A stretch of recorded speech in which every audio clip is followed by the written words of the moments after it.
Hey guys, welcome back to the channel. This is part 1 of our story. If you like this what if story and want to see part 2, let me know in the comments below. Before we start, don't forget to like, subscribe, and share this video with your friends. Also, check the description for more great content and my playlist. This story was posted by Swiftdragoon on Wattpad. Now let's start. Izuku Midoriya had disowned the Yagi name. After meeting the God Brothers, he found himself with a new appearance and powers. He possessed the ability of creation, allowing him to create anything without drawbacks and destruction, which enabled him to eliminate a person's powers or even the person themselves permanently. Izuku had a trusted circle that included Nezu, Sir Knight Eye, Pro Hero 13, Power Loader, Vlad King, Mirio Togata, Tamaki, Ryukyu, Mirko, Fat Gum, Ochako Uraraka and her family, Momo Yaoyorozu and her family, Koji-Koda and his family, Hitoshi Shinsho, the Midoriya family, Mashiro Ojiro and his family, Class 1B and their families, the Todoroki older siblings, 𝗵𝗶𝗍𝗄𝐵𝐶, Eri, Gran Torino, and Recovery Girl. Conversely, he harbored disdain for Toshinori Yagi and his family, Class 1A, Aizawa, Midnight, Present Mike, Ms. Joke, the Bakugo family, the Todoroki family excluding the older siblings, the Hero Commission, Fake Heroes, the League of Villains, and Overhaul. Those who remained neutral included the parents of Class 1A. The God Brothers, embodiments of light and darkness, had existed since the dawn of time. They had witnessed humanity's evolution, both its triumphs and failures.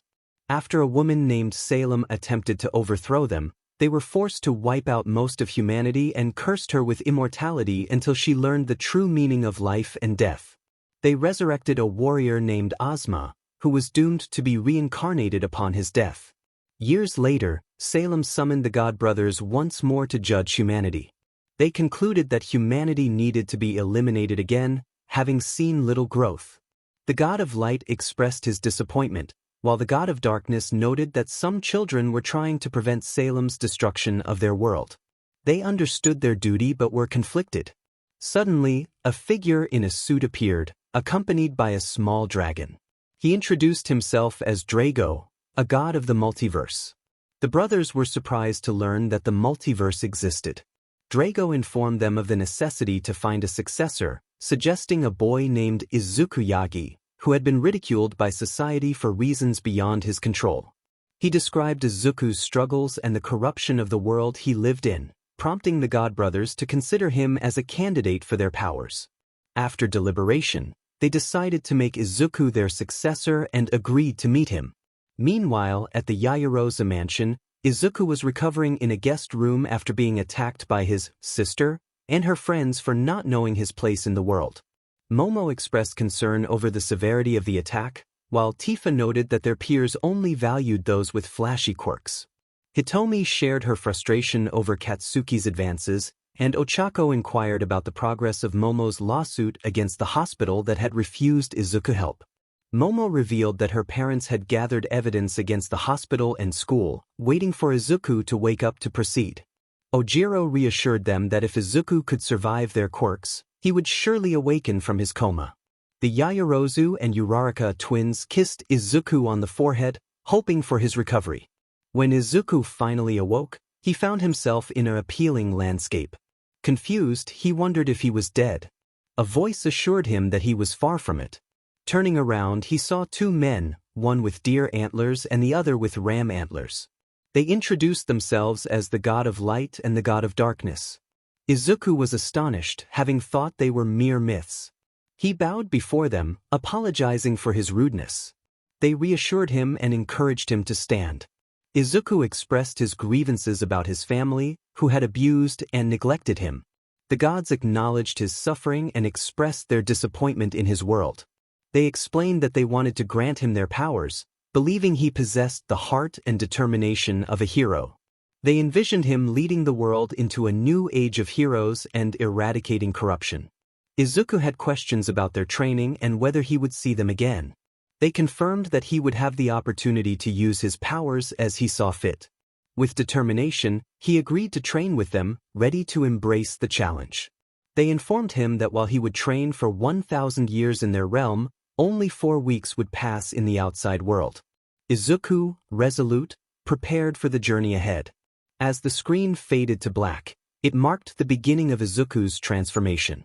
For 1,000 years, he dedicated himself to training, mastering various weapons, fighting styles, and powers. He even bore a tattoo symbolizing the god of light and the god of darkness, a testament to his journey and the new path he was forging. He also had a light and dark form. 𝗏 informed Izuku that his training was complete and it was time for him to awaken. God added that Team 𝗵𝗃𝗵𝗄, Glinda, Neo, Emerald, Penny, Coco, and Velvet had been reincarnated into his world, and he could restore their memories if he wished. Izuku thought they might be useful for his cause and expressed his gratitude to them. Back in the real world, Izuku woke up to find himself hooked up to a machine. A nurse who checked on him was shocked and quickly ran to get the Yaoyorozu family. When they arrived, they were taken aback by Izuku's changed appearance. Lloyd asked if it was really him, and Izuku confirmed it. You inquired about his transformation, while Anya complimented him, saying he looked good. Izuku smiled and patted Anya's head, then proceeded to explain what had happened during his coma. The family was astonished to learn that Izuku had been chosen as the wielder of creation and destruction. Yor expressed her surprise, and Lloyd wondered how Momo and Tifa would react to the news of Izuku's newfound powers. Just then, Momo, Tifa, and the others entered the room, excited to see Izuku awake. Anya announced that her brother had the power of a god, leaving the group speechless at his new appearance. Hitoshi asked if it was really him, and Izuku reassured them with a smile, apologizing for scaring them. The girls rushed to hug him, expressing their relief that he was okay. Tifa asked about the god power Anya mentioned, and Izuku explained that this power was not a quirk, which surprised everyone. He emphasized that this information should remain within the group. Hitomi questioned what about their families, and Izuku said they could tell them, but warned that they should keep it a secret from others, suspecting that the HPSC might intervene. Momo shared that their teacher had given them all the assignments Izuku missed and mentioned that some thought he would drop out. Izuku dismissed their doubts and asked Lloyd if he still had evidence against the school and hospital. Lloyd confirmed he did and was ready to expose them whenever Izuku wanted. Izuku decided to expose the hospital but wanted to wait on the school until he could test something. Hitoshi guessed that Izuku planned to show up at school and demonstrate one of his powers, and Izuku confirmed this plan, intending to record their reactions. Momo noted that this would reveal the school's favoritism, and Izuku agreed, adding that he would grant them new abilities. He waved his hand, causing the group to glow, and once the light faded, they felt stronger.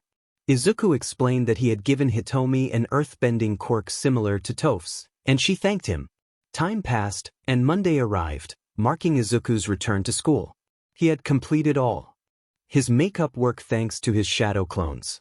Upon arriving, many students did not recognize him and mistook him for a new student. When they reached the classroom, the teacher noticed Izuku but did not recognize him. As the teacher began roll call, Katsuki interrupted, mocking Izuku for not being there. Izuku pointed out the absurdity of their blindness, causing the class to stop and look at him in disbelief. He declared himself present, and the students struggled to process the transformation. Siro confirmed it was really Izuku, and he humorously referred to himself as bootleg Spider-Man. After first PRD, Izuku handed in his assignments with a smirk, leaving the teachers astonished that he had completed them all in such a short time. Many suspected he had received help and considered failing him. At lunch, Izuku and his group enjoyed their meal on the rooftop until Katsuki and his friends arrived, disrupting their peace. Izuku asked if they needed something, and Katsuki confronted him for returning. Izuku urged him to get to the point or leave. Kirishima noted that Izuku seemed to have gained confidence, and Izuku retorted that at least he had some, unlike Katsuki. The banter continued, with Izuku challenging Katsuki's claim of superiority. Izumi warned him to apologize, but Izuku dismissed her threat, revealing he knew their true identities. This revelation shocked them, and Katsuki reacted with anger, insisting Izuku thought he knew everything. Izuku smirked, affirming that he did. Katsuki insisted he was on his way to becoming the #1 hero, but Izuku chuckled, doubting he understood what that truly meant. Showdown chimed in, pointing out that at least Katsuki had a quirk, to which Izuku retorted, reminding him of his own shortcomings. Everything about Izuku and his sister stemmed from the cold relationship between their villainous father and their kind-hearted mother. They were nothing more than experiments to their father. Shoka demanded that Izuku take back his words, while Izuku challenged her, asking what she would do: hurt him, burn him, or freeze him to death. He had already experienced those things and had even awakened his quirk as a result. Katsuki accused Izuku of lying, but Izuku was ready to prove him wrong. He created a ball of energy fused with lightning, wind, and water, transforming it into an arrow. Izumi's group was stunned to discover that Izuku possessed a quirk, while Katsuki and Shoto were furious that he had kept it hidden. Izuku warned them not to blink as he fired the arrow toward the ocean. Initially, nothing happened, but then a water tornado infused with lightning erupted, shocking everyone except Izuku's group.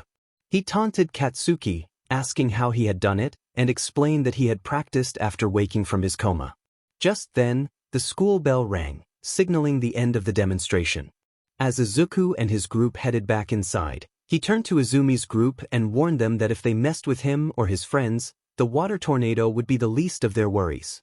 He smirked as he noticed a camera capturing the scene, hoping the principal enjoyed the show.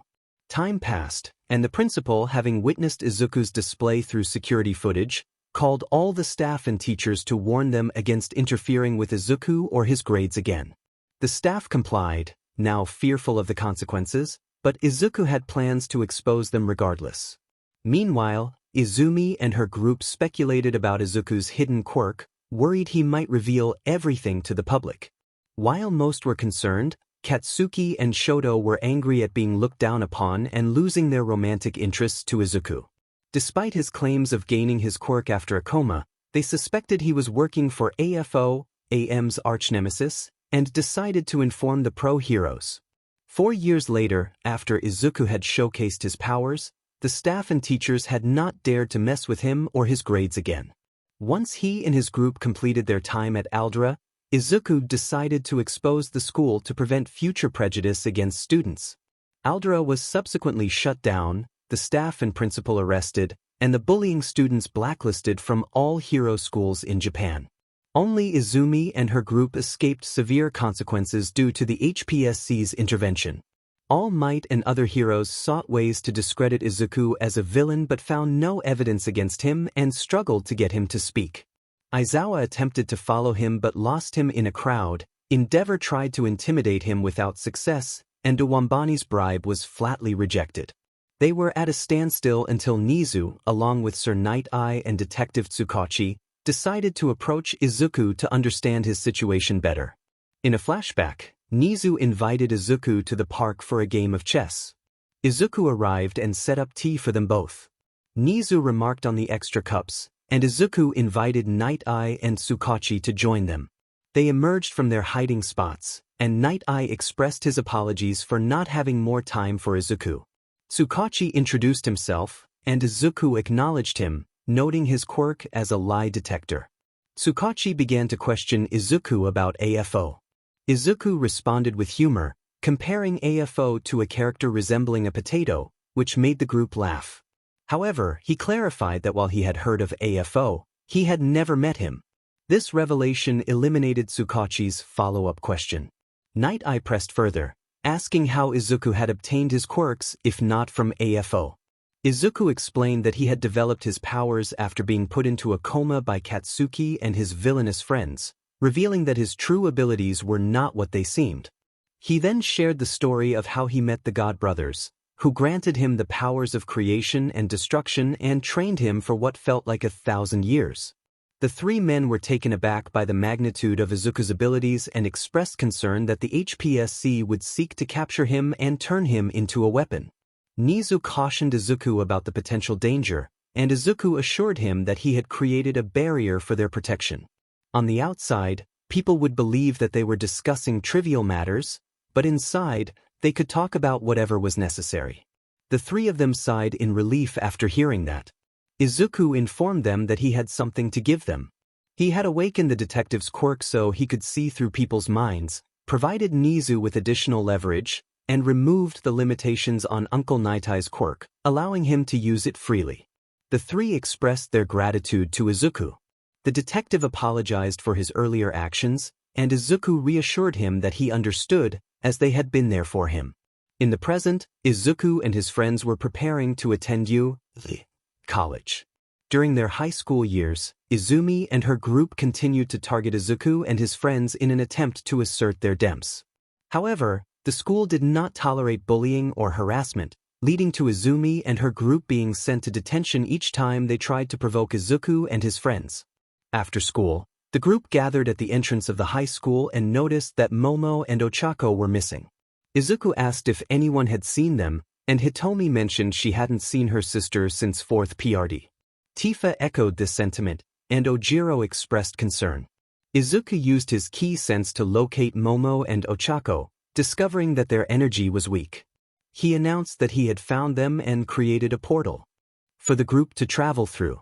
Upon arriving, they saw Izumi and her group alongside Momo and Ochako, who were on the ground, injured.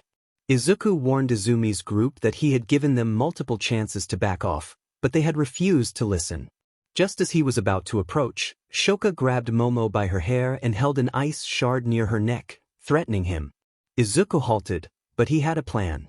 He created a 𝗕𝗶𝗍𝗄 that snatched the ice shard from Shoka and pushed Izumi's group back with a gust of wind, ensuring that Tifa and Ochako remained safe. Izuku's group rushed to Momo and Ochako, and Tifa began to heal them. Izuku expressed his anger, questioning what he had done to deserve such treatment. Katsuki shouted that Izuku's very existence was the problem and suggested he should end his life to relieve them of his presence. Shoto added that they would take care of the Yaoyorozu twins. Fed up with their taunts, Izuku decided it was time to unleash his power. He declared that he was done being nice and would no longer hold back. Katsuki retaliated with a massive explosion, believing he had finally defeated Izuku. However, everyone was shocked to see that an enormous dragon appeared in the sky, blocking the explosion. The future Class 1A villains were bewildered by the sight.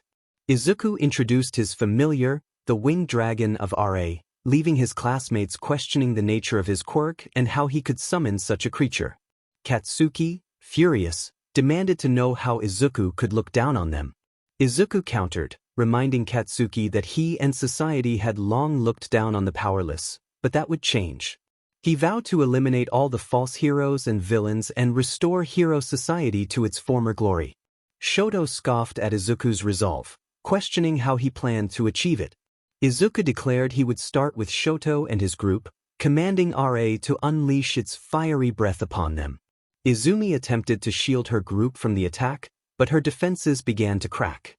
Ultimately, the villains were struck and fell unconscious, suffering from burns. Izuku remarked that RA had been holding back its power and questioned how they could call themselves the strongest heroes. He turned to Tifa, asking about Momo and Ochako's condition. Tifa assured him they would be okay after her healing. Izuku then used his creation quirk to summon a fairy bottle, fully healing Momo and Ochako, who woke up and confirmed they were all right.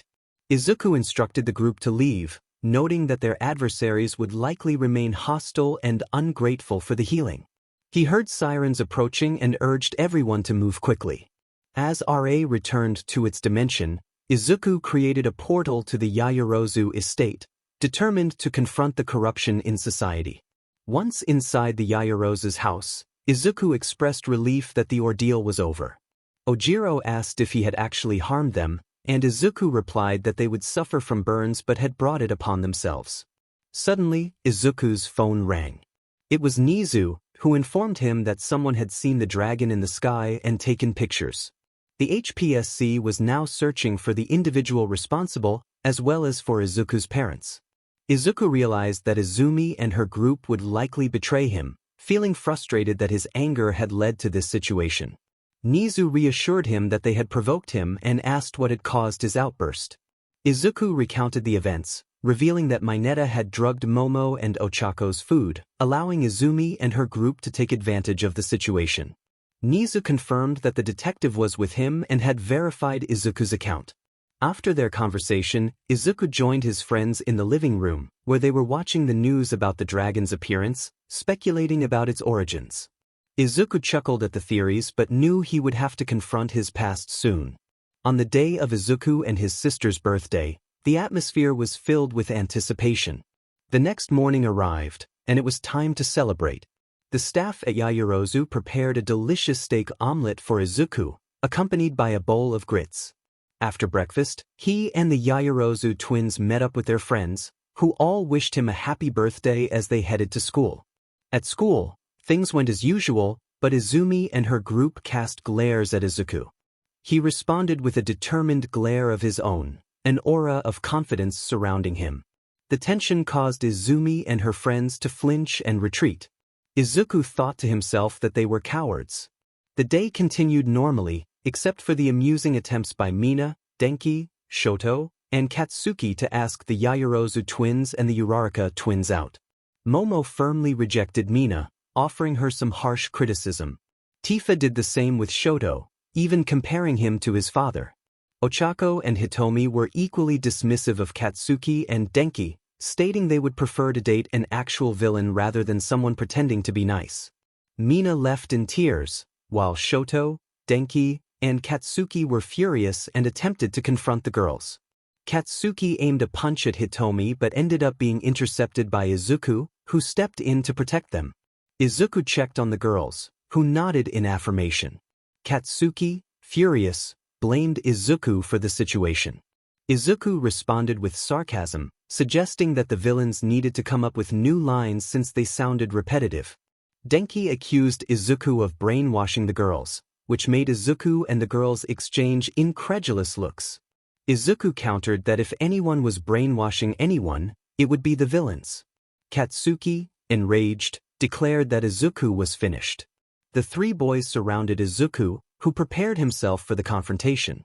As they attempted to strike, Izuku skillfully blocked their attacks, leaving them on the ground as he and his group moved on to their class. Kirishima and Shiro later found the boys and helped them to the nurse's office. As the school day came to an end, Izuku and his friends made their way to their favorite hangout spot, Mizudefu Cafe. The cafe staff took their drink orders and got to work. While waiting, they discussed their plans for the months leading up to the entrance exam. Momo expressed a longing to train more, and Izuku agreed. Hitoshi asked if they could create a dimension where 1 month equaled a year, to which Izuku confidently replied that he could. Ojiro inquired if he, Koda, and Hitoshi could invite their girlfriends, and Izuku granted permission. Hitomi then presented Izuku with a gift, which turned out to be a picture frame of their group. Izuku appreciated the gesture, and Momo reminded him they had more gifts waiting at home. The group insisted on celebrating together. After receiving a complimentary baked apple croissant for his birthday, they decided to head to the arcade for more fun. As evening approached, Izuku felt it was time to make a move. At the Yagi household, the atmosphere was lively as everyone celebrated Izumi's birthday. Izuku and his group felt out of place, disheartened by the festivities in her honor. Momo reassured Izuku that everything would be revealed in due time, while he remained unfazed. During the celebration, Shoto and Katsuki noticed Izuku and his friends, glaring at them with disdain. Katsuki questioned what anyone saw in Izuku, while Shoto echoed his sentiments, lamenting their own powerful quirks compared to Izuku's. They hoped that Toshi's plan would succeed, believing that Izuku deserved nothing and that the girls should recognize their superiority. Suddenly, Toshi tapped his glass with a fork to gather everyone's attention. He expressed gratitude for everyone's presence and declared that he found Izumi worthy to be his successor, officially passing on the All-Might Tower to her. The crowd cheered, but Izuku and his friends could only shake their heads in disappointment. As they prepared to leave, Toshi called Izuku forward. With no choice, he stepped up. Toshi mentioned that Izuku's teachers had noted his progress and requested that he teach his sister his techniques. This infuriated Izuku, who vehemently rejected the idea of teaching Izumi, expressing his anger at the thought of her being placed in a loveless marriage with those he deemed unworthy. Inko attempted to intervene, urging Izuku to consider his sister's importance, while Toshi insisted that they wanted strong children for the future. Izuku's frustration boiled over, and he confronted Toshi, shocking everyone in the room with his outburst. He firmly refused to comply with their demands, declaring that he would not allow the girls to be forced into relationships devoid of love. Inko, however, reminded him that he had no choice in the matter. Either comply with our wishes, or we will disown you from our family. Izuku responded with a defiant challenge, shocking everyone with his disrespect towards his parents. Momo expressed her outrage at being forced into an arranged marriage without her parents' consent, vowing to inform them. Aizawa intervened, urging everyone to calm down and think rationally. Izuku, frustrated, dismissed Aizawa's advice, expressing his anger. Present Mike attempted to lighten the mood, reminding them that they were there to celebrate Izumi's birthday. Izuku, feeling provoked, reacted strongly to what he perceived as an insult. Midnight urged him to apologize, but he remained resolute in his refusal. 𝗕𝗏𝗄 warned Izuku to control his temper, but Izuku had reached his breaking point. He retaliated against 𝗕𝗏𝗄, causing him to stumble. Izuku confronted 𝗕𝗏𝗄, expressing his disdain for being compared to Shoto, whom he viewed as a flawed experiment. He declared that he was tired of living a lie and began to reveal the truth about his life, detailing the mistreatment he had endured and the actions of Izumi and her group. Initially met with skepticism, the truth was corroborated by Nezu and Tsukachi, leaving the pro-heroes in shock. Izumi and her group were furious that their secret had been exposed. As tensions escalated, Momo defended Izuku by confronting Izumi, while Hitomi and Tifa supported her by taking on Katsuki and Shoto. United, they declared that no one would harm their friend. Izuku suggested they leave, and he opened a portal for their escape. Inko attempted to stop him, but he used his powers to break free. Back at the Yaoyorozu household, Izuku and his friends arrived to a surprise birthday celebration. The lights illuminated the room, revealing a banner that read, "Happy Birthday." Overwhelmed with gratitude, Izuku thanked everyone for their kindness. Ochako encouraged the group to celebrate, and they enjoyed games and laughter together. When called up to perform, Izuku was handed a microphone and a guitar. He learned that his friends had heard him sing and wanted to hear him perform. After tuning the guitar, he played a heartfelt song, receiving cheers and applause from the crowd. Following the performance, Izuku was showered with gifts from friends and their families. He met Koda, Ojiro, and Shinsho's girlfriends, all excited about the upcoming training. As the party wound down, the Uraraka twins asked to stay over. While the guests departed, the girls went upstairs to prepare a special surprise for Izuku. Meanwhile, he had a conversation with Lloyd, who encouraged him to relax and promised to keep Momo and Tifa safe. Izuku assured him of his commitment to protect them. Suddenly, Izuku received a message from Momo, asking him to come to her room.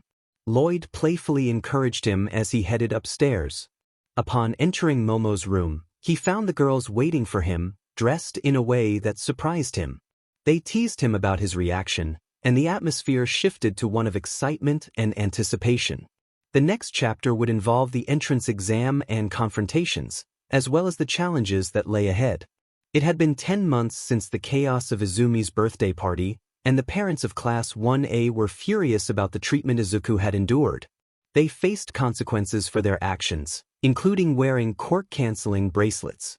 Meanwhile, Izumi and her group searched for Izuku, determined to confront him. As they arrived at UA, they expressed their frustration at not being able to find him. Just then, a portal opened, and Izuku and his friends emerged, ready for whatever lay ahead. Izuku confidently asked if they were prepared, and they affirmed their readiness. However, as they approached the school, Izuku intercepted an attack from Ida, mocking him for his arrogance. Ida demanded that Izuku leave, but Izuku countered with a sharp retort, questioning the presence of Ida and his companions at the school. The atmosphere was charged with tension as Izumi and her group confronted Izuku, who reminded them of their questionable record. The conflict between them was palpable, with Izuku asserting that their issues were their own to deal with. The truth was going to come out eventually. Shoka declared that they had the Hero Commission on their side, along with the number 1 and 2 pro-heroes, and that the public would listen to them rather than to Deku. Izuku smirked, confident that unless they had solid evidence, which they did not, the public would have a different perspective. He noted that there were 3 things one could never hide: the sun, the moon, and the truth. Frustrated, Shoka launched a fire attack toward Izuku, but he opened a portal in front of him and another above her, revealing her incoming assault. As the flames approached, Shoka screamed in surprise. Izuku remarked that what goes around comes around. Katsuki, furious, declared that Deku was dead. Just as Katsuki and the others prepared to unleash their quirks, they found themselves trapped in bubbles. Katsuki exclaimed in confusion, demanding to know what Deku had done. Izuku replied that it wasn't him. Izumi accused him of lying, but a voice interrupted, asking who had said he was lying. Everyone turned to see the pro-hero runic guardian, also known as Glinda Goodwitch.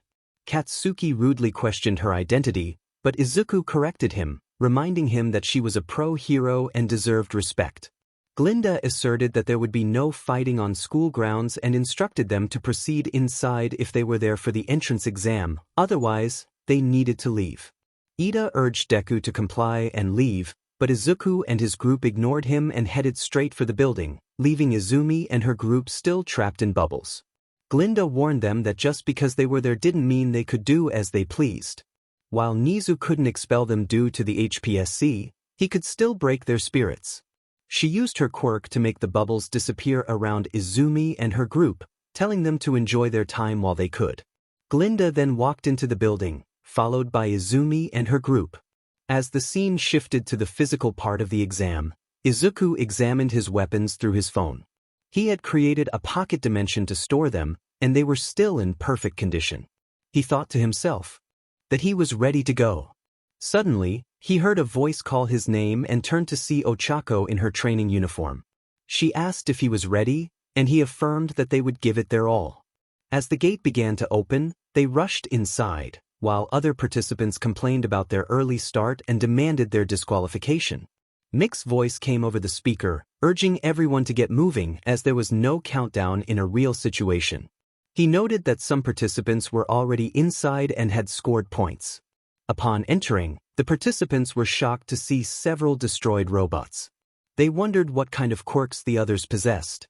Izumi and Tenya thought to themselves about the weakness of their peers. Meanwhile, Izuku was slicing through multiple robots with a sword infused with lightning, while Ochako used a new move she had practiced after Izuku helped her awaken her true quirk, Galaxy. She unleashed multiple stars at the robots, and Izuku praised her move. They exchanged playful banter, with Izuku teasing her about a mispronunciation, which made her blush. In the observation room, the staff watched the participants in the practical exam. Nezu remarked that they had a promising group this year, and Glinda agreed, noting Izuku's impressive performance. Over the past 10 months, Midnight, Aizawa, Emi, and Mike had reflected on how they had neglected their nephew in favor of Izumi. They wanted to earn his forgiveness and decided not to force it but to show him their sincerity. They understood it would be a long road to earn his trust back. Meanwhile, AM and Endeavor were frustrated by Izuku's effortless destruction of the robots. AM questioned how Izuku, who had been diagnosed as quirkless, could perform so well. Night Eye reminded him that Izuku was a late bloomer. Nezu added that Izuku had trained extensively. Inko, AM's partner, insisted that Izuku should not be allowed to participate, claiming he was weak. Midnight countered that this attitude was why Izuku would never forgive them, as they continued to treat him as an object. AM and Inko insisted that he was their son, but the staff challenged that claim, stating they hadn't acted as his parents since he was 4. Nezu warned them that if they continued to pursue Izuku, they would jeopardize their hero careers, threatening to expose them to the public. Nezu declared it was time to see what Izuku could truly do and instructed Aizawa to release the 0-point robot. Aizawa pressed the button, and as Izuku finished slicing through another 3-point robot, he decided to check on how the others were faring. Using his farsight, he observed their progress but was soon distracted by the ground shaking. He spotted the 0-point robot and noticed everyone fleeing in fear. Izuku thought to himself that they were missing the hidden factor of the situation. He dashed toward the robot, skillfully dodging people, leaped onto a building, raised his hand, and summoned a lightning dragon. He commanded the dragon to strike down the robot, and it crashed into the 0-point robot, destroying it. The crowd, except for Izuku's group, was left in shock at his display of power. Izuku checked on Ochako, who confirmed that she had created a cosmic barrier to protect herself and the others. He expressed his relief, and just then, Mike announced that time was up and thanked everyone for participating. He called for Izuku Midoriya to report to the observation room. Izuku sensed that but Might was behind this and told Ochako he would be fine on his own, assuring her he would meet up with the group afterward. As he walked to the observation room, he received a message from Nezu, warning him that they were planning to manipulate him. Izuku scoffed at the idea and instructed his uncle to record everything for future exposure. Upon arriving at the office, he found AM and Endeavor waiting with angry expressions, but he chose to ignore them. He asked Nezu why he was summoned, confident he had passed the exam. Nezu explained that they wanted to discuss his quirk. Izuku sighed, realizing they believed he was working for someone they deemed a villain. Nezu clarified that only AM and Inko held that belief, while the others did not. Izuku remarked on their foolishness, which only angered AM further. He shouted at Izuku, calling him a villain, to which Izuku retorted that he would not be silenced. AM charged at him, attempting to strike, but Izuku effortlessly dodged and countered with a punch. He called AM a dumb hero, and when Endeavor attempted to burn Izuku, he nullified the attack, asking if he was finished. Izuku declared that they wouldn't need their quirks. Without warning, he moved his hand toward Endeavor's chest and pulled out an orb of flames. Aizawa questioned what it was, and Izuku responded that it was Endeavor's quirk, something that should never have existed. With determination, Izuku applied pressure until the orb shattered into countless pieces. The onlookers were left in shock, witnessing Izuku's ability to destroy a person's quirk without hesitation. He proclaimed that the so-called heroes would have to learn the hard way. Inko, Izuku's mother, reprimanded him for his behavior, reminding him that he should treat family members with respect, especially his aunts and uncles.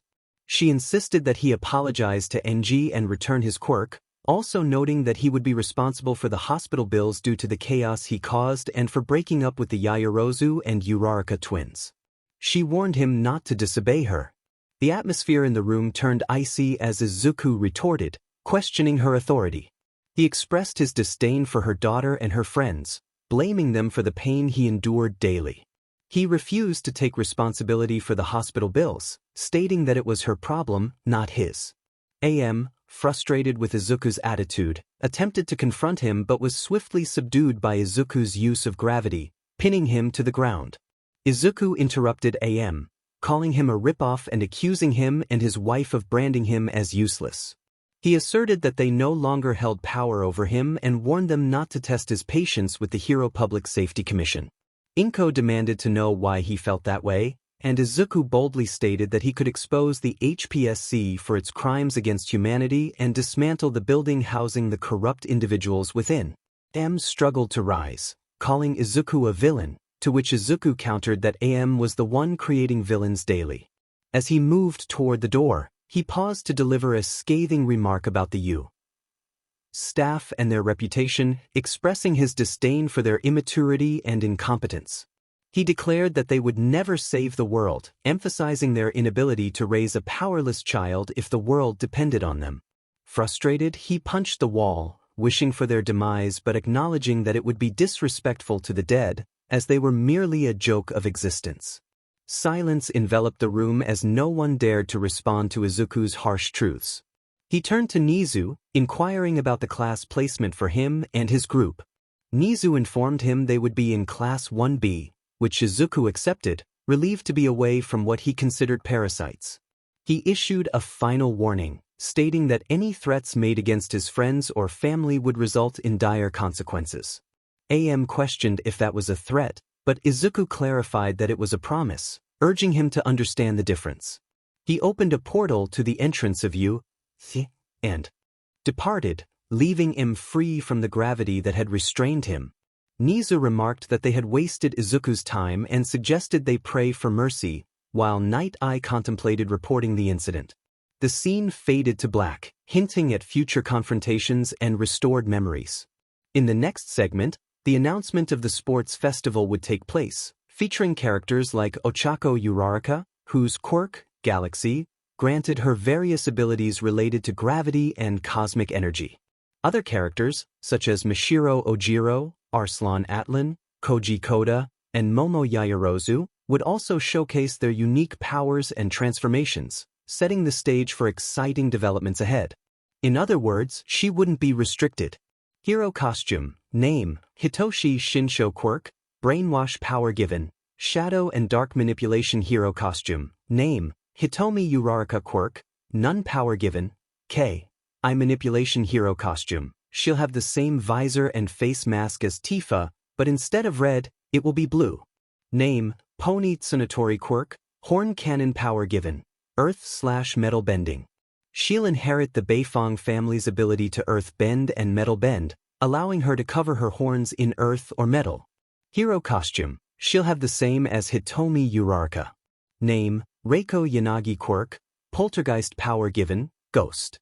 She'll possess abilities similar to Danny Phantom. Hero costume, Izuku's hero costume will be this. I'll do Nijire, Team RWY, Team Jinpar, Winter, Coco, Velvet, Neo, and Emerald later on. Izuku's perspective shifted after the entrance exam, as the days leading up to the first day of school were filled with annoyance. His past continued to haunt him and his friends. One day, the police arrived at the Yaoyorozu's house with an arrest warrant for him. It turned out he had been falsely accused, and All Might and Endeavor had claimed he harmed the Yaoyorozu and Uraraka twins. Fortunately, Detective Naomasa intervened and cleared his name, revealing that All Might and Endeavor had attempted to detain him unjustly. In a moment of frustration, he confronted them, showcasing his strength and sending them through a portal, where their peers witnessed their defeat. He warned them sternly that any further attempts to harm his friends would result in dire consequences. After that incident, they were left in peace until When the first day of school arrived, it was equally frustrating. Inko and All Might tried to prevent him and Shinsho from attending but they remained undeterred. Inko attempted to use her quirk to keep them away, but with Mr. Aizawa present, they backed off. Izuku expressed his gratitude to Aizawa for his support.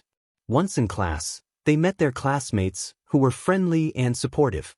Their teacher, Vlad King, fostered an environment where students were not judged based on their quirks. During the first day, they participated in a quirk assessment with Class 1A. Izuku noticed Team RWBY, JNPR, Coco, Velvet, Emerald, Penny, and Neo in 1A, keeping their distance, which he saw as an advantage. Izuku and his group excelled in the assessment, drawing ire from his past adversaries.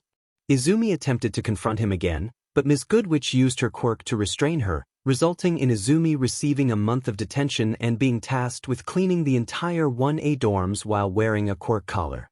Izuku couldn't help but find humor in her situation, feeling it was a fitting consequence for her behavior. The next day at UA, Class 1B was chatting among themselves until their teacher arrived. Vlad greeted them, announcing that it was combat training day and they would be joining Class 1A, along with All Might and Telepath.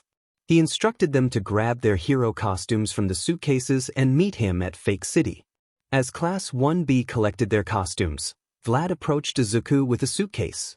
He explained that Inko had insisted he deliver it, despite knowing Izuku would refuse it. Upon opening the suitcase, Izuku discovered a green suit equipped with a device intended to control his mind. Disgusted, he closed it and asked Vlad to take it to Principal Nezu for a thorough examination. At Fake City, Class 1A and Class 1B donned their hero costumes alongside their teachers. All Might praised their heroic appearances, while Inko expressed her agreement. However, concern arose when Ituska noted Izuku's absence. Tetsu speculated he was still changing, while Katsuki dismissed him as a coward. Just then, a portal opened, revealing Izuku in his hero costume. He greeted everyone, and both All Might and Inko wondered why he wasn't wearing the costume they had provided. Yang complimented Izuku, and he explained that his suit was made of tough yet flexible material, allowing for both defense and mobility. Coco agreed it looked good on him, and Glinda announced they could begin now that Izuku had arrived. Glinda outlined the exercise for the day, and All Might delivered an inspiring message about the responsibilities of heroes. Most students were motivated by his words, except for Izuku's group, who rolled their eyes. All Might then declared that Izuku would face all of Class 1A, as well as himself and Green Telepath. The announcement shocked everyone, especially since it meant Izuku would be up against an entire class and 2 pro heroes. While most of Class 1A smirked at the thought, Glinda protested vehemently, refusing to allow such an unfair matchup. Izuku calmly reassured her that he was fine with it, viewing it as a one-sided fight. He proposed a wager: if they managed to defeat him, he would leave you, end his relationships with the Uraraka and Yaoyorozu twins, and return to the Yagis without question. His challengers smirked at the prospect, while Izuku added that if he won, they would have to clean all of you, excluding Class 1B's dorm, along with any punishment Mr. Aizawa deemed necessary. Aizawa and Principal Nezu had something planned for everyone, except for Ms. Rose and her group of friends. Ruby and her friends sighed in relief, knowing that Izuku was not involved in this situation. Toshi declared that they should be prepared to lose, to which Izuku casually responded that he would take on the role of the villain. Glinda informed everyone that since it was Izuku against Class 1A and 2 pro heroes, the time would be extended. Izuku was fine with that and decided to skip the other battles. At that moment, Izuku sat in the middle of the city with his sword, using one of his shadows to spy on his opponents. When his shadows returned, he learned that Ruby and her friends had a fallout with their classmates and the pro heroes. Izuku smirked at the thought that they believed victory would be easy. However, he admired Ruby and her friends for their strategic thinking. He thought to himself that they were about to be schooled. Glinda announced over the intercom that the heroes could enter, and the gate opened, allowing Class 1A to rush in search of Izuku. When they found him, they approached with determination. Katsuki asserted that it was time for Izuku to learn his place in the world, while Izumi suggested he should beg for forgiveness. Izuku laughed at their underestimation of him, pointing out that they were overlooking the importance of quality over quantity. Shoka questioned what that meant, and Weiss explained that one person could outshine many. One of the pro heroes, demanded that Izuku surrender. Izuku defiantly refused, and Shoto commanded the group to attack. Class 1A charged at Izuku, but suddenly, multiple portals opened, pulling Izuku's past selves into different dimensions. Ruby sensed that this was coming, and Izuku acknowledged her strategic thinking. He expressed a longing to fight them but decided against it, wanting to do this for them. As memories flooded back, the group embraced in a heartfelt reunion. Pyrrha expressed how much she missed everyone, and Ruby echoed the sentiment. Weiss noted their reincarnation into a different world, which Izuku confirmed, explaining that all 14 of them had been brought into his world. Blake questioned how this was possible, given that the God Brothers had destroyed their world. Izuku clarified that while they did, most of them were reincarnated. Yang asked how he knew this, and Izuku offered to share his story. He recounted his life, revealing the mistreatment he faced from society. The group was shocked to hear about his struggles, and Ruby expressed her sympathy. Izuku reassured them that he was still alive and had persevered, remembering those who supported him. Blake reminded everyone that they should be fighting, but Izuku reassured them that he had manipulated the footage, allowing them to talk instead. He then proposed that they join him in fighting against corruption and allowing true heroes to rise. After a brief discussion, Ruby approached Izuku to give their answer, confirming their willingness to join him.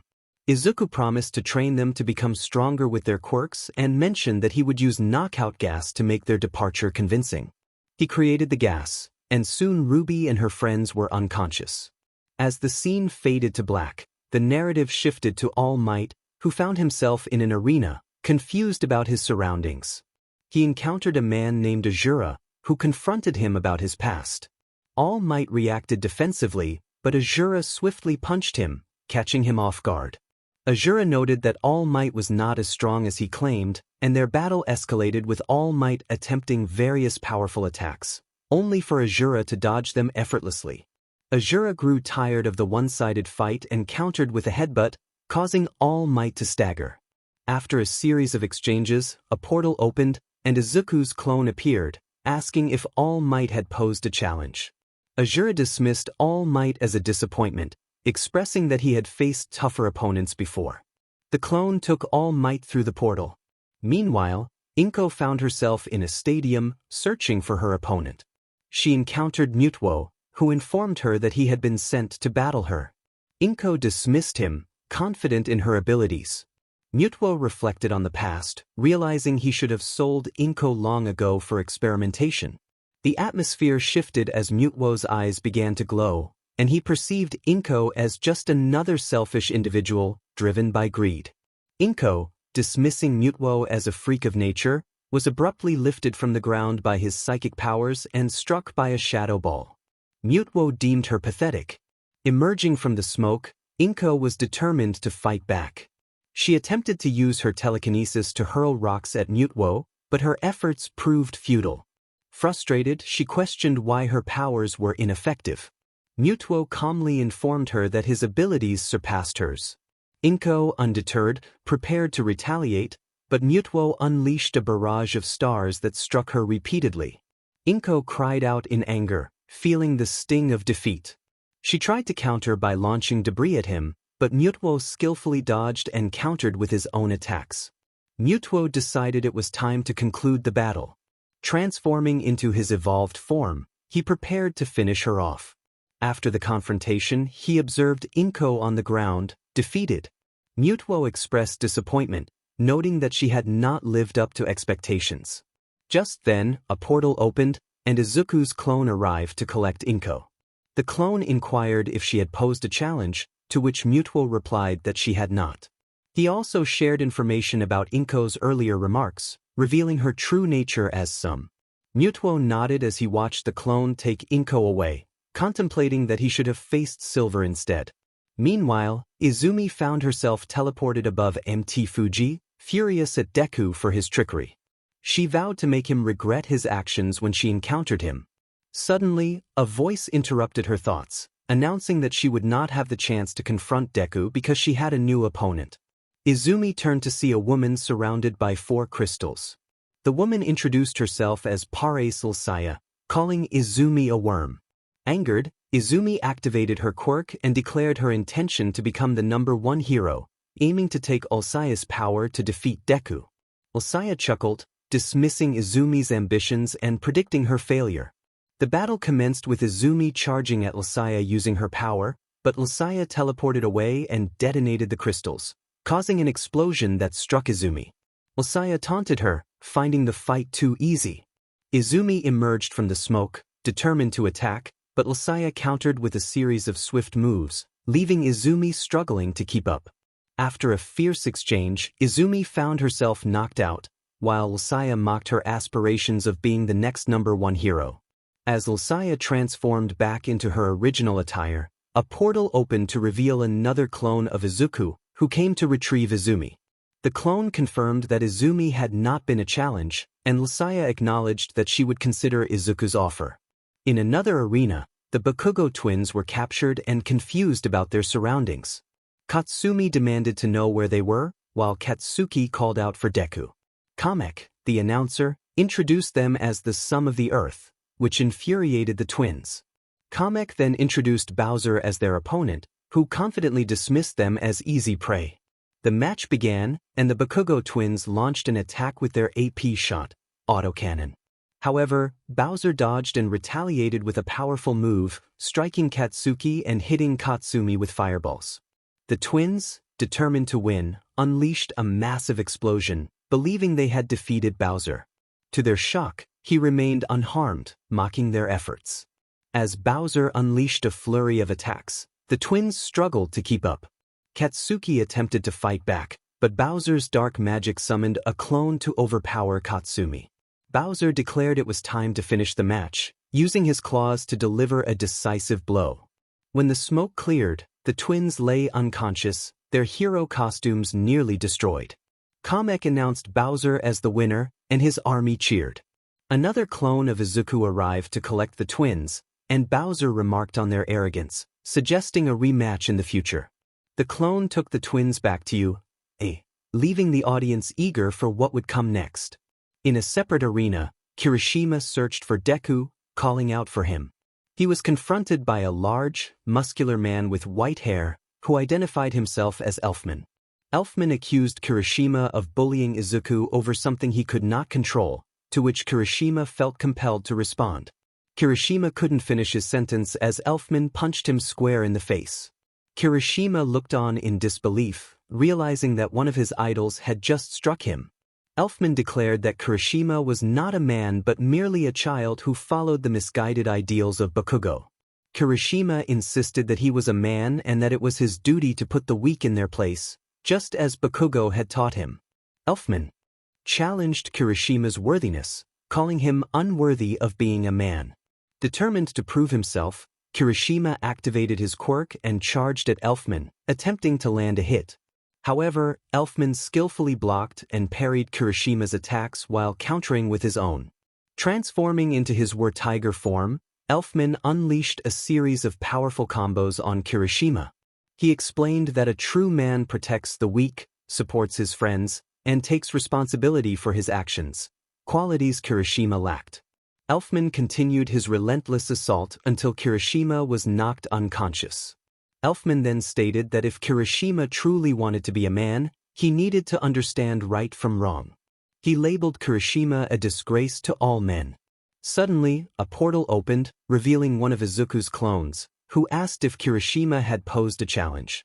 𝗵𝗲𝗄 dismissed Kirishima as nothing more than a warm-up and handed him over to the clone before they both disappeared through the portal. Meanwhile, 𝗔𝗂𝗁 and Kaminari emerged from a portal in a coliseum, searching for Izuku. They realized they had been separated by Deku's portals. Kaminari expressed his frustration, claiming that Izuku's actions proved he was a villain. Just then, they were confronted by two superheroes, Black Canary and Black Lightning, who had heard about their treatment of Izuku. Kaminari defiantly stated that Izuku deserved it for not knowing his place, while 𝗔𝗂𝗁 echoed his sentiments. Black Lightning's eyes glowed as he challenged them, pointing out their heinous acts against a child who had no control over his powers. He declared that they were the real villains, not heroes. Black Canary added that it was an insult to compare them to actual villains, emphasizing that they were far worse. 𝗔𝗂𝗁 retaliated, criticizing Black Canary's appearance, while Canary countered by showcasing her combat skills. As the battle escalated, 𝗔𝗂𝗁 attempted to use her sound attacks against Black Canary, but Canary's power proved stronger, causing 𝗔𝗂𝗁 pain. Kaminari, seeing 𝗔𝗂𝗁 in trouble, prepared to strike Black Canary with electricity, only to be intercepted by Black Lightning's attack. Black Lightning engaged Kaminari, landing a powerful punch that sent him flying. 𝗔𝗂𝗁, recovering from her earlier attack, wanted to assist Kaminari but was blocked by Black Canary. The two exchanged words, with 𝗔𝗂𝗁 insisting she was better than Izuku, while Black Canary argued that true heroes could exist without powers. She challenged 𝗔𝗂𝗁's motivations, questioning how many lives had to suffer for their ambitions. 𝗔𝗂𝗁 struggled with her thoughts, reflecting on her past actions toward Izuku. She realized that he had never harmed them before his quirk awakened. Black Canary seized the moment, declaring her intent to end the fight but also encouraging 𝗔𝗂𝗁 to change for the better. Meanwhile, Kaminari was struggling against Black Lightning, whose training had made him far stronger. Kaminari's attacks were ineffective, and Black Lightning pointed out his lack of discipline and control. Frustrated, Kaminari unleashed his most powerful attack, only for Black Lightning to absorb it effortlessly. With Kaminari weakened, Black Lightning approached him, offering a final piece of advice. He needed to stop following Bakugo and learn to be his own person. Did Izuku ever look down on Kaminari? As Kaminari contemplated this, he realized that Izuku had always admired them since childhood, appreciating their quirks. Reflecting on his past actions towards Izuku and others he deemed inferior, guilt washed over him. He wondered if he was a liability to everyone. 𝗵𝗃𝗁 responded affirmatively, but reassured him that there was still time to change. He asked Kaminari whose life it was, to which Kaminari firmly stated it was his own. He resolved to live it fully, not just for the greater good but for himself, acknowledging the long road ahead. Just then he fainted. 𝗵𝗃𝗁 L acknowledged his choice with approval. A portal opened, revealing two of Izuku's clones. The first clone reported on a girl who needed to shed her pride, while the second clone noted that if their words had an impact, they believed those two, along with 3 others, could change. The clones then took Kaminari and headed into the portal. In another realm, Ida found himself in an open field, frustrated by Izuku's trickery. He vowed to scold Izuku for his underhanded tactics. Suddenly, a blue hedgehog appeared before him, commenting on Ida's serious demeanor. Ida demanded to know who he was, and the hedgehog introduced himself as Sonic. Ida, feeling insulted, insisted he was the fastest in his class, if not the world. Sonic laughed, challenging Ida's claim. Ida activated his quirk and charged at Sonic, attempting to kick him. Sonic dodged effortlessly, countering with a swift homing attack. Ida quickly recovered and tried again, but Sonic circled him, forcing Ida to leap into the air. Sonic struck multiple times before delivering a powerful drop kick. Sonic taunted Ida, urging him to step up his game. Frustrated, Ida declared he would finish Sonic with one attack. Sonic invited him to try. Ida unleashed his Recipro Burst, aiming for a decisive blow, but Sonic parried his strike with ease, mocking him for being a disappointment. Just then, another portal opened, and another clone of Izuku appeared, confirming that Ida had not been a challenge. Sonic expressed his eagerness for another race with Izuku, and the clone took Ida through the portal. Meanwhile, the Todoroki twins found themselves in an arena filled with spectators. They searched for Izuku, demanding to know where he was. An announcer introduced them as the definition of 𝗧𝗵, prompting boos from the crowd. The twins were furious, vowing to make Izuku pay for the insult. The announcer then introduced their opponents, 𝗧𝗏 and 𝗬𝗏, who received cheers from the audience. 𝗧𝗏 dismissed the twins as weak, while 𝗬𝗏 agreed, claiming they weren't worth her time. Shoto, with a smug expression, suggested the two girls forfeit to avoid embarrassment. 𝗬𝗏 shot back with a sharp insult, and the tension escalated. The announcer signaled the start of the match, and 𝗧𝗏 quickly covered the arena in ice. The twins leaped to avoid being frozen, shocked by 𝗧𝗏's power. As 𝗧𝗏 launched ice daggers at them, the twins used their own ice to defend, but 𝗬𝗏 intervened with her flames, shattering their barrier.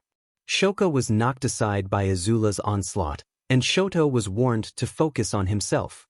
𝗧𝗏 rode in on an ice soldier, and Shoto attempted to destroy it, only to be caught off guard as 𝗧𝗏 struck him, injuring his shoulder. 𝗧𝗏 taunted Shoto, asserting her 𝗕𝗫. In retaliation, Shoto charged his fire and ice for a powerful attack, declaring it would finish her.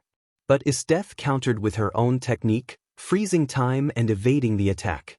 When time resumed, she revealed an ice mech, looming ominously over Shoto. He was taken aback, realizing his situation was dire. As he attempted to fight back, 𝗧𝗏's mech struck him, sending him flying. She exited the mech and incapacitated him, covering his mouth with ice to silence his cries. The battle concluded with Shoto losing consciousness, leaving the arena in stunned silence. 𝗧𝗏 delivered a powerful stomp to her opponent, a smirk of disdain on her face as she declared him pathetic. Meanwhile, Shoka found herself in a fierce struggle against 𝗬𝗏, who unleashed her blue flames with relentless intensity. The heat was overwhelming, especially for Shoka, who relied on her ice abilities. 𝗬𝗏 taunted her, questioning her ability to handle the flames and mocking her and her classmates' strength.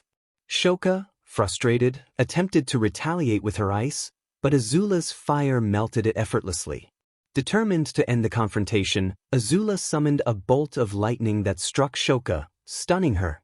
As 𝗬𝗏 approached, she grabbed Shoka by the hair and made a chilling remark about her father, igniting a fire that caused Shoka to cry out in distress before she was ultimately defeated by 𝗬𝗏's flames. The announcer declared 𝗧𝗏 and 𝗬𝗏 the winners, and the crowd erupted in cheers. Just then, a portal opened, revealing two clones of Izuku. One clone remarked on how quickly the two had destroyed their opponent's pride, to which 𝗧𝗏 responded that they had enjoyed the fight far more than the previous one. She instructed the clones to inform the real Izuku that they accepted his offer. The clones took the Todoroki twins and departed. Back in the 𝗵𝗃 universe, Izuku sat on his throne, awaiting the arrival of the true villains. Multiple portals opened, revealing the injured members of Villain 1A. As the clones vanished, Izuku absorbed all the information they provided, intrigued by the unfolding events. In the observation room, Glinda announced that the villain team had won and requested Izuku's assistance in taking 1A to the nurse's office. Izuku acknowledged the task, internally bracing himself for Recovery Girl's reaction, knowing they had brought this upon themselves. He used his portal quirk to transport them to her office, contemplating how the situation would develop. The next day, Izuku and his classmates gathered, exchanging compliments about their training. Many from 1B were amazed by Izuku's connections with various characters, learning that he had met them during his training with his portal quirk. Just then, 𝗵𝗃𝗃 entered, greeting the students and commending their battle training while noting that some needed improvement. He announced that they would be voting for a class president and vice president.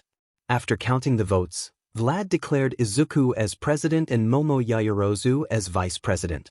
Izuku expressed his surprise but committed to being the best leader he could be, while Momo pledged to support him in her role. Later, in the cafeteria, Izuku and his group were enjoying their meal when Ruby approached, asking if there was room for more. They welcomed her and her friends to join them. Ruby excitedly recounted how Mr. Aizawa had reacted during battle training, prompting curiosity from her classmates. In a flashback, Aizawa and Ms. Joke entered 1A, visibly displeased. As the class quieted, Aizawa expressed his disappointment in most of the students' performance.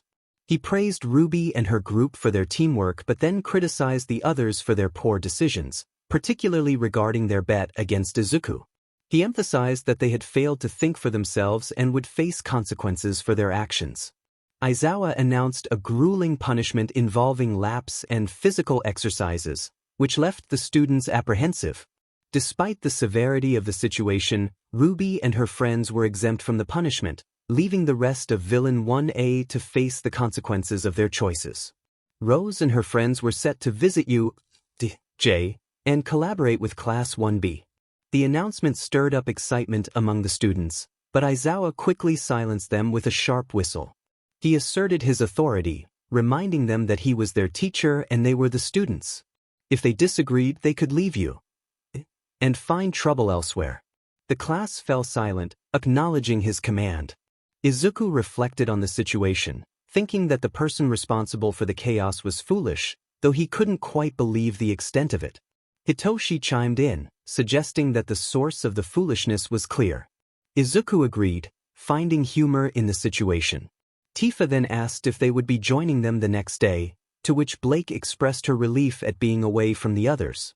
The following day, as everyone boarded the bus to USJ, Class 1B engaged in friendly conversation with Ruby Rose and her friends.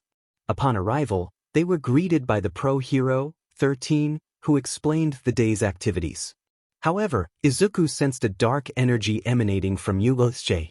He alerted Ojiro, who confirmed the presence of ominous energy, as did Atlan and Hitomi. Just as 𝗬𝗏 was about to open the door, Izuku intervened, insisting that 𝗬𝗏 and 𝗵𝗃𝗃 should escort the students back to you and call for backup.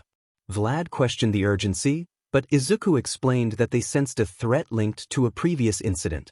After some deliberation, Vlad agreed to let Izuku and his group handle the situation, as they had permission from Nezu to use their quirks. Izuku opened a portal for 1B, Ruby, and the teachers to return to safety before turning to his group, asking if they were ready. They nodded in agreement and entered the building together. Suddenly, the lights flickered, revealing a purple vortex from which various villains emerged. Izuku noted their arrival, and Shigaraki expressed disappointment that All Might was absent, contemplating whether they could provoke a response by threatening students.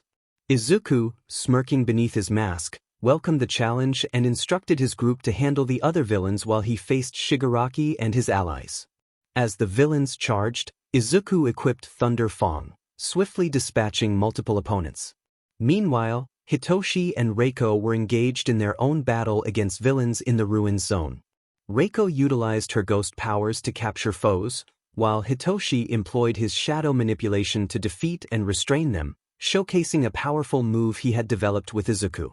In the landslide zone, 𝗵𝗃 easily subdued villains using her earth manipulation, while 𝗂𝗫𝗁𝗃 transformed into his werbeast form in the downpour zone, working alongside Hitomi, who enhanced her martial arts with her energy. Together, they defeated the villains and moved on to join their classmates. Ojiro and Atlan dominated the fire zone, using their powers in a coordinated attack to swiftly neutralize the threat. The Yaoyorozu twins worked in tandem against the mountain zone villains, with Momo wielding nunchucks and her sister using various elemental enhancements to overpower their opponents. Ochako faced the flood/shipwreck zone villains with ease, absorbing water and using her gravity manipulation to incapacitate them, with Pony assisting to secure their capture. Back in the plaza, Izuku had defeated all the villains, leaving only Shigaraki and Kurogyari. He declared that their army had been vanquished, ready to confront the remaining threats. Surrender now or else. Shigaraki declared that he would not go down without a fight and instructed Kurogyari to bring out the Nomu. Kurogyari complied, and the Nomu made its entrance. Shigaraki commanded the Nomu to attack, and it screeched as it charged toward Izuku, attempting to land multiple punches. However, Izuku dodged effortlessly, evading the strikes with agility. Izuku then countered with a powerful punch that sent the Nomu reeling.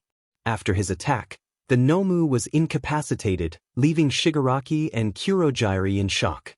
Shigaraki remarked that the Nomu was on par with All Might, even in his prime. Izuku responded that Shigaraki would need to rethink his strategy. In a moment of desperation, Shigaraki ordered Kurogyari to retreat, and they vanished from the scene. Izuku dismissed them as pathetic. Izuku's friends regrouped with him as the doors opened to reveal the heroes.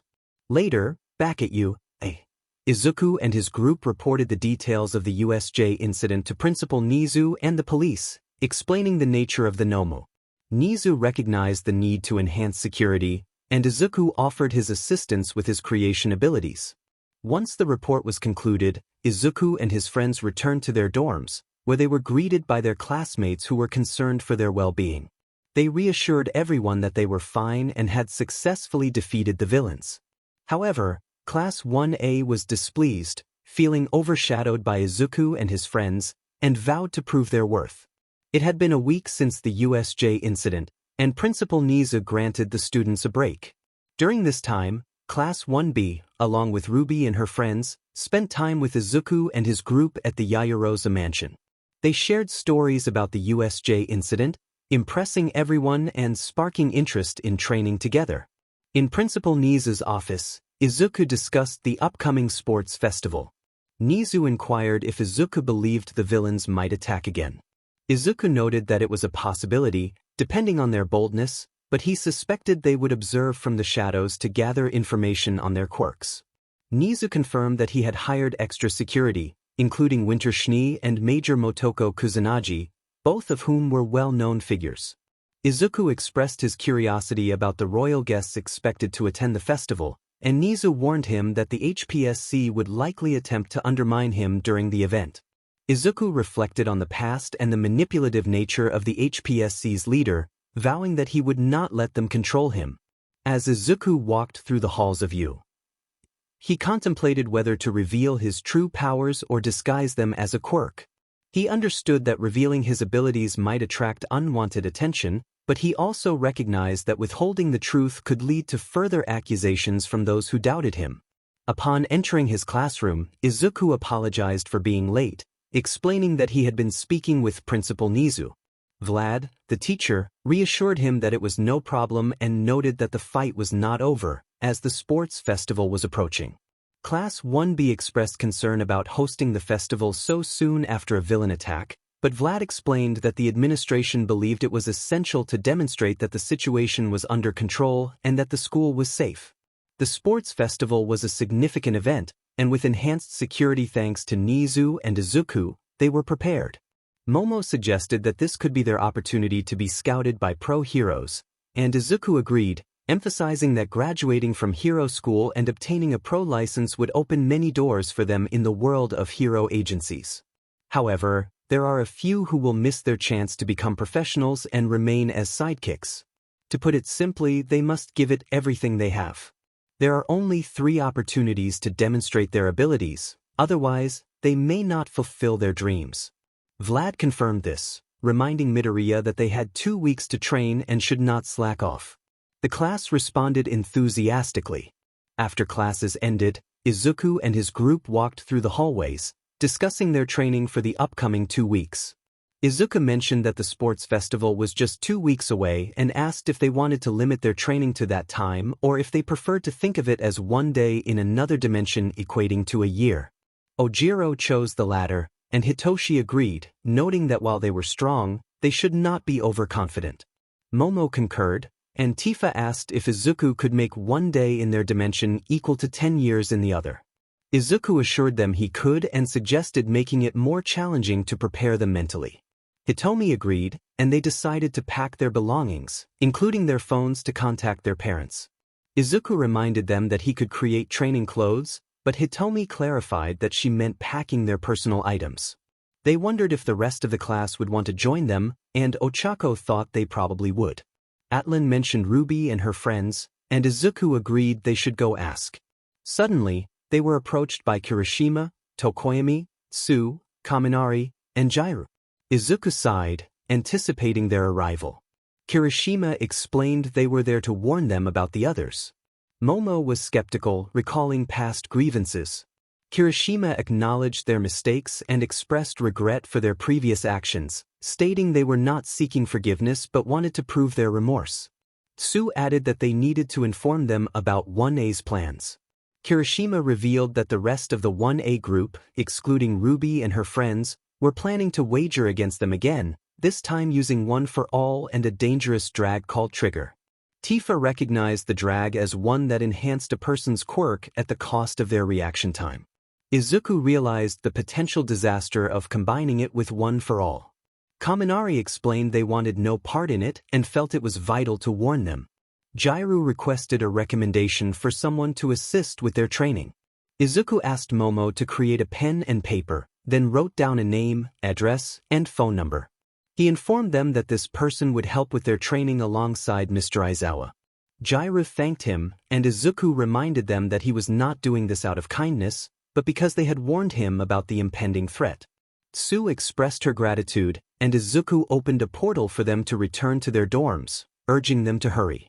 As they prepared to leave, another group approached, led by Izumi and her companions, along with 𝗬𝗲𝗏 and 𝗕𝗏.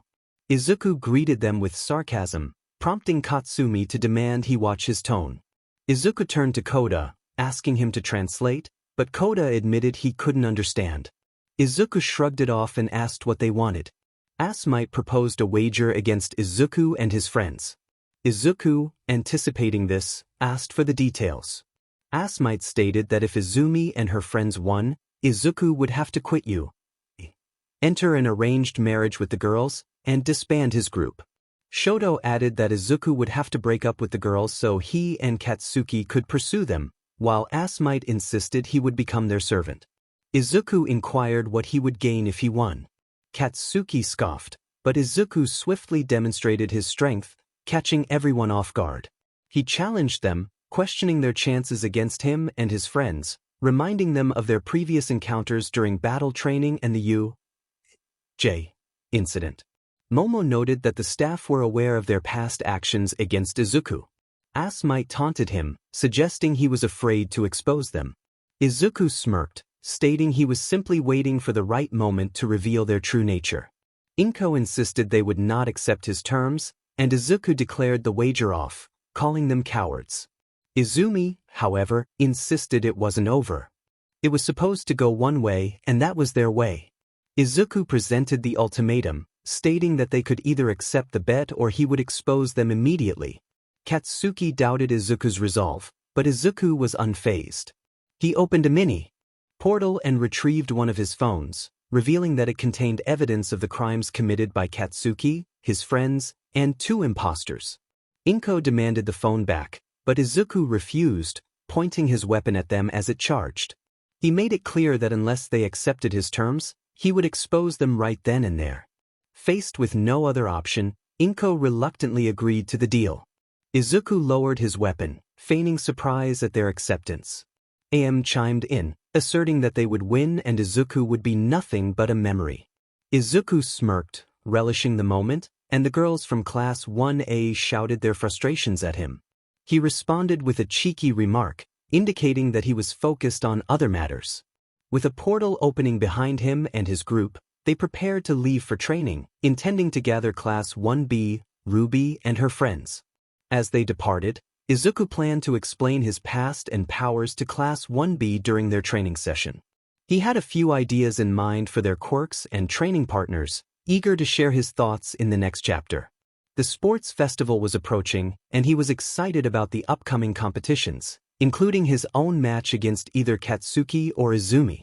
The day of the sports festival arrived, a grand event where many pro heroes gathered to watch the next generation of heroes compete and recruit. Two groups were attending, the Midoriya family and Class 1A. After Night Eye provided a report about Izuku to his family, they made the journey to Japan to meet their grandson and nephew in person.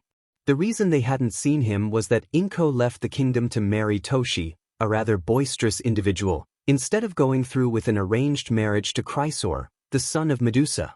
This union was meant to bond the Midoriya family and the Gorgon family, as Palutena and Medusa had been friends since high school. Inko's decision disrupted those plans, and Palutena hoped that Izuku could help the family while also addressing Inko's favoritism towards her soon-to-be disowned granddaughter. Meanwhile, Danzo and his group of false heroes were plotting. After hearing from Toshi about Izuku's unique quirks, Danzo became interested in capturing him to use as a weapon to establish dems over Japan and gain powerful allies. Toshi wanted Izuku eliminated, but Danzo had other plans. Fu informed Danzo that their heroes were ready to capture Izuku at his command. Danzo expressed confidence that once they had him, no one would stand in their way. Toryun voiced his concerns about the plan's success, but Fu reassured him that he could take control of the situation. Unbeknownst to them, a shadow was eavesdropping and would report back to Izuku. In Class 1B, the students were gathered in their room, awaiting the intercom call. Over the past 2 weeks, they had trained rigorously alongside Ruby and her friends. Thanks to Izuku's modifications, 1 day in their world equated to 10 years in another dimension, allowing them to train for 140 years. They had grown stronger and learned new abilities, including Haki and Ki, to prepare for any challenges that might arise. Momo addressed her classmates, encouraging them to show their true potential. Ibra inquired about Midoriya's whereabouts, to which Momo replied that he would meet them at the sports festival, having already informed Mr. King and Principal Nezu. Present Mike called for Class 1B to report to the stadium, and they exited their room, filled with anticipation. As the festival commenced, Present Mike welcomed the audience enthusiastically, while Aizawa expressed his reluctance to be there. Present Mike introduced the various classes, and the crowd cheered as each class entered the stadium. He then introduced the referee, Midnight, who made a striking entrance, capturing the attention of the audience, though some students questioned the appropriateness of her display. Midnight called for Izuku to deliver a speech as the freshman class representative. Class 1A searched for him, hoping to catch him off guard, but he was nowhere to be found. Midnight, unable to locate him, turned to Momo for assistance. Just then, a whirlwind of light and dark appeared behind her, revealing Izuku, accompanied by 2 figures. He thanked them for their assistance, and they assured him they would be watching his performance. After they vanished, Izuku asked Midnight if he was late, to which she confirmed he was right on time and requested his motivational speech. Izuku addressed the freshman class, encouraging them to give their best. He emphasized the importance of believing in oneself, embracing challenges, and learning from failures. He urged them to dream big, work hard, and never give up, regardless of the doubts cast by others. His heartfelt words inspired the audience, and as he stepped off the stage, the crowd erupted in applause. Midnight announced the first event, the obstacle course, and explained the rules as the students waited in the tunnel. Izuku used his telepathy to warn his classmates to prepare for an ice attack from the Todoroki twins. When the alarm sounded, they swiftly dodged as the twins unleashed their ice. Despite the twins' efforts, Class 1B emerged unscathed. Momo commended their attempt, and Izuku challenged them to do better next time. They reached the first course, Robo Inferno, where they set to work dismantling the robots from the entrance exam. Izuku wielded the Leviathan axe, while Ochako and Hitomi combined their powers to take down several robots. Suddenly, a swarm of 0-point robots appeared. Izuku decided it was time to showcase his new ability. Surrounded by light and dark, he summoned a giant humanoid figure with a drill sword. The spectators were in awe of Izuku's transformation. Present Mike marveled at the display, noting the new heights Izuku's quirk had reached, while Aizawa agreed that it would be interesting to see its capabilities. Izuku swung the drill sword, piercing through the 0-point robots with precision, demonstrating his strength and skill. Time to head to the finish line. Izuku dematerialized the Susanoo and moved on to the next part. As he ran, his instincts warned him to dodge, and he swiftly avoided Minatta's trap. Minatta declared that this was where Izuku would fall. Suddenly, Siro used his tape in an attempt to ensnare him, but Izuku dodged and grabbed Siro's tape, swinging him towards Sato, who was preparing to punch Izuku. Minatta then threw multiple sticky ball at Izuku, but Weiss intervened, using her glyphs to stop them. Minatta questioned Weiss's actions, to which she confidently replied that she was helping her friend, knowing Izuku could handle himself but wanting to assist nonetheless. Weiss planted her sword and summoned an ice dragon. Minatta, feeling desperate, asked for mercy, but Weiss simply replied that she would think about it, then decided against it. The ice dragon unleashed a chilling breath toward Minatta, Siro, and Sato, freezing them in place. Izuku thanked Weiss, who assured him it was no trouble. As Weiss hopped onto her dragon, they continued to the next obstacle, the fall.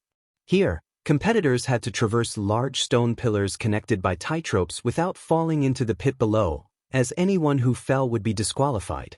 Izuku utilized his wind element to run on air, reminiscent of a character from a popular show. He sensed something was off and, just as he predicted, dodged an explosion from Katsumi.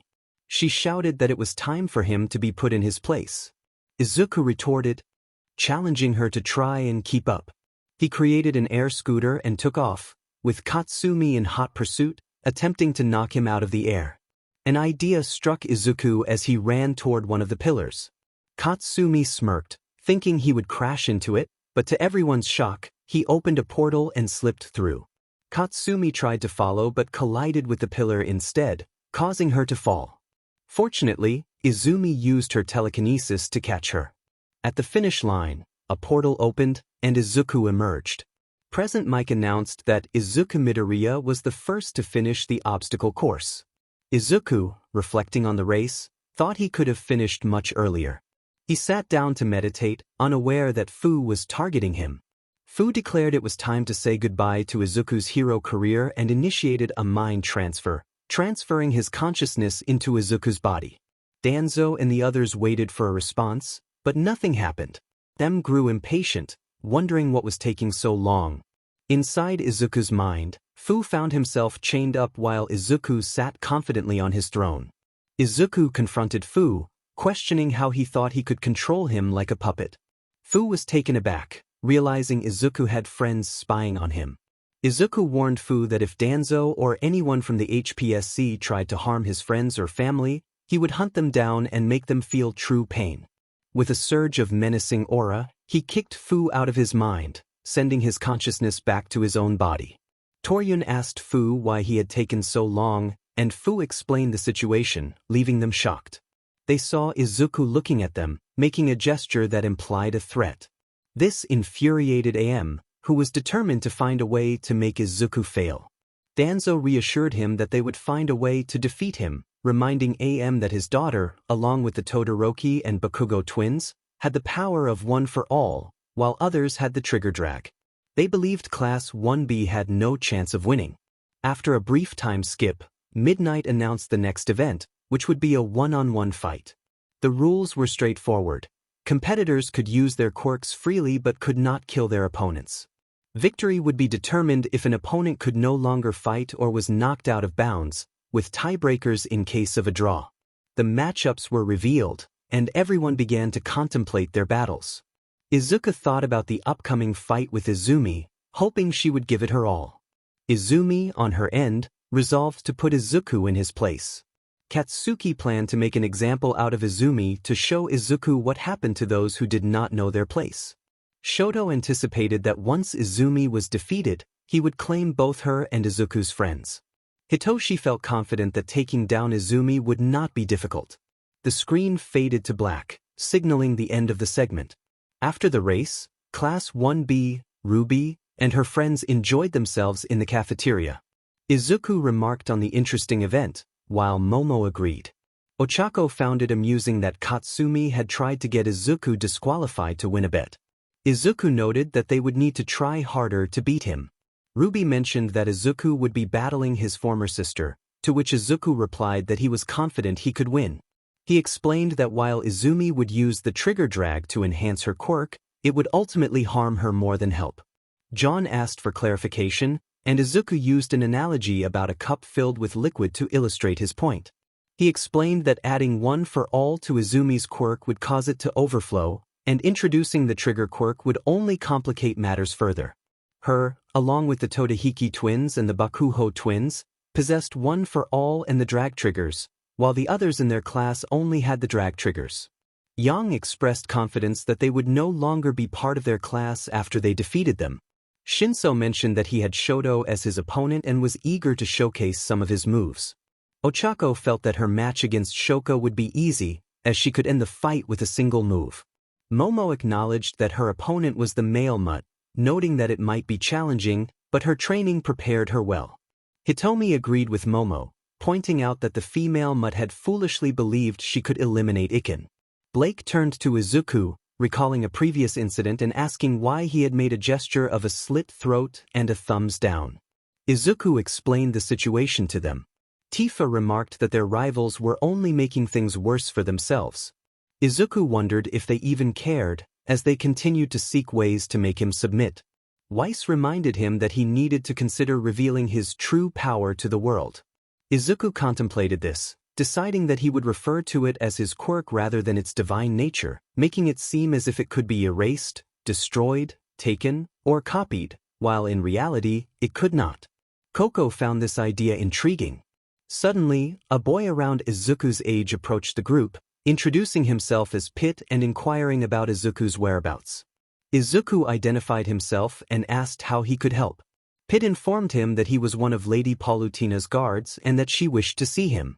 Izuku agreed to follow Pit, telling the others he would be back shortly. After a brief journey, Izuku and Pit arrived at the box suite where the royal family awaited. Izuku spotted his Uncle Night-Eye and Uncle Nezu. Pit announced Izuku's arrival to Lady Palutina, who expressed her delight in finally meeting her grandson. Izuku was surprised to learn that she was his grandmother, and she apologized for the actions of her former daughter. Izuku reassured her that it was fine and mentioned his plans to expose her after his friends won a bet. Hisashi inquired about the bet, and Izuku explained how Inko and most of Class 1A had been trying to force him into a 𝗵𝗵𝗲𝗍 role. The Midoriya family sighed, knowing Inko and the others would ultimately fail. Tatsumaki remarked that she wasn't surprised by Inko's behavior, and Fubuki agreed. Izuku noted that this wasn't the first time she had lost a bet or made poor decisions. Night-Eye shared that Inko had a history of losing games and even caused a business to shut down with false accusations. Hisashi reminded them of her recent actions before the revelations of abuse and neglect. Izuku asked for clarification, and Palutina explained that Inko was supposed to marry her friend's son to unite their families but had fled the country instead. Izuku recalled hearing about the Gorgon family, noting that their son had been expected to be North America's #1 pro hero but had relinquished the title to Star and Stripes. Palutina clarified that he believed Star and Stripes would be a better hero, and Izuku expressed sympathy for him. Hisashi reassured Izuku that the two were now married. Palutina then mentioned her longing for Izuku to marry someone from the Gorgon family but acknowledged his existing relationships with 4 girlfriends. She expressed understanding if he didn't want to pursue that path. Izuku promised to discuss it with the girls and would provide an answer after the festival, emphasizing the importance of getting to know the potential bride first. Palutina agreed, mentioning plans to invite him and his class to Neo Genesis for their internship. She inquired about his powers, and Izuku confirmed that they were indeed creation and destruction, granted to him by the God Brothers to eradicate corruption in the world. Palutena, sensing the divine nature of his powers, turned to Night-Eye, who had something to discuss with Izuku. Night-Eye explained that he needed Izuku and his friends' assistance in taking down 𝗕𝗏𝗏 and his gang.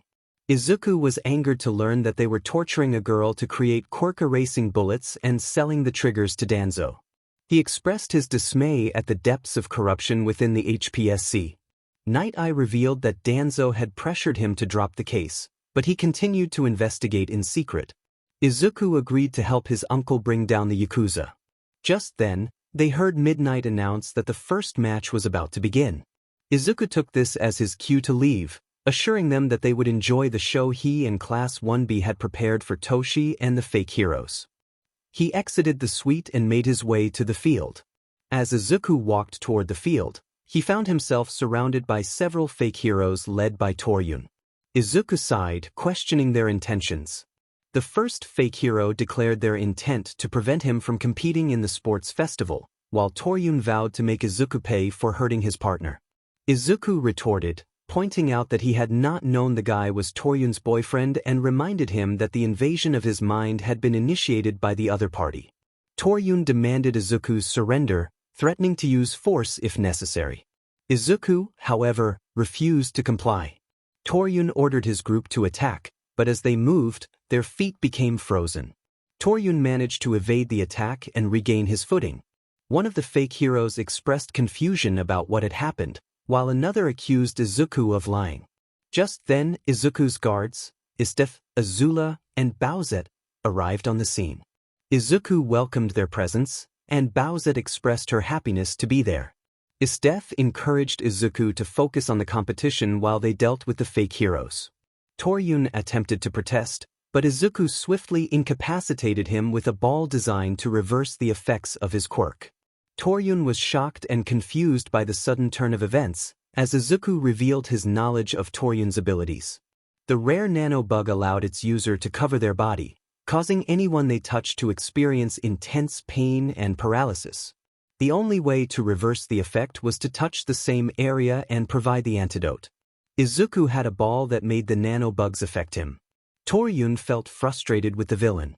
Izuku assessed the situation and estimated that the villains had only a few hours left. He encouraged the girls to take action, and they grinned as the fake heroes lost their confidence. Their attempts to call for help were silenced by Izuku's soundproofing. As the first match was about to begin, Izuku sat with his class in the bleachers. He asked who would be fighting first, and Tifa informed him it was Pony against Iida. Izuku confidently stated it would be an easy win for Pony, and Koda supported this, expressing faith in his girlfriend's abilities. Pony was determined, reflecting on the training she had undergone over the past 2 weeks. Iida, on the other hand, was confident that Pony would be easy to defeat, believing she would not know what hit her. Pony was focused, aware of Iida's previous use of the trigger, and prepared to counter his moves. Midnight announced the start of the match. Iida charged at Pony, but she skillfully used her earthbending abilities to summon a wall, blocking his attack and pushing him toward the edge of the ring. Iida managed to avoid being knocked out but quickly attempted another attack. Pony reacted by manipulating the ground, causing him to lose his balance. Although he tried to evade, a rock struck him. Pony noted that Iida was not as unpredictable as she had hoped. Angered by his situation, Iida declared he would show her his true strength. He activated his quirk, launching himself at Pony, but she blocked his kick and used an earth slab to stabilize herself. Iida shouted at her to forfeit, but Pony confidently challenged him to try and make her.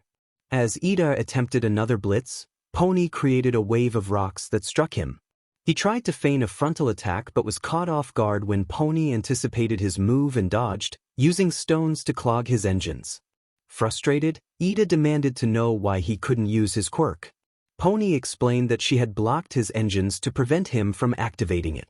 Iida was furious, claiming she had disrespected him, but Pony rolled her eyes, thinking about how Izuku had been right about Iida's attitude. Determined to win, Iida tried to attack again, but Pony transformed the ground beneath him into quicksand, causing him to lose his footing. She then hardened the ground, trapping him. Midnight asked Ida if he could continue, to which he replied that he would show Pony her place once he escaped. Pony sighed, believing he wouldn't get out, and urged Midnight to call the match. Midnight declared Pony Tsunatori the winner, and the crowd erupted in cheers as she took a bow. Midnight requested Pony to help get Ida out of the ring, but Pony suggested knocking him out first, sensing he might try to attack her again. Ida was silenced when Midnight knocked him out. Pony made her way to the tunnel, where she was greeted by her boyfriend, 𝗂𝗫. They embraced and shared a kiss, and 𝗂𝗫 praised her performance. Pony thanked him, and they returned to their seats as the next match was set to begin. The next match featured Reiko Yanagi against Toru Hagakure. Reiko focused on the floating clothes that concealed Toru's face, feeling confident but aware that Toru might have a trick up her sleeve. Toru, fueled by the trigger, believed she would end the match quickly. Midnight announced the start of the second match. Reiko launched a ghost blast at Toru, but it was deflected, and she realized Toru had set a barrier to trap her. Toru taunted Reiko to forfeit, but Reiko refused, challenging her instead.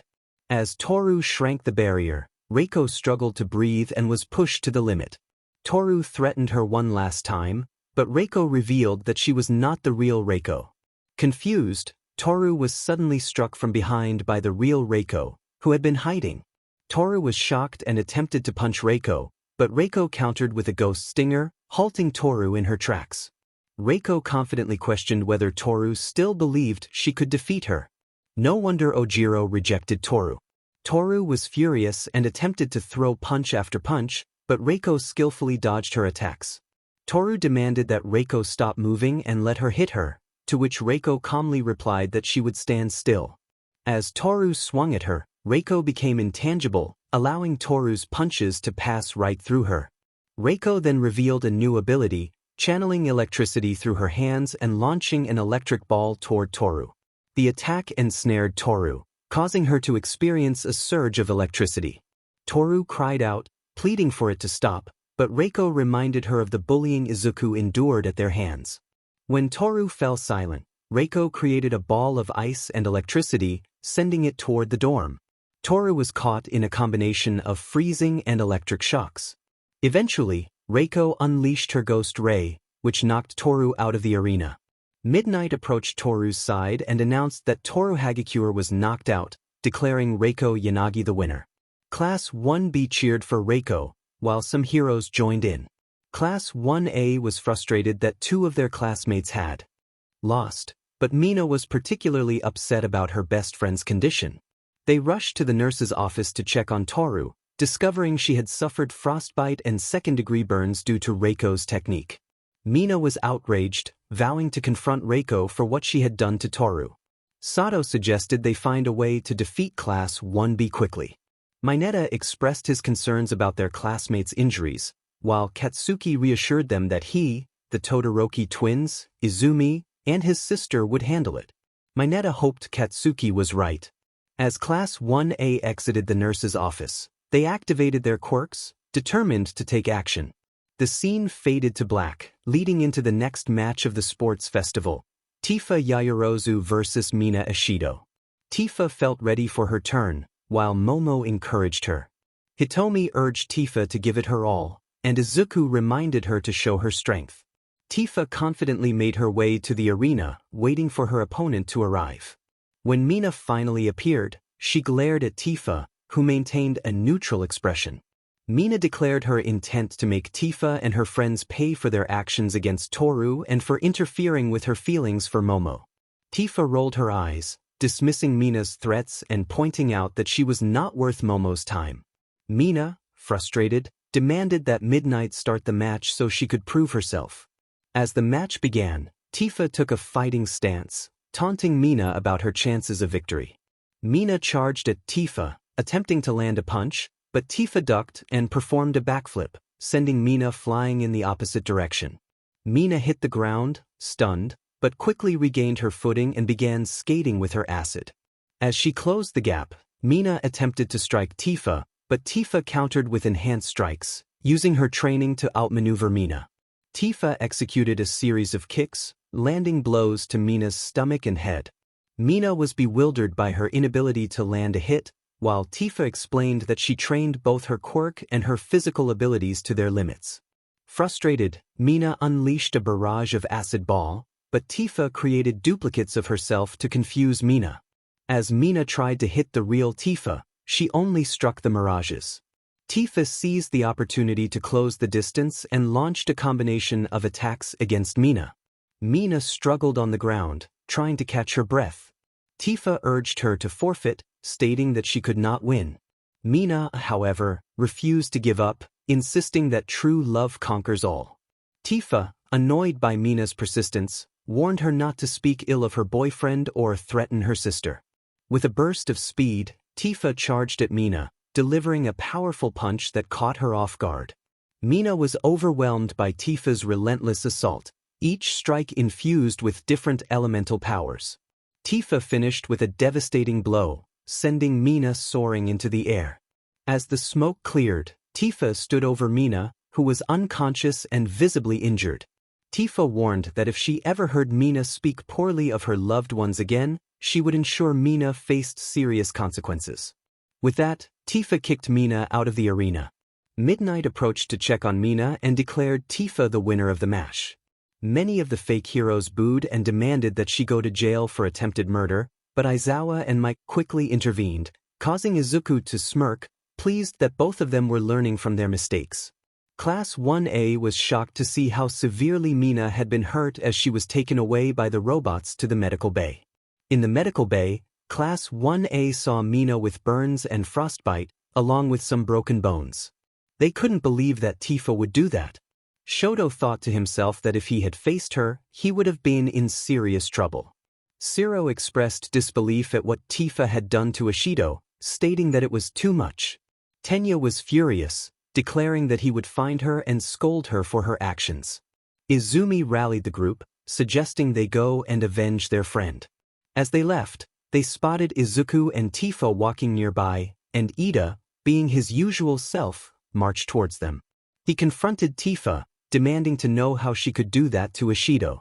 𝗕𝗏 dismissed his outrage, claiming Mina deserved it for not taking things seriously. 𝗧𝗏 argued that 𝗕𝗏 had gone too far.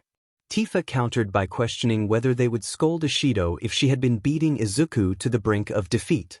The group fell silent at her words.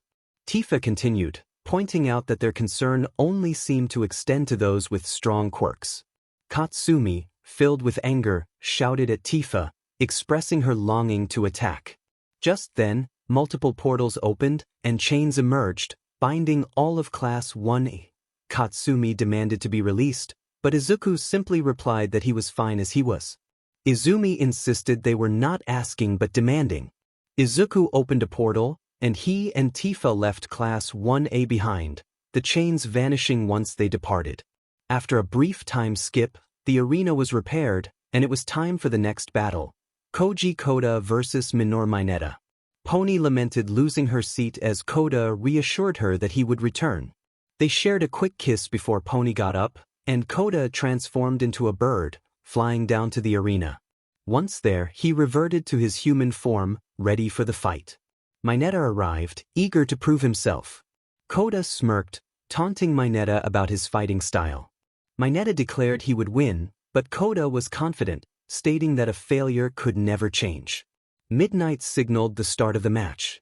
𝗵𝗏 began by throwing Great Ball at 𝗂𝗏, who skillfully dodged them by transforming into a cheetah. 𝗂𝗏 then shifted into a gorilla and charged at 𝗵𝗏, who mirrored his attack. 𝗵𝗏 leaped to kick 𝗂𝗏, but 𝗂𝗏 caught him and slammed him down, delivering several punches before finishing with a drop kick. 𝗵𝗏 managed to use his ball to prevent being knocked out of the ring. Frustrated, 𝗵𝗏 thought about how strong 𝗂𝗏 was.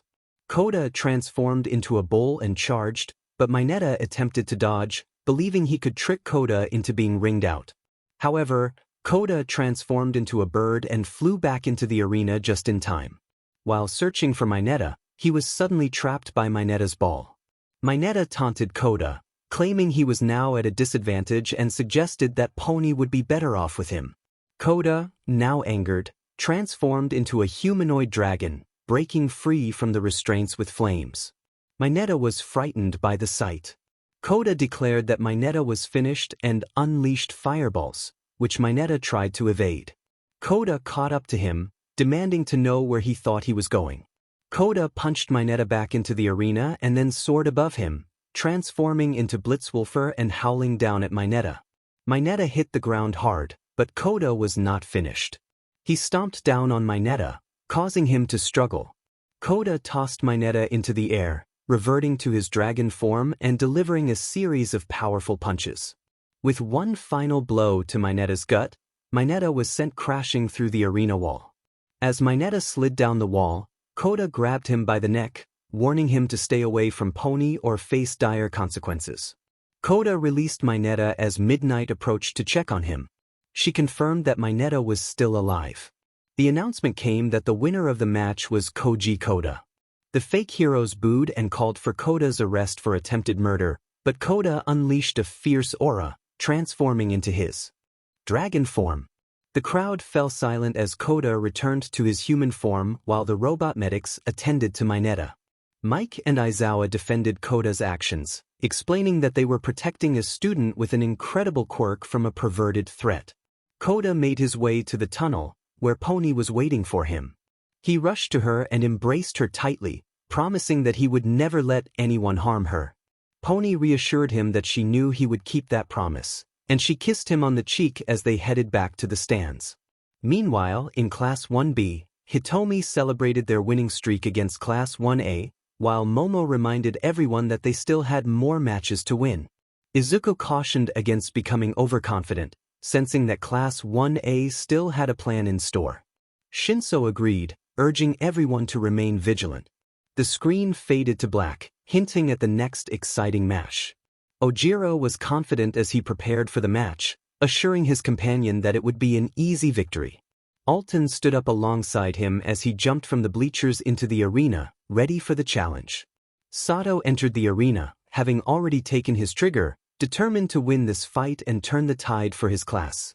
Ojiro smirked, pointing out the disparity in their class's dedication, which only fueled Sato's anger.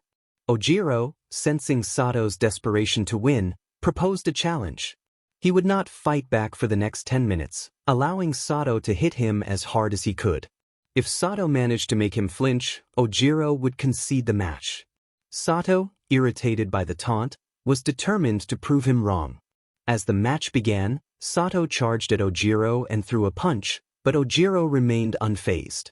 He taunted Sato, suggesting that even his girlfriend could hit harder.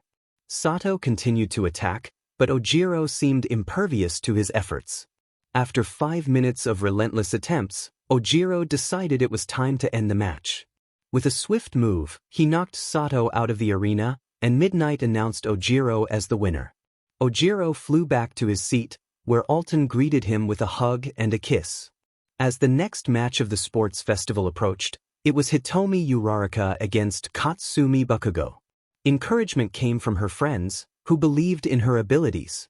Hitomi gracefully landed in the arena, while Katsumi glared at her, harboring resentment for not dating her brother. The tension was palpable as Katsumi vowed to make Hitomi pay for her decision. The match began with Katsumi launching an explosive attack, but Hitomi skillfully dodged and countered with a series of precise kicks. Hitomi taunted Katsumi, challenging her to prove her strength.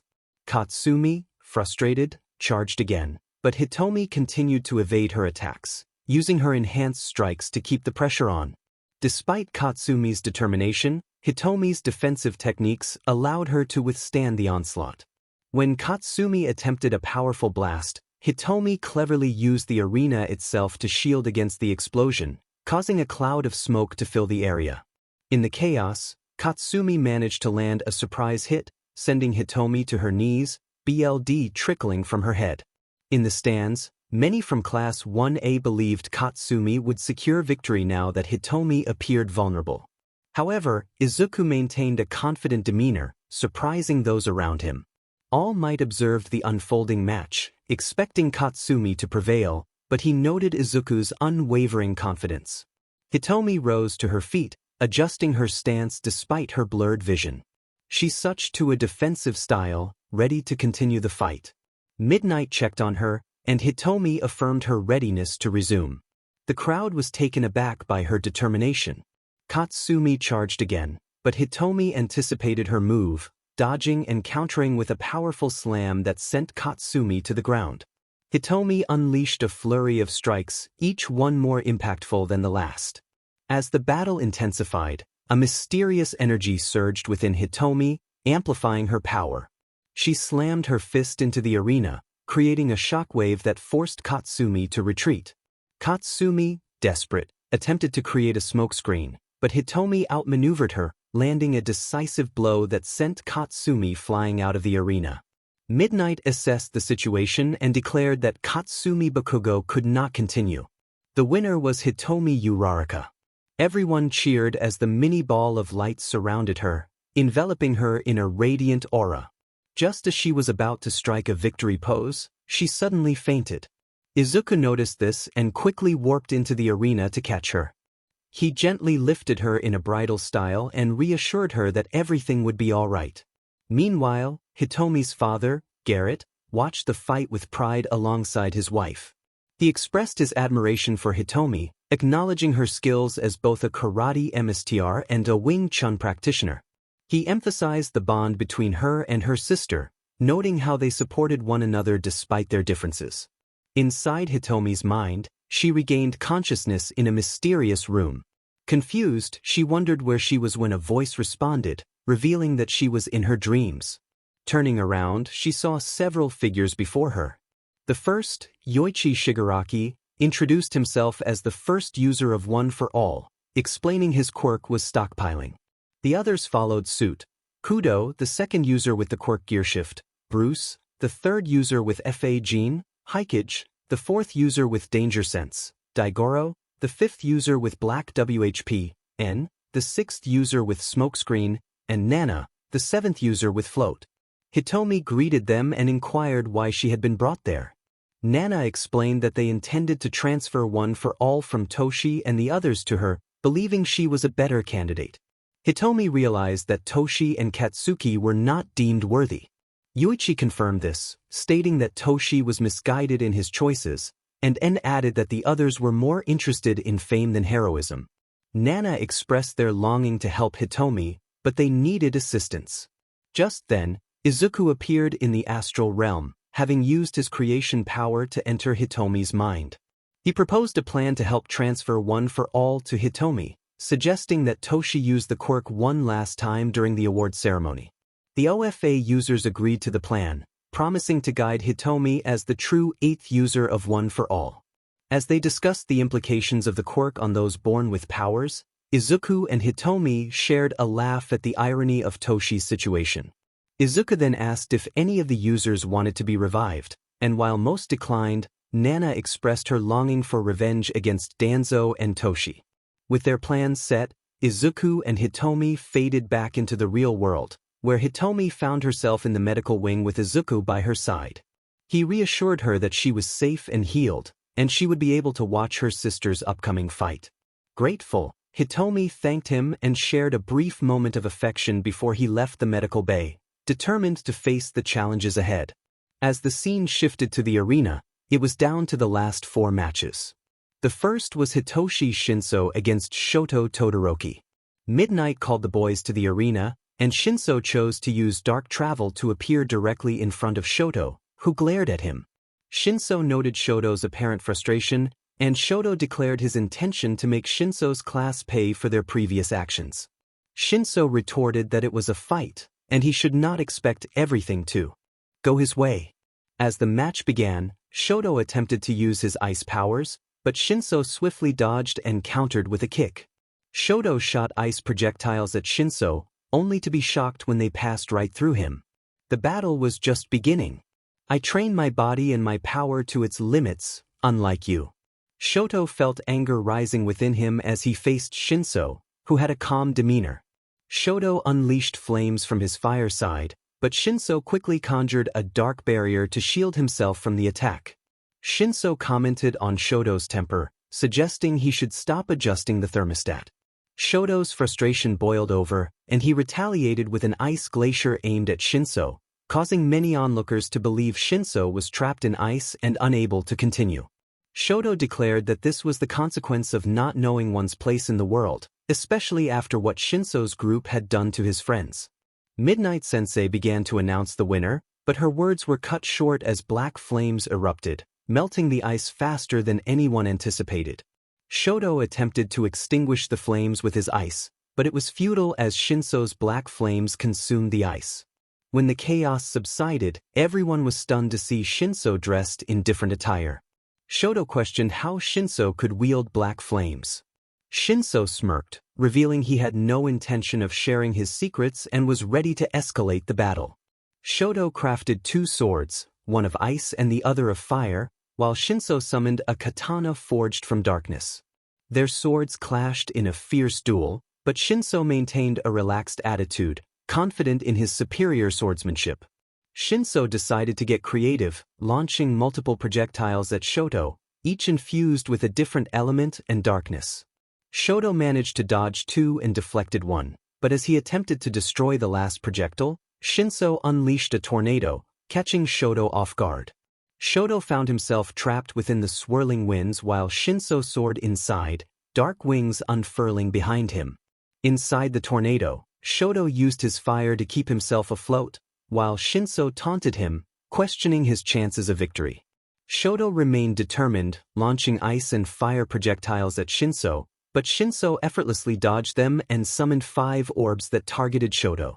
Despite Showdown's attempts to shield himself with ice, Shinso closed in and shattered his barrier with a swift strike.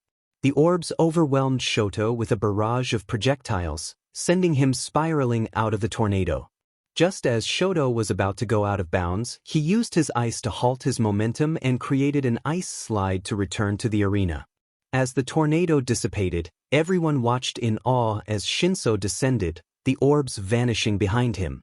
Showdown was frustrated, questioning how he could lose to someone he deemed a villain despite his powerful lineage and training under All Might. Shinso replied that while Showdown relied on his father's name and his quirk, he trained his body and abilities daily under challenging conditions, pushing himself and his friends to their limits. The audience gasped at Shinso's bold statement about All Might, and Showdown's anger flared at the insult to his hero. He demanded to know how Shinso could speak so disrespectfully. Shinso countered, pointing out that Showdown's quirk could also be seen as villainous due to the destruction it could cause. He argued that even All Might's quirk could be considered villainous in the wrong hands. Showdown insisted that their quirks were not villainous, but Shinso maintained that it depended on the user's intentions. Determined to end the fight, Showdown prepared for a final attack, while Shinso agreed that it was time to finish the match. Showdown fused his ice and fire, creating a powerful move, while Shinso enveloped his sword in darkness. As Showdown charged his attack, he felt an unexpected pain but pushed through, determined to finish the fight. The 2 attacks collided, but Shinso's power proved to be greater, engulfing Showdown and knocking him out of the arena, leaving the crowd in shock. Shinso remarked that he had been holding back, finding Showdown's performance pathetic. Midnight announced that Shoto Todoroki was unconscious and declared Hitoshi Shinso the winner. As Shinso struck a victory pose and exited the arena, Enji watched the battle with frustration over Showdown's loss, contemplating a quirk marriage for Shinso with either Shoka or Fuyumi due to his unique black flames. Meanwhile, Hisashi became intrigued by Shinso's abilities, noting the similarity to his own quirk. A brief time passed, and it was now Shoka Todoroki's turn to face Ochako Uraraka. Ochako used her quirk to glide down to the arena, while Shoka glared at her upon arrival. Shoka confronted Ochako about her association with Deku, expressing her disdain. Ochako responded that she valued people for who they were rather than their power, which only irritated Shoka further. Midnight began the match, and Shoka unleashed her ice to gain the upper hand, but Ochako countered with her shooting stars, shattering the ice and creating chunks around the arena. As Shoka rushed toward her, Ochako dodged effortlessly, countering with her own attacks. Shoka attempted a powerful move, cooling the air around her before switching to fire, releasing a superheated blast aimed at Ochako. The spectators believed Shoka had secured her victory, but Ochako summoned a black hole to absorb the attack, leaving the audience in awe. When she dismissed the black hole, it revealed a galaxy and a constellation of the Little Dipper, stunning everyone in attendance. She fired the little dipper beams at Shouka, hitting her but not finishing the fight.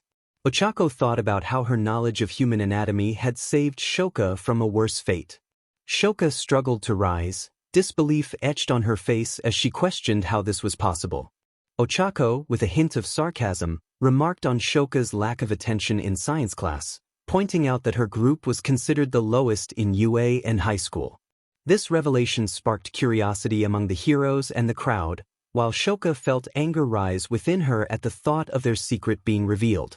Determined to take Ochako down with her, Shouka prepared to unleash her ultimate move. She declared her attack, Flash Fire Fist. Ochako countered with a powerful Galaxy Kick. The two attacks collided, but Ochako's move prevailed, sending Shouka out of bounds. With a triumphant smile, Ochako declared victory. Midnight announced that Shouka Todoroki was unable to continue, and Ochako Uraraka was the winner.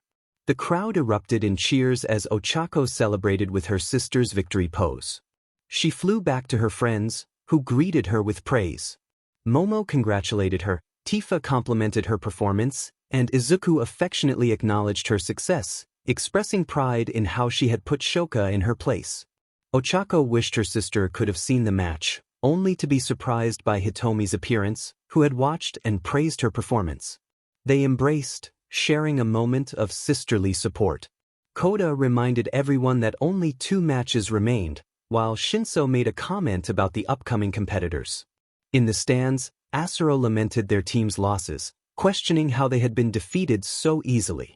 Toru expressed frustration at their opponent's strength, and Mizo suggested they keep their distance. Sato agreed, while Izumi reassured them that victory was still possible. Katsuki declared that Deku and his friends wouldn't defeat them, though Kirishima, Tsu, Tokoyami, Denki, and Kyoka exchanged knowing glances, aware of the challenges ahead. In the Midoriya's box, Pit remarked on how Izuku and his friends continued to impress, with Palutena agreeing that they would become fine heroes. Night Eye shared the sentiment when 2 guards entered, announcing the arrival of Lady Medusa and her family. Palutena welcomed them, and they exchanged greetings. Medusa expressed interest in Izuku after hearing about him from Palutena, noting that she had seen him in action during the first event. Palutena confirmed that only 2 matches remained, and Medusa noted that her daughter might have an interest in Izuku. The Midoriyas and Chrysaor family settled in, eager to see Izuku perform. As the final 2 matches approached, Momo Yaoyorozu prepared to face Katsuki Bakugo. She entered the arena, waiting for her opponent, who eventually appeared with a confident grin. Momo sensed Katsuki's intent to dominate and reminded herself to be cautious, relying on her training.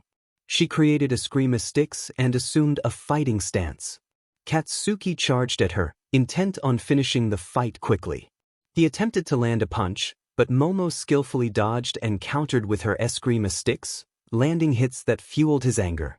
Katsuki, frustrated, unleashed a point-blank explosion, but Momo evaded it and retaliated with ice grenades that surrounded him in cold air. When Katsuki tried to unleash another explosion, nothing happened, leaving him bewildered. Momo explained her tactic, and Katsuki, furious, vowed to retaliate. He activated his quirk, surrounded by crackling energy, and charged at her again. Momo narrowly avoided his punch, feeling the shockwave from the attack. Katsuki smirked, revealing his other quirk, while Momo dismissed it as a cheap imitation. In the stands, Izuku and Tifa commented on Momo's cleverness, with Izuku noting that comparing Katsuki to Bomberman was an insult to the video game character. Momo agreed with Izuku, enjoying the banter while continuing to focus on the match. Katsuki, incensed by their remarks, prepared for his next move. Katsuki charged at Momo, pulling his right arm back to strike, but Momo blocked the attack with a shield she had created. Katsuki was taken aback, questioning how the shield had withstood his force. Momo replied that he must not have been keeping up with his comics or games. She then formed a hammer made of earth using a device they had developed during their training. With determination, Momo swung the hammer at Katsuki, who retaliated with his own attack. However, Momo defended herself with the shield and countered, tossing the shield at him. It struck Katsuki and rebounded back to her, allowing her to hit it again with her hammer, sending him stumbling backward. Momo slammed the ground with her hammer, causing a tremor that made Katsuki lose his balance. Regaining his footing, Katsuki declared that he would end the battle right then and there. He unleashed a powerful explosion aimed at Momo, but she deflected it with her shield. As the dust settled, Katsuki soared into the air, creating a tornado to charge toward her. He unleashed his most formidable attack, believing he had defeated Momo. To his surprise, the smoke cleared to reveal Momo encased in a protective bubble shield, leaving the crowd in awe. Katsuki was bewildered, demanding to know how she had done it. Momo, with a confident demeanor, pressed a button on her shield, revealing projectiles. She fired one at Katsuki, who dodged the first but was hit by the second. He attempted to use his quirk again, but found it disabled. Momo taunted him, explaining that he would be unable to use it for 2 hours. Katsuki scoffed, insisting he didn't need it to defeat her. He lunged at Momo, but she evaded and threw her shield again. Katsuki dodged, but Momo struck him with her 𝗬𝗓𝗍 sticks, showcasing her skill. Midnight approached Katsuki, finding him unconscious and declaring Momo the winner. The crowd erupted in cheers as Momo made her way to the tunnel, where she was confronted by Mina. Momo sighed, questioning Mina's intentions. Mina accused her of hurting her friend and going too far. Momo retorted that Katsuki had nearly harmed her, asserting that it was the reason she and others distanced themselves from Mina's group. Mina insisted they could still be together, urging Momo to leave Deku behind. Momo firmly rejected her, expressing frustration over Mina's superficiality and toxic behavior. After a heated exchange, Momo walked away, leaving Mina in tears. As the final match approached, Izuku Midoriya prepared to face his sister, Izumi. He acknowledged the challenge ahead, while his friends cheered him on. Izuku felt no mercy after all he had endured. He warped from the stands to the arena, where Izumi glared at him with disdain. She proclaimed her intent to defeat him, boasting about her lineage as the daughter of heroes. Izuku countered, calling her a hypocrite for relying on her parents' fame. Izumi lashed out, blaming Izuku for the fallout that had affected her and her friends, claiming he had humiliated them. She threatened that once she defeated him, he would be at their mercy. Izuku's demeanor shifted as he released a menacing aura, laughing darkly. He vowed not to hold back against someone who refused to see reality, promising to break her both physically and mentally. As the match began, Izuku requested that there be no out-of-bounds rules, insisting that the fight would continue until one of them was knocked out or surrendered. Midnight hesitated but ultimately agreed. Izuku initiated the battle by unleashing flames toward Izumi, who created a shield to protect herself. However, Izuku anticipated her move, smirking as he prepared his next attack. While Izumi focused on defending against the flames, she failed to notice a crack forming beneath her. Just as she realized it, another Izuku emerged from the ground, striking her upward and causing her shield to shatter, leaving her vulnerable to the flames. The crowd gasped, uncertain of her fate. Fortunately, Izumi managed to conjure a force field just in time to shield herself from the flames. Izuku acknowledged her quick thinking, noting that she had learned from their previous encounters. Izumi, confident in her force field, declared that his attacks would not harm her. Izuku smirked, ready to prove her wrong as she activated her quirk and charged at him. She attempted to punch him, but he dodged her attack and countered with a lightning punch, causing the force field surrounding her to shatter. Izumi was shocked to see her force field disappear. Izuku remarked that he thought it would be interesting to see how much damage it could withstand before breaking. He taunted her, claiming that despite her abilities, she was still weak. Izumi, filled with determination, refused to be looked down upon. Izuku continued to belittle her, emphasizing the power gap between them.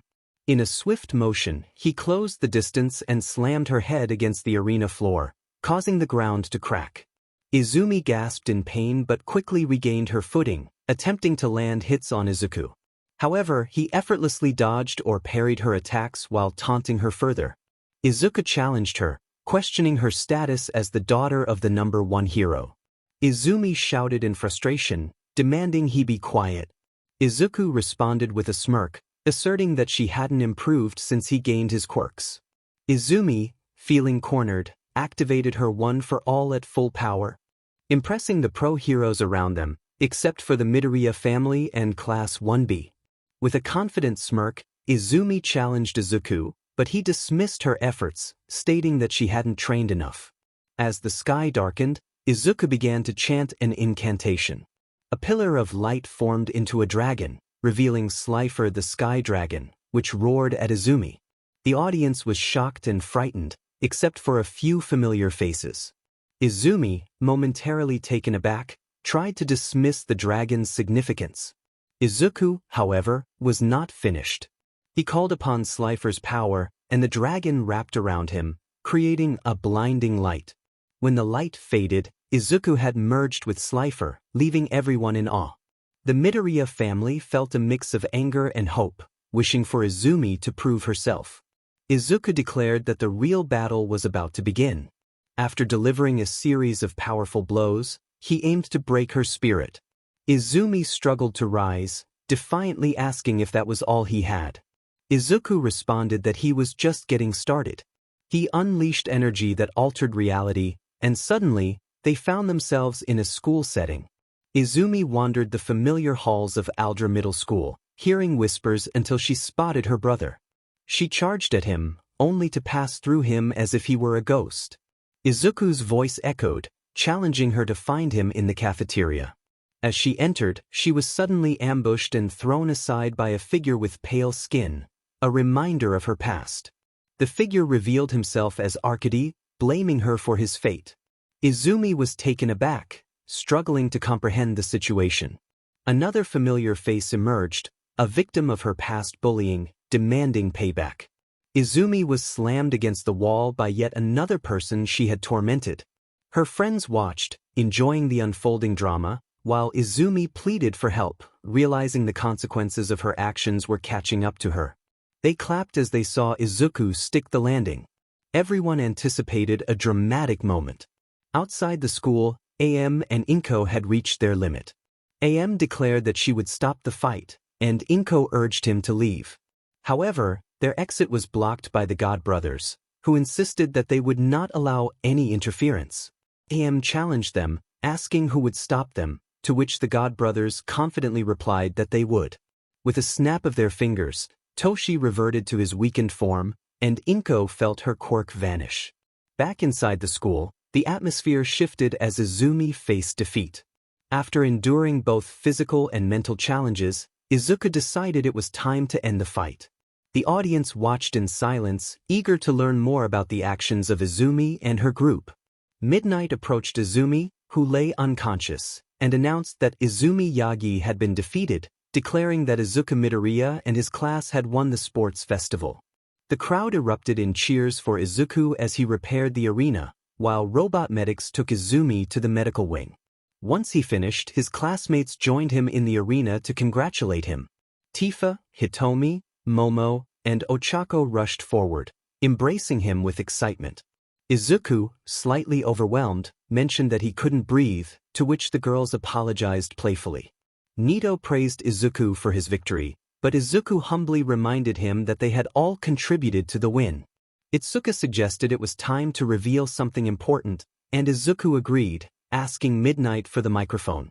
Midnight handed it over as Izuku prepared to address the audience. Meanwhile, his classmates were anxious, fearing he might expose their secrets.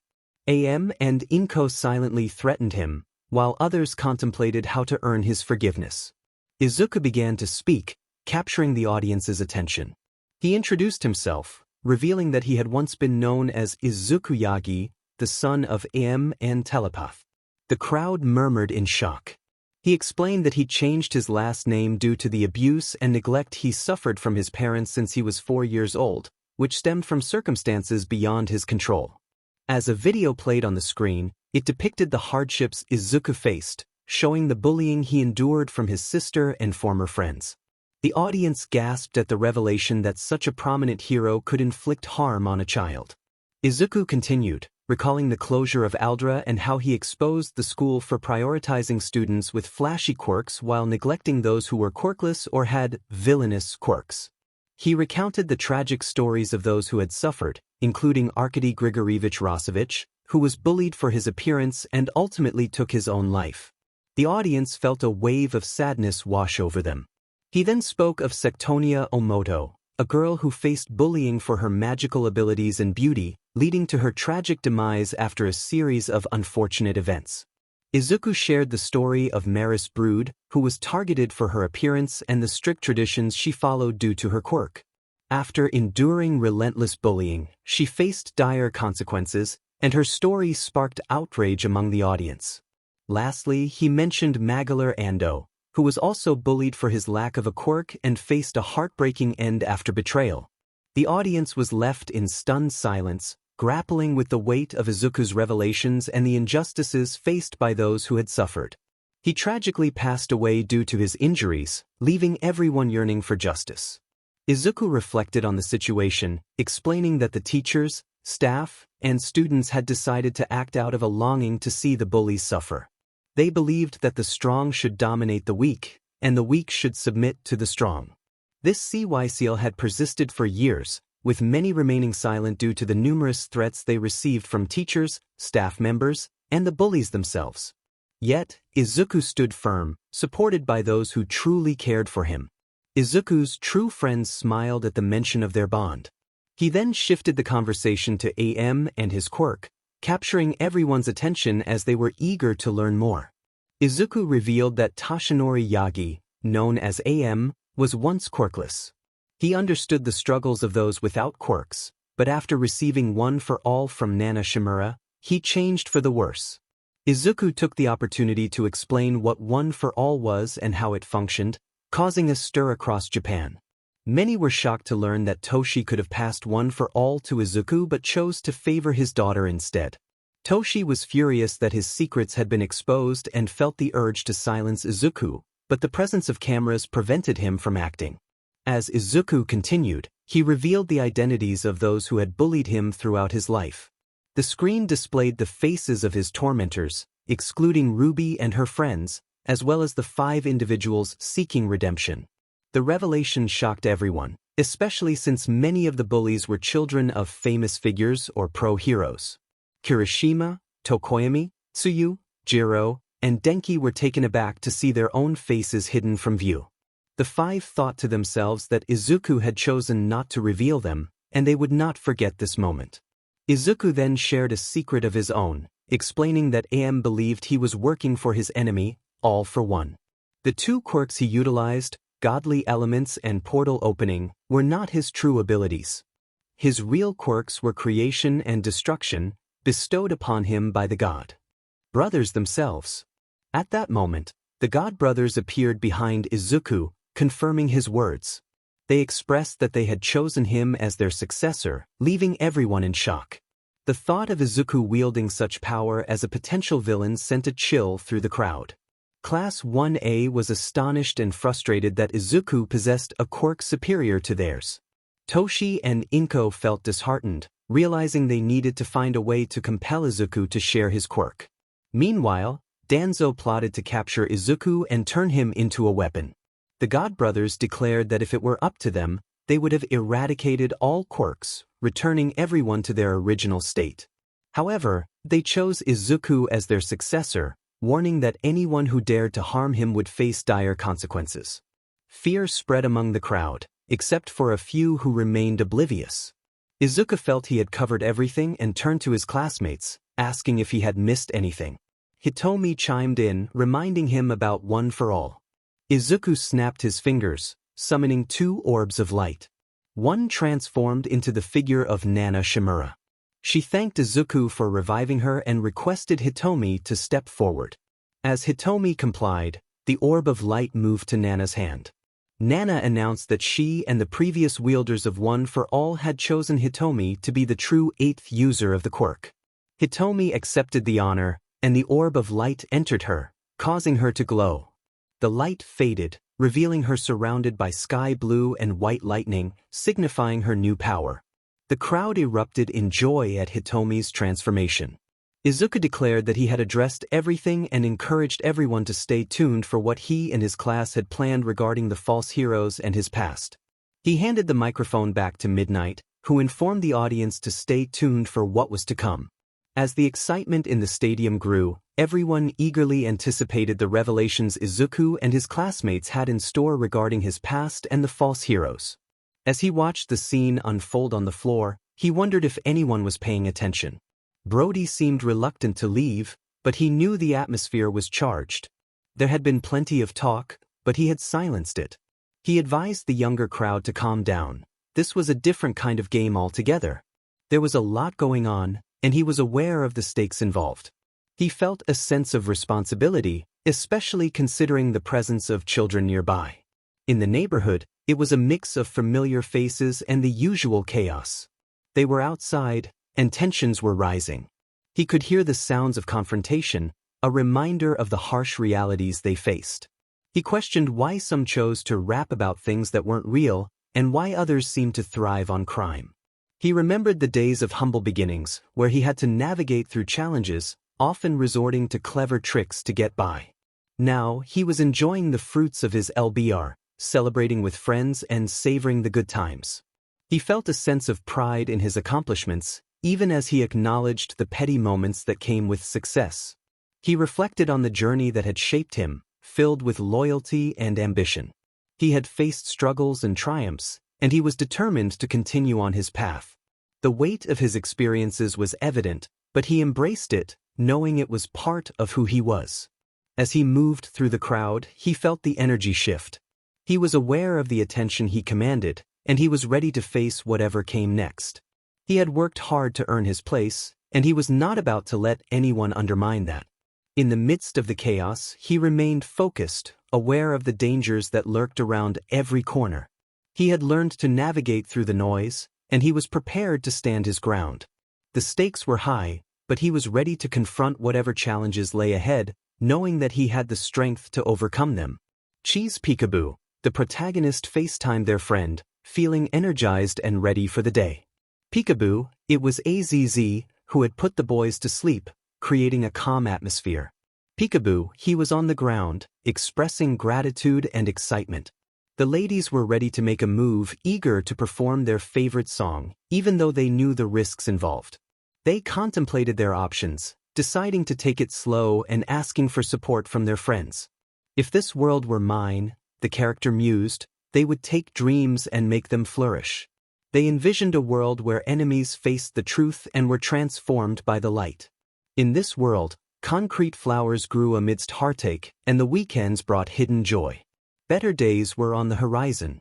If it were up to them, they would show no sympathy to those who brought pain, wanting only to see their friends succeed. As they moved through life, everything felt right when they were together, and they wanted to share that joy with others. In a moment of confrontation, another character reflected on the challenges they faced. They recognized the false bravado of others and dismissed the expectations placed upon them. They sought authenticity and wanted to build meaningful connections, valuing honesty over superficial praise.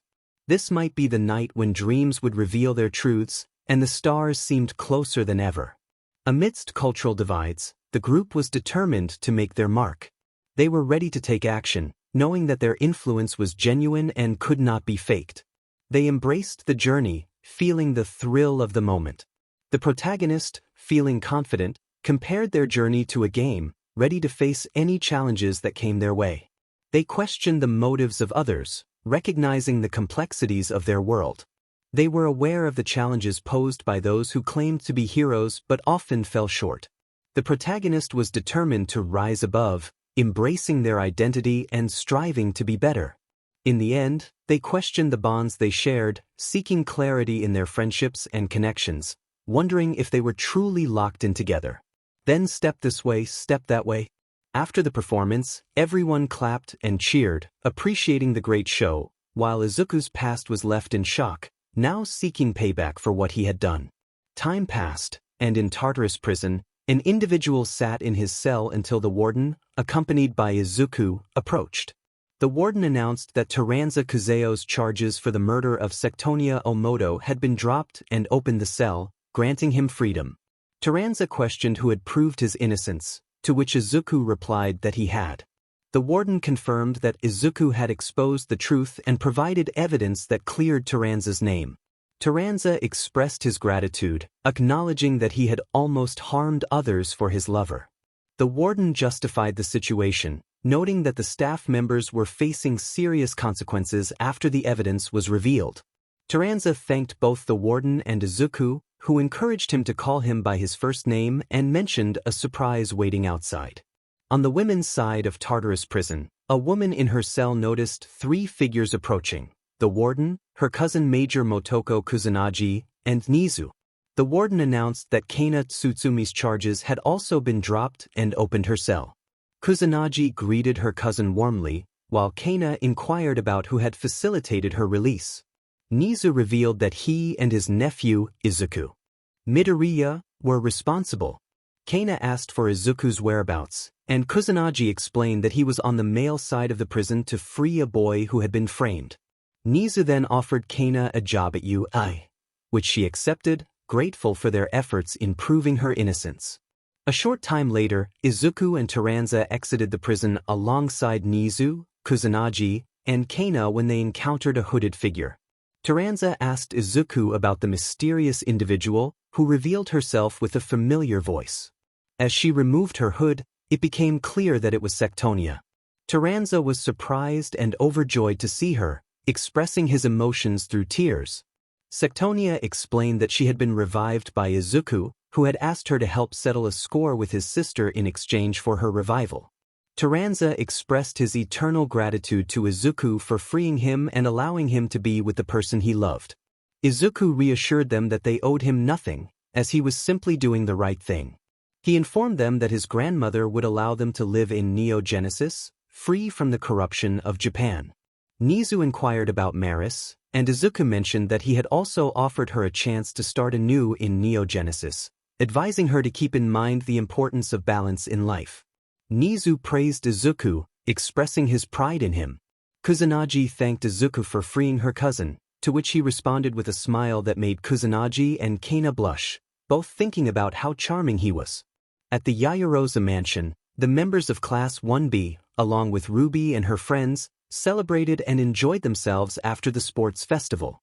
Izuku rang a bell to gather their attention and commended everyone for their excellent performance during the festival.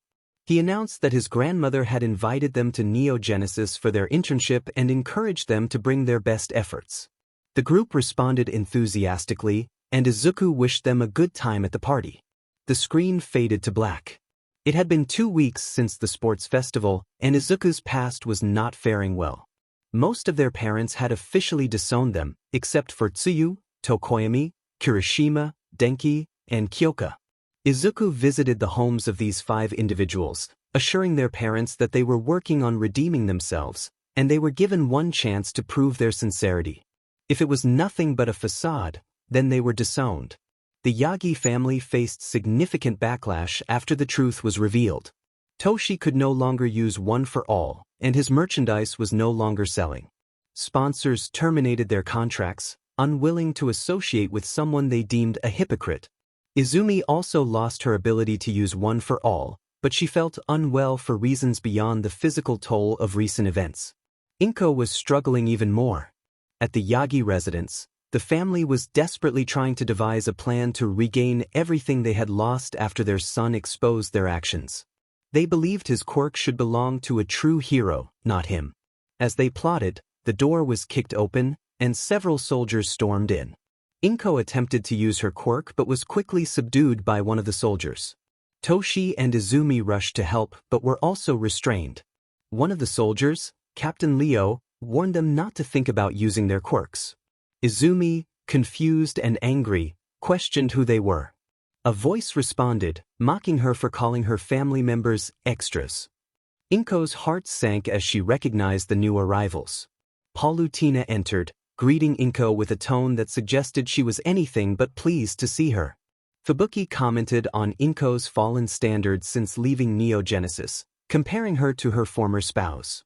Inko desperately tried to defend herself, claiming that Izuku's lack of a quirk would ruin their reputation. She believed they had to make him a scapegoat for the greater good. Hisashi, another family member, expressed his disappointment in Inko's parenting, suggesting she would fail if the world depended on her to raise a quirkless child. Palutena, having heard enough, declared that she would banish Inko, Toshi, and Izumi from the Midoriya family and Neogenesis forever. With a wave of her hand, she placed a banishment seal on them, extracting their quirks and altering their appearances. Inko's vibrant hair turned gray, her youthful skin became wrinkled, while Izumi's hair changed to blonde, and her eyes shifted from green to blue. Izumi was horrified by the transformation and demanded to know what had happened. Tatsumaki explained that their quirks and DNA had been removed, severing their ties to the family. Toshi protested, but Hisashi clarified that Izuku was no longer their son, even if they had retained any connection to him. Izumi threatened to inform the Hero Public Safety Commission, but Fubuki dismissed her, suggesting it would only lead to a conflict they could not win. Palutena, satisfied with her work, left with her companions, leaving Inko devastated and unable to continue her aspirations as a hero. Izumi later confided in her friends about the incident, and they were outraged by Palutena's actions. They resolved to confront Izuku, determined to force him to reverse everything and make him pay for what had happened. Meanwhile, the Bakugo and Todoroki twins were also suffering, unable to use one for all and confused about the cause of their pain. In the present, Izuku and his friends were walking to you. After enjoying 2 weeks of downtime, they had spent time with Class 1B, forming new friendships and deepening their bonds. During this time, several girls expressed their feelings for Izuku, revealing their willingness to share their affection for him, appreciating him for who he was. As they approached you, they heard a familiar voice calling out to Izuku. He and his friends rolled their eyes, recognizing the source. Class 1A, along with Toshi and an aged Inko, confronted them. Momo expressed her frustration at the interruption, while Izuku sarcastically complimented Inko's new look, which seemed to reflect her personality. Izumi accused Izuku of causing their predicament, but he feigned ignorance, claiming he had been relaxing. Toshi shouted accusations at him, but Izuku retorted with a jab about Toshi's frail appearance. Inko, unable to retaliate due to her lost quirk, glared at him. Izumi demanded an explanation, revealing that Palutena had erased their quirks and DNA during their break. Izuku responded with a mocking comment about their transformations, provoking further anger from the group. Ida demanded that Izuku fix everything and give his quirk to All Might, asserting his authority. Izuku scoffed at the idea, questioning why he would hand over his powers to someone he deemed unworthy. As Izuku laughed, a sense of unease spread among his former classmates, who began to realize the gravity of the situation. None of them were prepared for what happened next. Suddenly, the hallways around them began to collapse, sending waves of fear through the group. Izuku felt a surge of determination as he addressed them, warning that if anyone dared to use his friends or family against him to force him to give up his quirk, he would ensure they faced dire consequences. Katsuki challenged him, but Izuku's resolve only strengthened. He reminded them of the power he wielded, capable of causing catastrophic destruction if he chose to turn villainous. The very thought sent shivers down their spines. Just then, the silhouettes of 3 Egyptian gods appeared behind him, intensifying their fear. An authoritative voice interrupted the tension, revealing Izuku's uncle and other family members. With a snap of his fingers, the chaos subsided, and the hall returned to normal. Principal Nezu reassured everyone, explaining that Izuku had been unfairly pressured due to his powerful quirk. He instructed Izuku and his group to return to class, while he and the others would address the situation with Izuku's former family. Toshi insisted they wouldn't leave until Izuku fixed the issue, but Izuku, weary of the confrontation, silenced them with a snap that bound them and muted their protests. With a satisfied nod, he led his group away. Once they reached Class 1B, Vlad began the lesson focused on choosing their hero names. Each student selected a name that resonated with their identity and powers. Ruby became Red Reaper, Weiss chose Ivory Mage, Blake was dubbed Nightshade, and Yang took on the name Golden Dragon. John became Aura Knight, Nora was Pink Lightning, Pyrrha chose Crimson Guardian, Rin became Verdant Lotus, Penny was Iron Blossom, Neo took on Mirage, Emerald became Cycloak, Coco was Brass Bell, and Velvet chose Replica.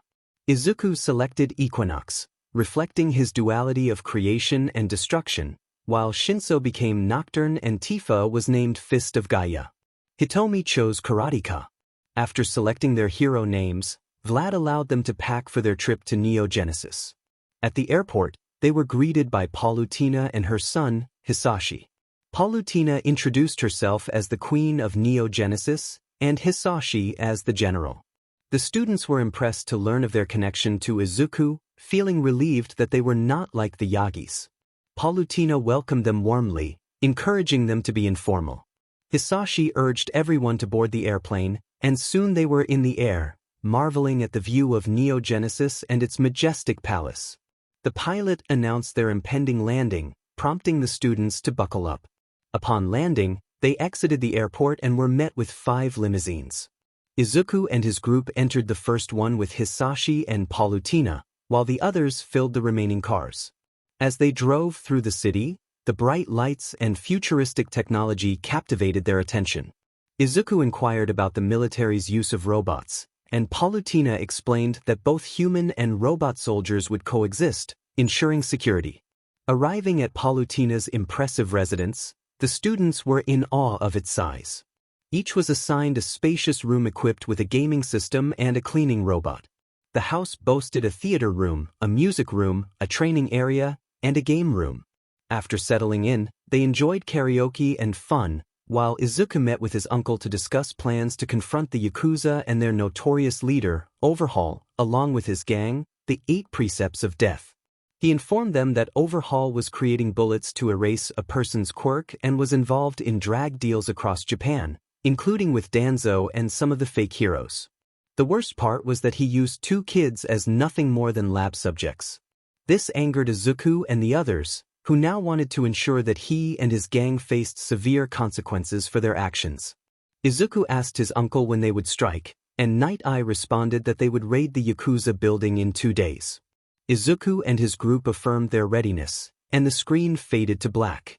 Later, a few days had passed since Class 1B's arrival at Neo Genesis, and they were thoroughly enjoying their experience. They had been given a tour of the city, witnessing advanced technology and the happiness of its residents. They even visited the elementary and middle school, where they observed children learning various skills, including cooking and self-defense. Class 1B was amazed and began to consider relocating from Japan to this place. At that moment, Izuku and his group, dressed in their hero costumes, were discussing the mission with Night Eye while their classmates trained with Palutena and others. Night Eye expressed gratitude to his nephew and the group for their assistance. Izuku reminded him that Danzo might issue an arrest warrant for him, to which Night Eye dismissed the concern, stating that he had already informed the others about moving the agency back and had asked if they wanted to join him. Izuku inquired about their response, and Night Eye revealed they agreed and had begun moving without Danzo and his crew's knowledge. Izuku confirmed that everyone knew who they would be facing, and they were ready to proceed. Izuku created a teleportation circle around them, and they warped to 𝗵𝗃𝗁's base. Outside 𝗵𝗃𝗁's base, a couple of thugs stood guard at the entrance, unaware that they were about to become targets for Izuku's group.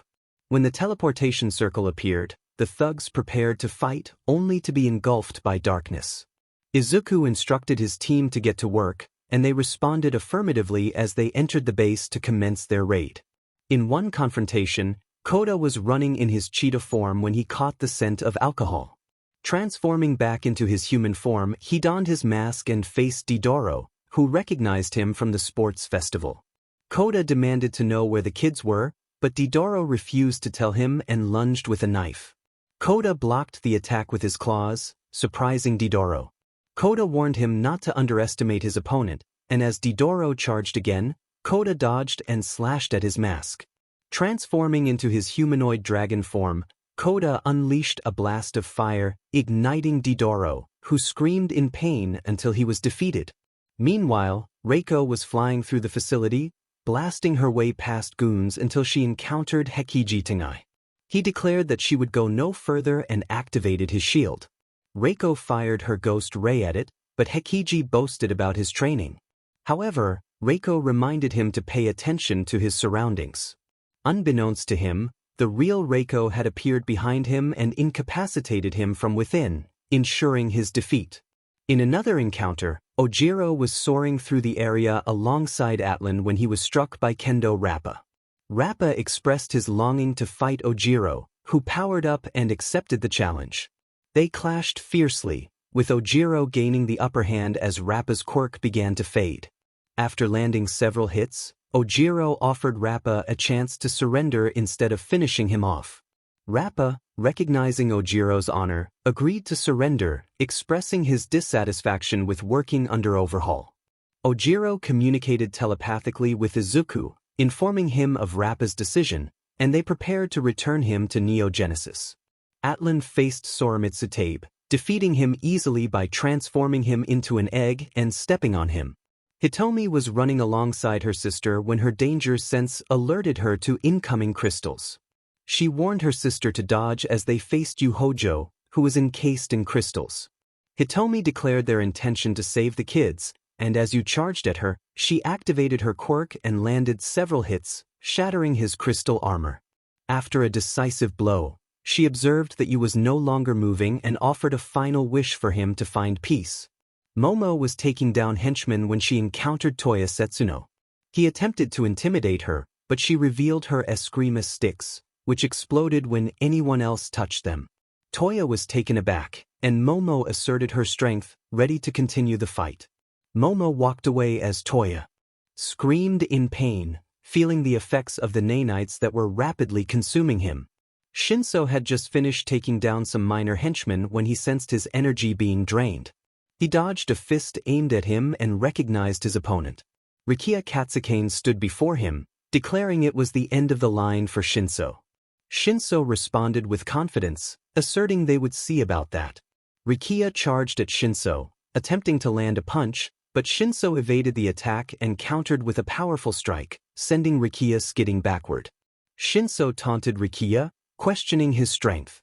Rikiya, furious, began to retaliate but found himself under Shinso's mind control. Shinso commanded him to drain the stamina of the weaker fighters and then turn on himself. Rikiya complied, succumbing to the control. In another clash, Pony utilized her earthbending to extract mimicry from the walls, while Ochako provided cover fire. Together, they overwhelmed Shin Mimicry with a powerful move, leading him to surrender and divulge information. Chronostasis attempted to strike Tifa with his clock arrow hair, but Tifa skillfully closed the distance using her Mirage 16 technique, delivering a fiery kick that sent Chronostasis crashing into the wall. He tried to persuade her to surrender, but his intentions were to catch her off guard. Tifa, however, was not easily fooled and launched a fire attack that sent Chronostasis into the air, ultimately leading to his defeat. Izuku Midoriya had just finished defeating the minor foes and was racing through the hall when he narrowly dodged an attack. He turned to face Overhaul, who declared he wouldn't allow Izuku and his friends to take his cure and weapon. Izuku countered, stating that Overhaul had little choice left, as most of his members were defeated. Overhaul threatened to kill them all and slammed his arms to the ground, attempting to strike Izuku. Izuku, however, coated his sword in destructive energy and slashed through the earth pillars meant to hit him. He dismissed Overhaul as pathetic, but when Overhaul attempted the attack again, Izuku swiftly incapacitated him, leaving him in agony. In the real world, Izuku captured Overhaul and opened a portal, bringing them both through to an operation table. He introduced Overhaul as a perfect subject for experimentation to Shang Tsung, who grinned at the opportunity, especially after learning of the immortal curse placed on Overhaul. Upon returning to his universe, Izuku encountered two girls, one with white hair and another with pink hair. The girl with pink hair urged the white-haired girl, Eri, to stay behind her for protection. Izuku sensed their fear and reassured them, kneeling to their level and introducing himself as Izuku Midoriya, the next ruler of Neogenesis. He promised them safety, explaining that the bad man and his henchmen were gone. Hesitant at first, the two girls ultimately decided to trust him. Back at the Midoriya residence, Class 1B was relaxing after a day of training when a portal opened, revealing Izuku and his group along with the two girls. Izuku greeted his friends and introduced Eri and Lucy as his daughters, asking them to be sensitive to the girls' experiences.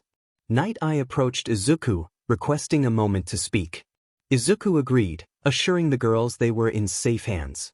In the office, Night Eye congratulated Izuku and his friends on their victory over Overhaul but quickly shifted the conversation to Stain, revealing a video where Stain challenged Izuku to a battle in Hosu. Izuku accepted the challenge, determined to confront Stain and rescue Tensei. At Hosu, chaos erupted as the League of Villains unleashed 𝗵𝗵𝗃𝗍 throughout the city. Izuku and his classmates split up to assist civilians and combat the 𝗵𝗵𝗃𝗍.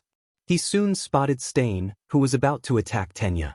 Just in time, Izuku intervened, using his powers to push Stain away from 𝗕𝗫.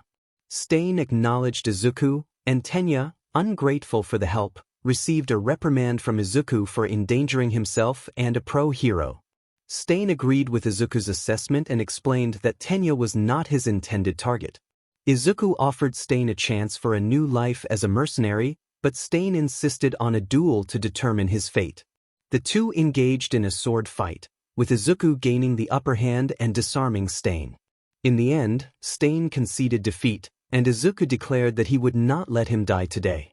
For Izuku, the creation and destruction hero known as Equinox, sparing Stain's life was a decision made with purpose. He created a circle around Stain and transported him to Neo Genesis. A brief time later, 𝗕𝗫 found himself in a hospital room, recovering after his confrontation with Stain. The door swung open to reveal Nezu and Aizawa. Aizawa expressed his frustration, pointing out 𝗕𝗫's reckless decision to confront the hero killer. 𝗕𝗫, filled with determination, explained that Stain had paralyzed his brother and tarnished the 𝗔𝗫𝗻 name, insisting he needed to avenge him. Aizawa informed 𝗕𝗫 that Midoriya had healed Tensei and shared his side of the story. 𝗕𝗫's anger flared as he blamed Midoriya for not allowing Stain to finish the fight, calling him a useless loser. Nezu, with a firm tone, declared that 𝗕𝗫's actions left him no choice but to expel him from USJ and ban him from all schools in the country. He would also face legal consequences for the illegal use of his quirk and attempted harm. As guards restrained him, 𝗕𝗫 protested vehemently, declaring he was destined for greatness. Nezu remained resolute, stating that the 𝗔𝗫𝗻 title would remain with 𝗕𝗫's brother. The guards scooted 𝗕𝗫 away as he shouted threats of revenge. Aizawa remarked on the situation, pondering how many more challenges lay ahead. Nezu replied that only time would reveal the answers. The scene faded to black. The following weeks of internship had concluded, and Izuku and his friends felt grateful for their training at Neo Genesis. Before their departure, Palutena had welcomed them to consider moving to Neo Genesis after graduation or in case of emergencies. Upon returning to Japan and USJ, the students of Class 1B attempted to relax after their flight. However, their peace was shattered when Sato burst into their room, accompanied by several members of Class 1, visibly furious. Sato demanded to know where Deku was, while Izuku corrected him, stating his full name and questioning their intrusion. Mina, equally angry, insisted that Izuku had some explaining to do. Shiro accused Izuku of getting 𝗕𝗫 expelled and imprisoned without a chance for bail. Toru added that Izuku had caused 𝗕𝗫's family to disown him and had their friends and teachers expelled from USJ. Izuku defended his actions, asserting that 𝗕𝗫 had acted recklessly by confronting Stain due to his pride and had used his quirk illegally, resulting in harm to a pro-hero. He pointed out that similar blame could be placed on the Bakugo twins, Todoroki twins, and the Yagi family. Shiro threatened Izuku, demanding he help free 𝗕𝗫 from prison and restore their friends to USJ. In response, Izuku unleashed a menacing aura, glaring at Class 1A and reminding them of his power. Mina, though frightened, attempted to stand her ground, but Izuku's intensity left her shaken. Nezu intervened, instructing Midoriya to tone down his aura and commanding Class 1A to return to their dorm. Aizawa reinforced Nezu's order, warning that disobedience would lead to consequences similar to 𝗕𝗫's fate. Class 1A left reluctantly, vowing to confront Izuku later. Izuku thanked Nezu for his support, and Nezu inquired about their trip to Neo Genesis. Izuku shared that it had gone well, while Nezu expressed his frustrations about you. He informed Izuku that Shoji had decided to transfer to Shiketsu after reflecting on his actions and had sent his apologies. Izuku wondered about the absence of the Yagi family, Bakugo twins, and Todoroki twins, noting the silence without them. Nezu promised to explain later, acknowledging their fatigue from the trip. He also congratulated Izuku on adopting 2 children, which Izuku appreciated. As Nezu and Aizawa departed, Eri and Lucy curiously observed Ochako and Momo. Eri asked who the visitors were, and Momo cautioned her that they were not to be trusted. Izuku contemplated the need for a familiar to keep an eye on Class 1A, suspecting they might be plotting something. The next day at school, Izuku visited Nezu's office to inquire about the situation with the Yagi family, Bakugo twins, and Todoroki twins. Nezu began to explain, recalling a heated confrontation where he had to expel several students for their actions. The Yagi family, along with the others, had reacted with outrage, blaming Izuku for their predicament. Nezu firmly asserted that Izuku possessed powers that made him a force to be reckoned with, and he would not tolerate any further disruptions. Izuku left Nezu's office and headed to class, where they were preparing for an upcoming rescue training exercise. Afterward, Vlad reminded them that finals were approaching, emphasizing the need to study for both written and physical assessments. As they made their way to the cafeteria, the PE system announced Izuku's immediate presence was required in the principal's office. Recognizing the voice as Danzo's, Izuku felt a sense of foreboding. His classmates expressed concern, but Izuku reassured them he would be fine and would meet them later. Upon entering Nezu's office, Izuku found Danzo waiting, accompanied by Fu, Toshi, Inko, Nezu, Nana, and several of Danzo's associates. Toshi demanded Izuku's immediate attention, but Izuku retorted, dismissing the urgency of their tone. Nobody was afraid of him. Toshi was about to throw a punch, but Danzo intervened. Danzo stated that they hadn't come to fight but to negotiate, and Izuku would listen to what they had to say. Izuku rolled his eyes, knowing Danzo was all talk, but he decided to comply and sat down. One of Danzo's root ninjas placed a contract on Izuku's desk and glared at him, trying to intimidate him. However, Izuku was unfazed and returned a fierce glare, causing the root ninja to flinch. He grabbed the paper and read through it. Once finished, he looked back at Danzo and laughed, which upset Danzo and the others, except for Nezu. Izuku questioned whether Danzo truly believed he would sign the contract. It stated that if he signed, he would gain immunity from Danzo, but in exchange, he would forfeit his powers to Toshi, publicly recant his past, restore Inko's title in Neogenesis, and remove Palutena and her family from power.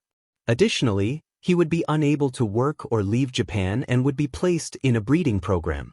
Danzo insisted he sign it, but Izuku firmly refused. Fu, frustrated, declared that Izuku had no choice. Izuku countered that he indeed had a choice and reminded them that he could easily destroy the world. Danzo, undeterred, activated his quirk and demanded Izuku sign the paper. However, Izuku's mind was fortified, thanks to his training during his travels through dimensions before the entrance exam, where he had been trained by Professor Xavier, Lilandria, Jean Grey, Emma Frost, and Nate Grey. Izuku asserted that Danzo's quirk would not affect him. The others were shocked to see Danzo's quirk fail. Izuku then prepared to demonstrate his true power. With one hand in a fist and the other covering it palm down, he summoned energies that glowed white and black.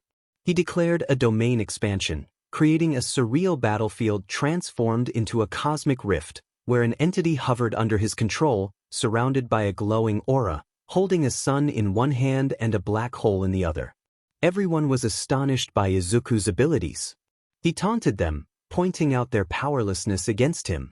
Fu, losing patience, threatened Izuku with his sword, but Danzo warned him not to attack. It was too late, as Izuku unleashed his destructive power, erasing Fu and the root ninjas from existence, shocking everyone present.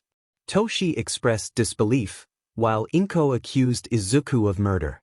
Izuku smirked, reminding Inko that her husband had been responsible for endangering their child and her friends. He revealed that Toshi had given 5 individuals the OFA and a trigger drag to defeat him during the sports festival, a plan that had backfired due to unforeseen side effects. Inko was incredulous, while Nana pointed out that the OFA and the trigger were harming them. Toshi dismissed Izuku's claims, but Izuku explained that the cracks on their bodies were a result of the OFA draining their life force. He noted that Toshi had survived with his quirk for years, but the difference lay in their daughter's quirk. Izuku simplified his explanation, using the metaphor of a cup filled with liquid to illustrate how adding OFA and the trigger would cause it to overflow. Toshi realized the implications, and Izuku pointed out that Toshi had effectively endangered 5 children due to his hatred. He offered 2 solutions for their recovery. One involved seeking help from AFO, which Toshi would never do, and the other required Izuku to remove the curse from them. Toshi demanded that Izuku heal them immediately, but Izuku laughed, refusing to help those who had made his life miserable. Inko insisted that they had a bright future as heroes, unlike him, whom she called a mistake of nature. Danzo demanded that Izuku heal the 5 and undo everything he had done, but Izuku dismissed him, threatening that if they ever used his friends or family for personal gain, they would face a war they could not win. Time passed, and it was now finals day. Class 1B had studied hard and passed the written exam, including 5 students seeking redemption. As they prepared for the practical exam, they noticed their teachers waiting for them. Izuku realized they would be facing their teachers. Nezu confirmed that they would be up against them and a few special guests. Suddenly, a pillar of light appeared, revealing Palutena and her children. She greeted Class 1B and announced that while the others would face their classmates, she would be battling their leader. Izuku acknowledged her challenge, ready to face her in the upcoming test. For Jiro's exam, she was paired with 𝗧𝗏 and Mineta. She passed, but 𝗧𝗏 and Mineta did not. In Class 1B, all students passed. In Class 1A, Denki, Jiro, Tokoyami, Tsu, and Kirishima succeeded. It was now time for Izuku's practical exam. As he entered the simulated city, he noticed a giant laser heading toward him. Izuku quickly created a barrier around himself for protection. Palutena descended from the sky, summoning her staff. She informed him that she would not hold back and encouraged him to give it his all. Izuku summoned his sword, twirled it, and unleashed a wave of electricity toward her. Palutena blocked it with a barrier, unaware that this was a distraction. Izuku was behind her, ready to strike, but she managed to block his attack with her shield. Palutena acknowledged his skill but remarked that it wasn't enough. Izuku was determined to prove her wrong. They engaged in an intense battle. In the observation room, everyone except the Midoriya family was astonished by the fierce competition between Izuku and Palutena. Class 1A felt frustrated and wanted to find a way to put him in his place. Pit commented on how hard Lady Palutena and Izuku were fighting. Hisashi noted Palutena's smile, which puzzled the others. Tifa pointed out that she was indeed smiling, while Yang wondered why. Fubuki explained that Palutena felt confident that Neogenesis would be in good hands and was excited for the battle. John and others speculated about the intensity of the fight, with Hitomi stating that Izuku was holding back. Tatsumaki agreed, suggesting Palutena was doing the same. Nezu pointed out that if they truly wanted to go all out, they would need to be in another dimension to avoid catastrophic consequences. The atmosphere in the observation room grew tense at the thought of what could happen. Back in the fight, Palutena created light swords that pointed toward Izuku. She unleashed her attack, but Izuku took a samurai stance and used his destructive power to engulf his sword. He countered with a powerful wave of destruction that shattered the blades. Palutena praised Izuku for managing to destroy her attack but declared it was time to finish the battle. Izuku agreed, and they both charged up their final attacks. Palutena unleashed her ultimate move, Omega Laser, a massive beam aimed at Izuku.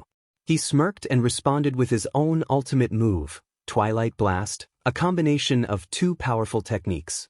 Their attacks collided, but Izuku's overwhelming force pushed through, forcing Palutena to warp away. However, Izuku anticipated this move, and one of his clones was hidden in her shadow, ready to act. When Palutena reached a safe area, she found herself unexpectedly cuffed. The announcer declared that 𝗵𝗃 had been captured, and 𝗧𝗵𝗵𝗃𝗵𝗆 was the victor.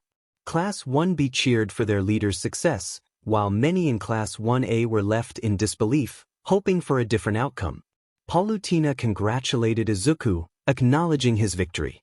He thanked her and released her from the cuffs. She expressed her confidence that Neogenesis would be well protected. Izuku was taken aback when she revealed her intention to retire soon and wanted him to take her place. He understood the weight of this responsibility but felt confident in his abilities.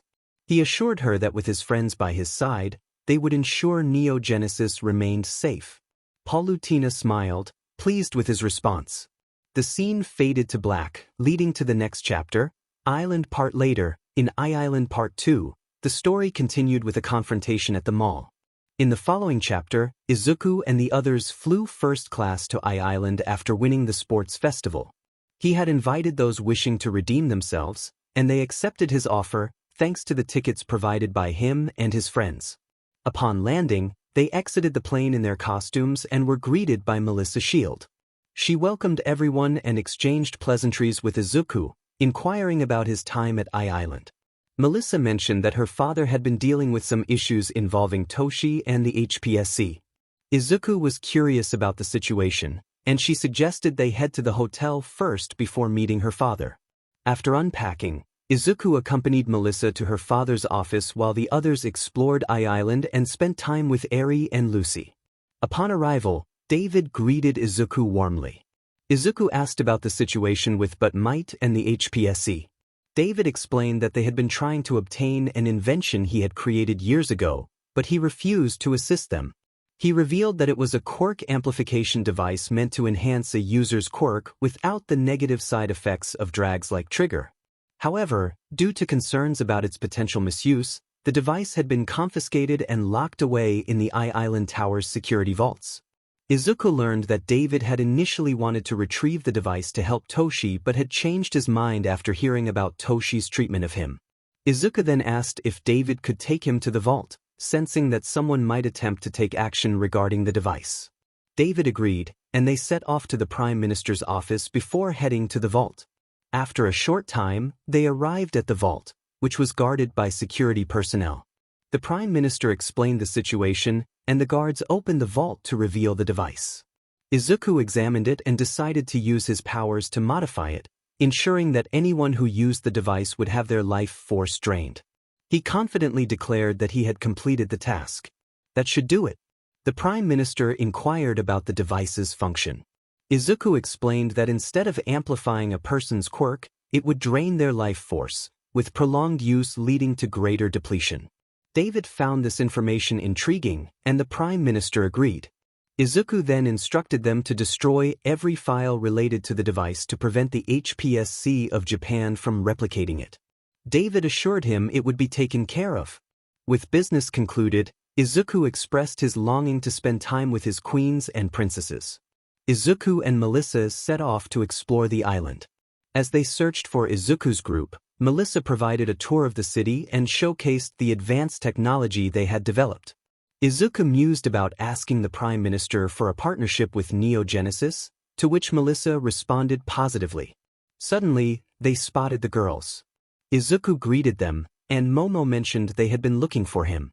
He apologized for the delay, clarifying that they were busy with important matters. The girls sensed his sincerity and Ochako responded with understanding. Izuku suggested they go exploring together. The group ventured to various locations around Island, including a shopping area where the girls indulged in some retail therapy. Fortunately for Izuku, he had created a pocket dimension connected to his home in Neogenesis and possessed a premium credit card from his grandmother. After shopping, they were drawn to a stadium by the sound of explosions. Upon arrival, they discovered their classmates from 1B and 5 from 1A engaged in a competition to see how many robots they could destroy. Izuku and the others registered, and most of them managed to take down robots in 5 to 30 seconds. When it was Izuku's turn, he astonishingly destroyed the robots in just 1 second, setting a world record without even moving. His group was proud, while the others were left in shock. Later, the group gathered at a cafe, enjoying each other's company. Izuku noted that Melissa's father was hosting the 𝗕𝗏𝗼𝗄 that evening and had invited everyone. Tifa expressed her approval, and Melissa reminded them to dress appropriately for the occasion.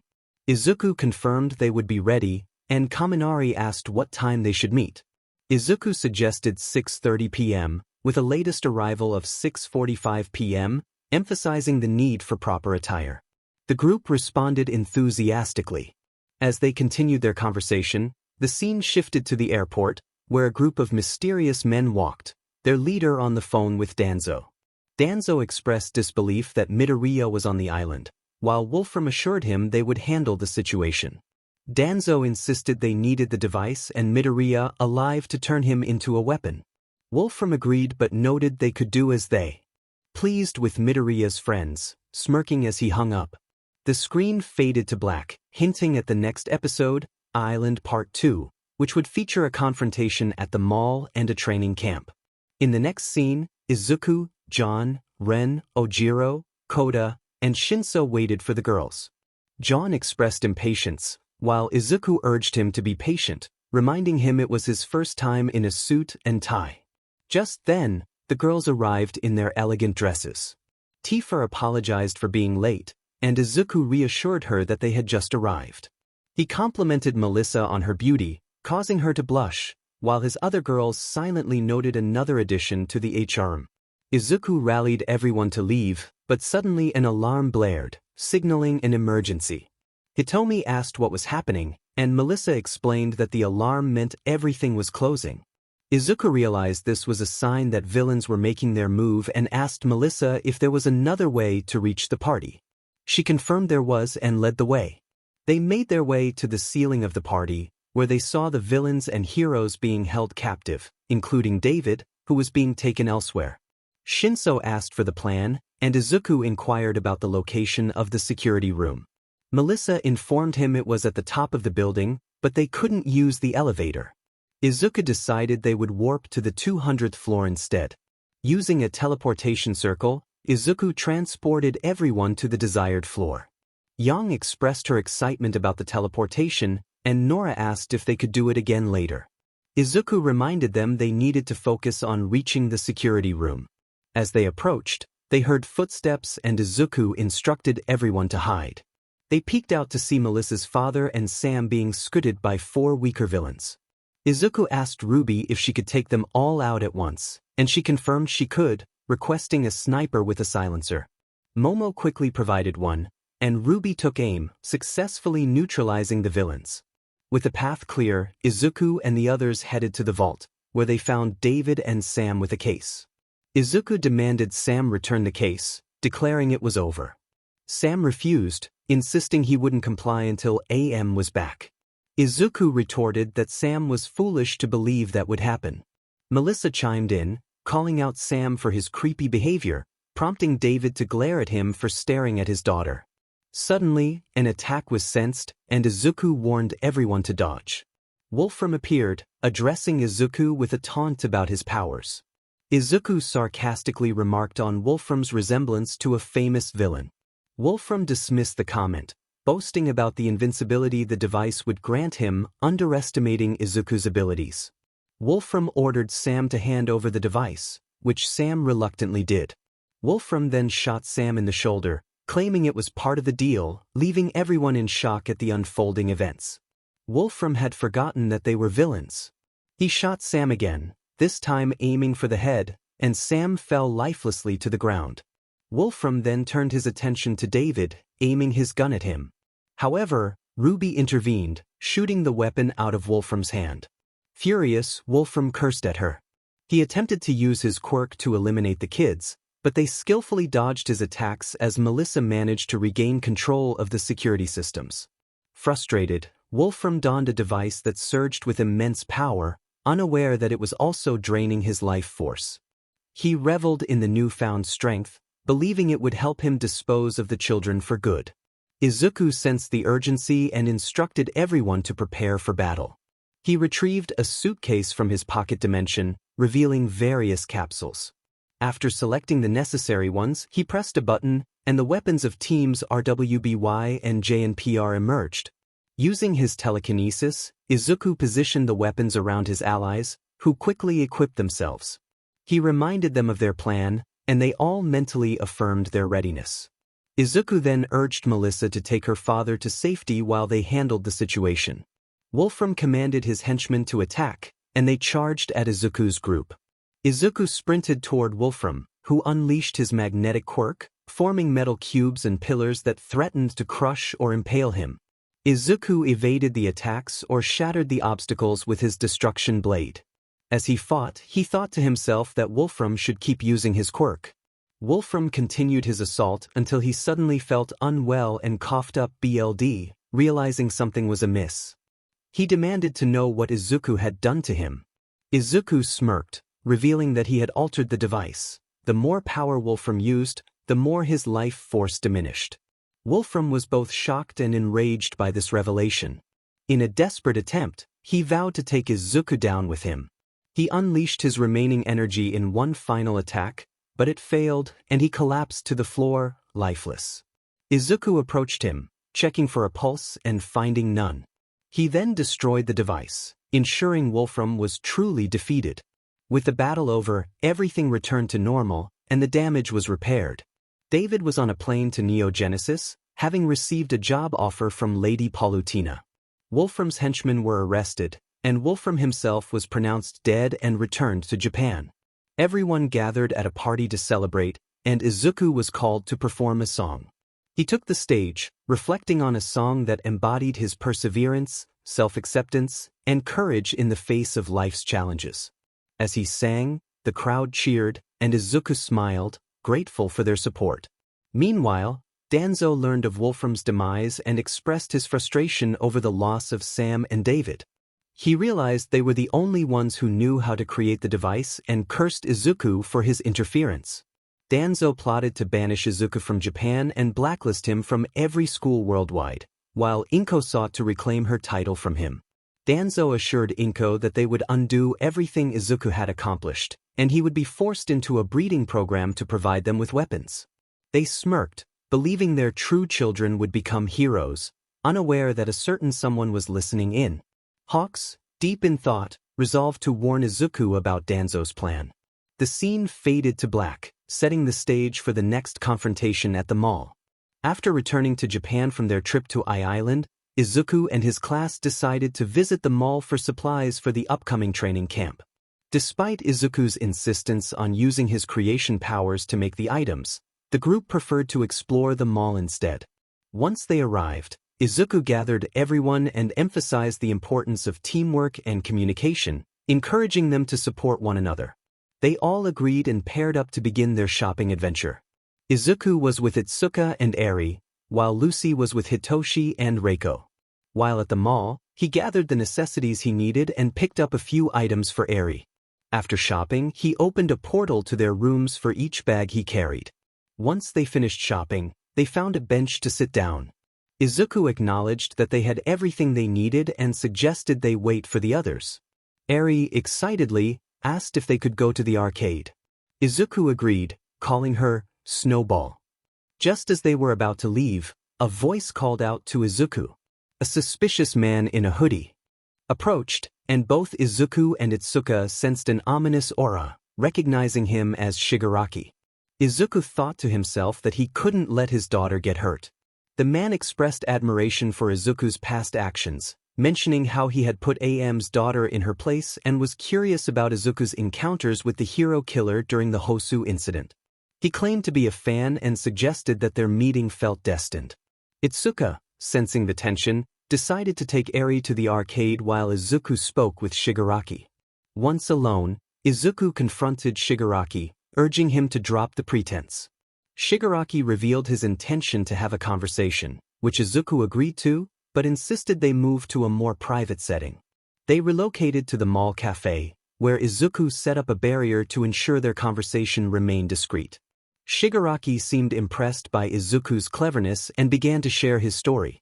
Shigaraki recounted his troubled childhood, marked by abuse from his father for wanting to become a hero.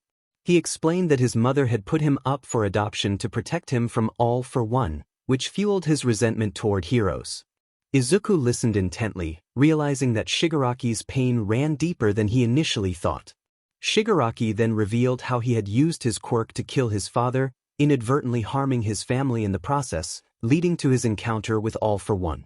Izuku sensed there was more to Shigaraki's story and, while Shigaraki spoke, he delved into his mind, uncovering memories that revealed the truth about his quirk. It was not originally his but had been given to him by 𝗷𝗵𝗏. This revelation shocked Shigaraki, who felt betrayed and vowed to take revenge. Izuku cautioned him, explaining that harboring hatred would only empower 𝗷𝗵𝗏 further. To help Shigaraki, Izuku placed his hand on his chest and closed his eyes. He found himself in a vestige world, facing 𝗷𝗵𝗏. The villain was furious at Izuku's presence, but Izuku confidently asserted his power. He restrained 𝗷𝗵𝗏, revealing his knowledge of the villain's plans to use Shigaraki as a vessel. Izuku declared that the era of heroes would change, and he would ensure 𝗷𝗵𝗏's defeat. After a tense exchange, Izuku used his abilities to erase part of 𝗷𝗵𝗏's consciousness, freeing Shigaraki from the villain's influence. Back in the real world, Shigaraki was stunned to learn that 𝗷𝗵𝗏 was gone. Izuku explained that Shigaraki's quirk was tied to his emotions and encouraged him to try shaking hands. Shigaraki hesitated, fearing he would decay Izuku's hand, but with encouragement, he focused on positive thoughts and successfully touched Izuku's hand without harm. Grateful, Shigaraki thanked Izuku, who then offered to transport him to Neo Genesis to reunite with his grandmother. With the barrier lifted, they left the cafe together, ready to face a new chapter. Once Izuku confirmed that the coast was clear, he opened a portal, allowing Shigaraki to step through and reunite with his grandmother and Palutena. Izuku wished Tenko peace as he prepared for the challenges ahead. At the 1B dorms, Izuku gathered his friends to discuss the upcoming events. He shared the news of his impending banishment by the HPSC and the Prime Minister of Japan following the training camp. His friends were shocked and outraged, expressing their disbelief at Danzo's actions and the impact it would have on Izuku's future. Despite the temptation to fight back legally, Izuku decided against it, choosing instead to let Japan face its own consequences. His friends rallied around him, expressing their loyalty and determination to stand by his side, no matter the outcome. They all agreed to pack their things and prepare for departure, ready to support Izuku in whatever lay ahead. Curious about how Izuku learned of his banishment, Ruby listened as he explained that 𝗏𝗄𝗏, a pro-hero, had informed him. 𝗏𝗄𝗏 was working as a spy to help them overthrow Danzo's rule. With that, the group decided to get some rest before the challenges of the training camp began.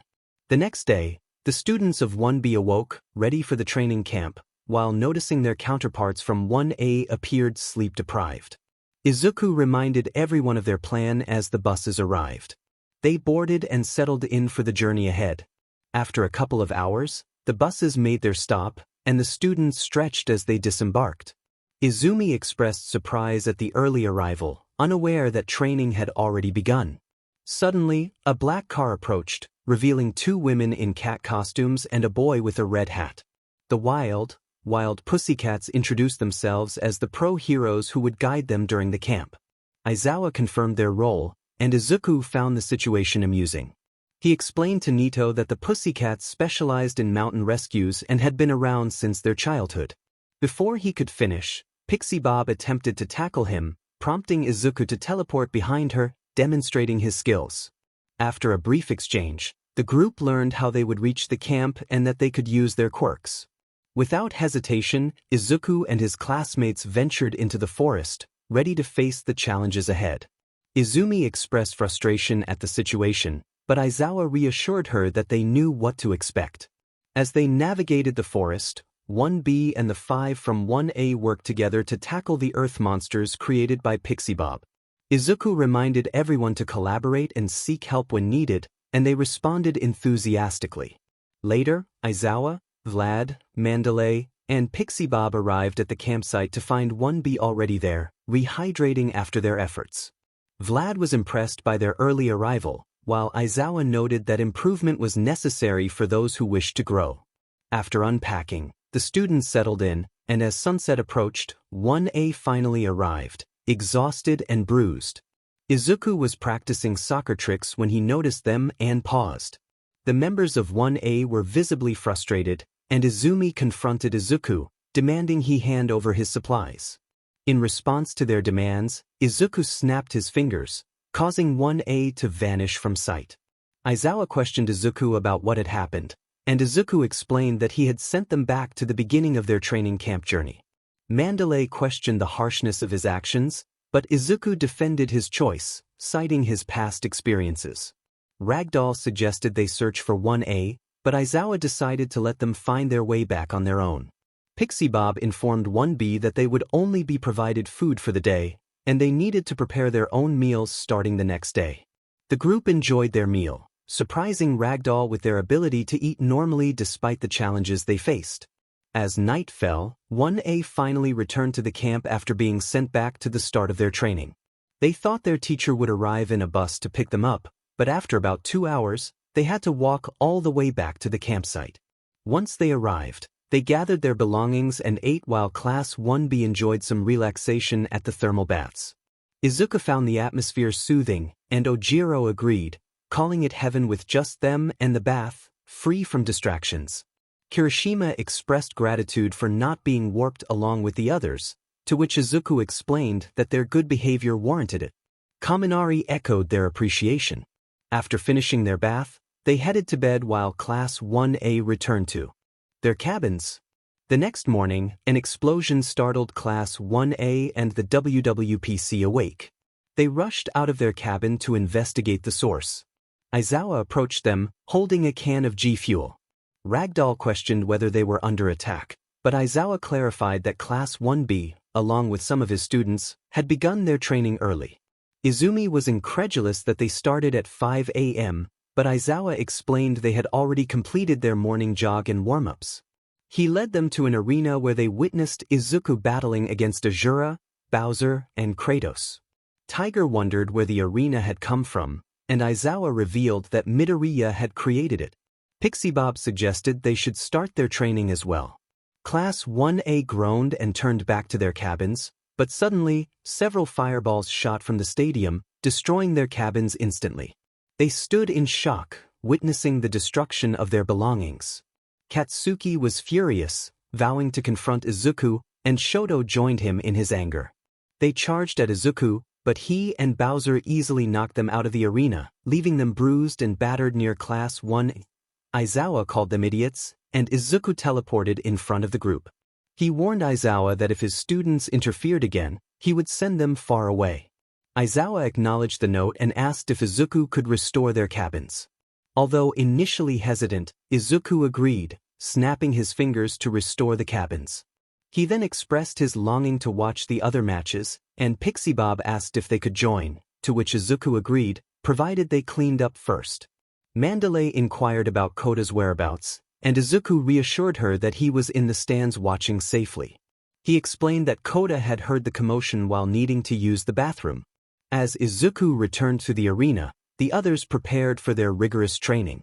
Vlad speculated that some of Aizawa's students might do something reckless, betting they would return in 5 minutes. Aizawa, while not surprised, hoped his class would learn a lesson during training. Days passed, and Class 1B trained diligently in the arena with their mentors from before the sports festival. The 𝗵𝗶𝗵𝗶𝐶 marveled at their progress, especially Kirishima, Tsu, Tokoyami, Kaminari, and Jiro, who had all improved their quirks thanks to Izuku's guidance. Meanwhile, Class 1A engaged in intense training to strengthen their quirks and strive to surpass Izuku and Class 1B. Izuku was patrolling the area with Mr. Aizawa while the others continued their training. He had sent some of his familiars to patrol in the shadows for safety. Izuku asked Aizawa how things were going with Ms. Joke, and Aizawa replied that it was going well. Izuku then mentioned Aizawa's longing for forgiveness, prompting Aizawa to realize that Izuku had read his mind. Izuku admitted he was initially disappointed in Aizawa's choices, but he had since forgiven him, recognizing the seriousness with which Aizawa took his job and how he defended Class 1A during the sports festival. Aizawa expressed gratitude for Izuku's forgiveness, and they discussed Ms. Joke's 𝗵𝗃𝗵𝗵𝗺, with Izuku offering sanctuary to protect her and their future child from potential threats. Suddenly, one of Izuku's familiars landed on his shoulder, reporting that the League was planning an attack on the camp the next day and that some of Aizawa's students were involved. Aizawa was not surprised but felt betrayed by those students. They agreed to inform the 𝗕𝗏𝗵𝗃𝗍 about their plan, knowing that the League would primarily target Izuku. That night, Class 1B enjoyed a meal together, laughing and bonding. Izuku noticed 𝗳𝗁𝗧𝗏 wandering away to his favorite spot and decided to follow him to ensure he was alright. When he reached the cliff, he found 𝗳𝗁𝗧 sitting quietly. Izuku complimented the view, and 𝗳𝗁𝗧 asked if his aunt had sent him to check on him, to which Izuku replied no. Izuku noticed 𝗳𝗁𝗧 walking away from the group and felt he needed some company. He approached 𝗳𝗁𝗧 and asked why he seemed angry with them. As they sat together, 𝗳𝗁𝗧 shared the story of what happened to his parents. Izuku listened intently and expressed his sorrow for 𝗳𝗁𝗧's loss, but he encouraged him to reconsider whether his parents truly abandoned him. He explained that there is a significant difference between abandonment and dying while fulfilling one's duty. 𝗳𝗁𝗧 shook his head, indicating that his parents had not left him behind. Izuku reassured him that his parents loved him and had not neglected him. They had made sacrifices for the sake of others, and their legacy lived on in 𝗳𝗁𝗧's heart. He urged 𝗳𝗁𝗧 to embrace that legacy and not to push away those who cared for him. Izuku quoted 𝗕𝗏𝗏𝗏, reminding 𝗳𝗁𝗧 that life is precious and should be cherished. 𝗳𝗁𝗧 took Izuku's words to heart and hugged him, thanking him for his support. Izuku then offered him some curry, and they began to eat together.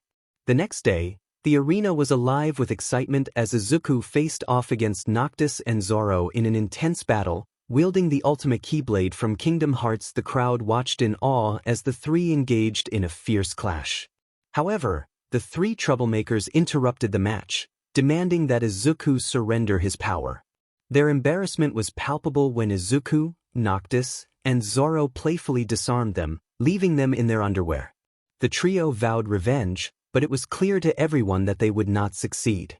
That night, 𝗵𝗃𝗵𝗆 announced a test of courage, where Class 1B would attempt to scare Class 1.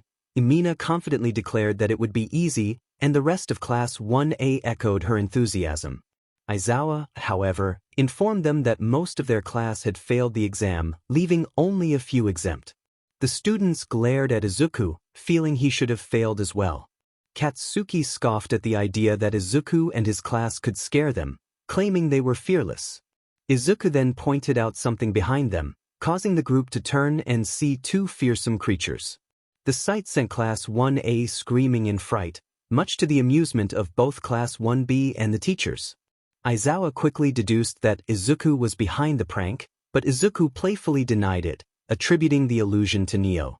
As Neo dispelled the illusion, Class 1A was left fuming, particularly Izumi, who threatened Neo but was restrained by Aizawa. Later, the camp came under attack, and Class 1B sprang into action. Kendo and Tetsutetsu fought against Mustard, who was releasing toxic gas. They skillfully dodged his attacks and managed to defeat him. Tifa cleared the remaining gas with her wind abilities and urged everyone to help the others. Meanwhile, Izuku ensured 𝗳𝗁𝗧 was safe from Muscular, who taunted him about thinking he could protect the boy. Izuku responded with a powerful punch that caught Muscular off guard. Muscular attempted to overpower Izuku, but Izuku countered and gained the upper hand. The confrontation ended decisively, and Izuku returned to the campsite to find that the villains had retreated. Izuku asked if all the villains were gone, and Momo confirmed it. Shinso then revealed he had taken down a villain named Moonfish, which surprised Izuku, as he had heard of Moonfish's notorious reputation. Just then, they spotted Mandalay being held hostage by the Todoroki twins, Bakugo twins, and Izumi, with Katsuki threatening to harm her if they approached. Izuku stepped in to negotiate, raising his hand in surrender to protect Mandalay. Katsuki released her, but Mr. Compress captured Izuku in a marble, and the villains made their escape. Mandalay expressed concern for Izuku, but Momo reassured her that he would be okay and that they would follow the plan he had set in motion. The scene shifted to the League of Villains hideout, where Izuku found himself tied up under the watchful eye of Toga, per all for one's orders. He knew that if any of his friends were assigned to guard him, they would be too fierce. While restrained, he communicated telepathically with his allies, confirming his location and sharing that Momo had tracked the factory where the 𝗵𝗵𝗃 were being created. He instructed everyone to split into different teams to execute their plan. One team was engaged in battle with the villains, while another was tasked with destroying the 𝗵𝗃 factory. 𝗕𝗏𝗃 communicated telepathically, confirming her understanding of the plan. Izuku also sent a telepathic message, encouraging his teammates. With Class 1B and 5 members from Class 1A, they discussed who would join Izuku in the fight against the League of Villains and who would handle the 𝗵𝗃 factory. Momo reminded everyone that they needed to wait for Shinso to return with updates on the hero's actions. Just then, Shinso reappeared after overhearing the hero meeting. Momo asked if the heroes were planning to intervene, to which Shinso replied that Danzo had no intention of pursuing them and preferred to tarnish their reputation instead. The members of Class 1B expressed their agreement with Shinso's assessment. Momo concluded that since the heroes were not taking action, they would have to rely on themselves. Suddenly, a voice interrupted, revealing Principal Nezu and the USJ staff. Momo greeted them with surprise, asking what they were doing there. Vlad explained that they were there to assist in taking down the League of Villains. Ruby questioned their motivation, and Aizawa emphasized their responsibility to protect innocent lives. Midnight added that they owed it to Izuku for giving them a second chance. Weiss expressed concern about potential repercussions from Danzo, but Glinda reassured them that they had resigned and would no longer follow his orders. Nezu mentioned that he and Izuku had spoken with Palutena about relocating to Neo Genesis, where their families were already safe. Momo urged everyone to focus on planning their attack. Meanwhile, Izuku was having a conversation with Toga about their childhood and the different paths they had taken. He expressed surprise that others had entrusted her with watching over him. Toga playfully suggested that they might see her as the scariest option. Izuku pointed out that her skills would determine that, but he didn't believe she truly wanted to harm him. Toga challenged him, hinting that his words might suggest he had feelings for her. Izuku clarified that he didn't hate her, which caused Toga's smirk to fade as she contemplated his honesty. She questioned why he hadn't chosen to become a villain, given his abilities. Izuku shared that he had always had friends who believed in him, which had kept him from going down that path. Back with Class 1B and the USJ staff, they were finalizing their plan to raid the League of Villains hideout. Nezu assigned everyone their roles, and they all affirmed their commitment to the mission. After a brief time skip, Momo and the others arrived at the hideout, successfully taking down the villains. Koda informed them that Izuku was downstairs, and as the door opened, Izuku appeared alongside Himiko. He praised his teammates for their efforts and confirmed that everyone else was at the 𝗵𝗃 factory. Before he could continue, a strange liquid emerged from his mouth, causing him and the other villains to warp away, leaving behind 𝗵𝗃. Shinso noted that they would need to deal with the 𝗵𝗃 before confronting the boss, confident that Izuku could handle himself. At the 𝗵𝗃 factory, Izuku found himself alongside his classmates and the staff members. Vlad questioned how he had arrived there, and Izuku pointed to 𝗕𝗏𝗍, who was floating ominously. 𝗕𝗏𝗍 declared that Izuku had been a persistent obstacle, but he intended to defeat him and seize his quirk to achieve world domination. Izuku confidently challenged 𝗕𝗏𝗍, ready to fight.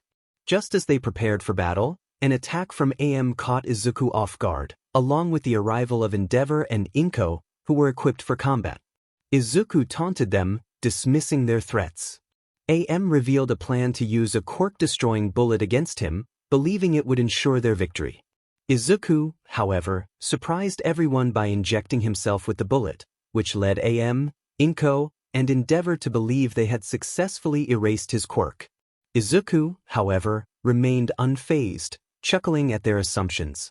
He pointed out that they were mistaken in thinking they were in control. When Endeavor charged at him, Izuku effortlessly blocked the attack and countered, sending Endeavor flying. Inko was bewildered, unable to comprehend how Izuku could still stand strong despite the bullet. Izuku smirked, hinting that he had more to reveal as the battle unfolded. Creation and destruction wasn't a quirk. The four were taken aback by this revelation. Izuku explained that it was a power granted to him by the God Brothers. 𝗵𝗃 declared that it didn't matter, they would take him down. Izuku, arms crossed, welcomed the challenge, confident they would fail as they always had. He instructed Vlad to evacuate the area, not wanting anyone to get hurt. Vlad acknowledged the order, and he and the others began to clear the vicinity. As Izuku powered up, the ground trembled beneath him, engulfing him in a blend of light and dark. When the energy subsided, everyone was astonished to see Izuku transformed. 𝗵𝗃, 𝗵𝗃𝗁, and 𝗵𝗃𝗁 charged at him, but Izuku swiftly knocked them all aside.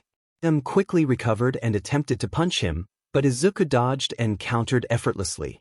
𝗵𝗃 unleashed his quirk, aiming to burn Izuku, but Izuku surprised the pro-hero by deflecting the flames upward without a hint of struggle. He then kicked 𝗵𝗃 into a building and dashed toward 𝗵𝗃𝗁, who fired at him with her gauntlets. Izuku caught the projectiles, crushed them, and delivered a powerful punch to her face. He called her foolish. As 𝗵𝗃 and 𝗵 attacked simultaneously, Izuku evaded their strikes with ease. He retaliated by punching 𝗵 in the gut, sending him flying, and then shoulder-bashed 𝗵𝗃, following up with a punch that sent him soaring into the air, finishing with a devastating blow. 𝗵𝗃𝗁 fired another shot, believing she had hurt him, but to her shock, Izuku emerged from the smoke and struck her directly in the face. He declared that she did not deserve to be the next ruler of Neo Genesis. Izuku then targeted her limbs, causing her to scream as he approached. 𝗵𝗃𝗁 pleaded for her life, reminding him that she was his mother. Izuku coldly replied that she had never been his mother. 𝗵 witnessed 𝗵𝗃𝗁 on her knees, desperate, and charged at Izuku in a futile attempt to save her. But it was too late. Izuku eliminated 𝗵𝗃𝗁 without hesitation. 𝗵 cried out in anguish, vowing to kill Izuku. He rushed at him, but Izuku kneed him in the stomach and sent him crashing into a building, taunting him to wait his turn. 𝗵𝗃𝗁, frustrated, unleashed his ultimate move in a last-ditch effort to defeat Izuku, shouting for him to take this and die. Izuku, unfazed, prepared his own attack, proclaiming it to be the Twilight Flame Dragon. A dragon of black and white flames surged forth, overwhelming 𝗵𝗃𝗁's flames effortlessly. The pro-hero was engulfed, letting out a scream of pain until he was no more. 𝗵 and 𝗵𝗃𝗁 were left in disbelief, unable to comprehend the situation. Izuku proclaimed that only the three of them remained. 𝗵 accused him of being a monster, not a hero or emperor. Izuku retorted, pointing out 𝗵's hypocrisy and how he had disappointed those who once respected him.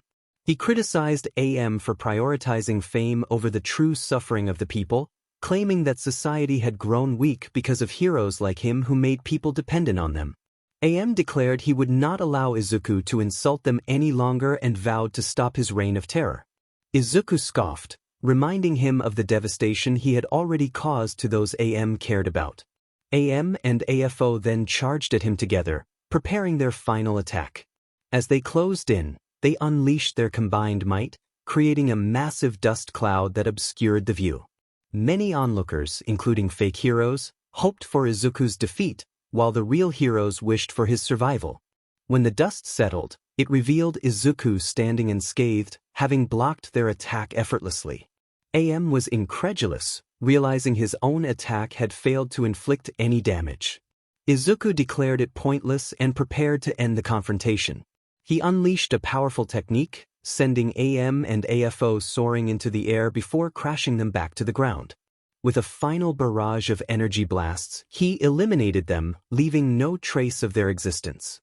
Izuku then turned his attention to repairing the damage caused during the battle, using his creation abilities to restore Kamino as everyone watched in awe. With the area restored, Izuku announced that it was time for Phase 2 and flew off as the scene faded to black. 3 years later, the aftermath of the battle continued to resonate. The public was abuzz with talk of the fight, many shocked to learn that Izuku's power was not a quirk but something far greater. Fear spread that if he left the country, chaos would ensue, especially with the actions of Danzo and the corrupt government. Devoted fans of 𝗵, 𝗵𝗃𝗁, and 𝗵𝗃𝗁 demanded justice for what they perceived as the murder of their heroes. Outside USJ, soldiers from Neo Genesis stood guard against those who sought to storm the school in search of Izuku. The crowd shouted for his capture, threatening to burn him and his supporters. Captain Leo warned them they were trespassing and would be forced to remove them if they did not leave.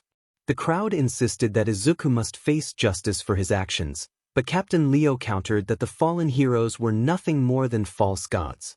If you want a real god, then get religion. The quirkist people continued to try to get inside the building as the scene shifted to the staff of USJ having their final meeting. Nezu addressed everyone, acknowledging the significance of the day. Present Mike expressed his feelings of nostalgia, while Midnight shared her relief at leaving behind the toxicity that had plagued the country. Glinda agreed, expressing her disdain for Danzo and the government's management. Snipe echoed their sentiments. Nezu turned to Aizawa, inquiring about the status of his class. Aizawa reported that almost all of his students had attempted to reach the 1B dorm to find Midoriya, but a barrier prevented anyone except their class and a select few from entering. Nezu then asked Vlad about his students, who were busy contacting their parents and preparing for departure. Power Loader confirmed that his students were also eager to leave, tired of the harassment from 1A, particularly from the Bakugo twins.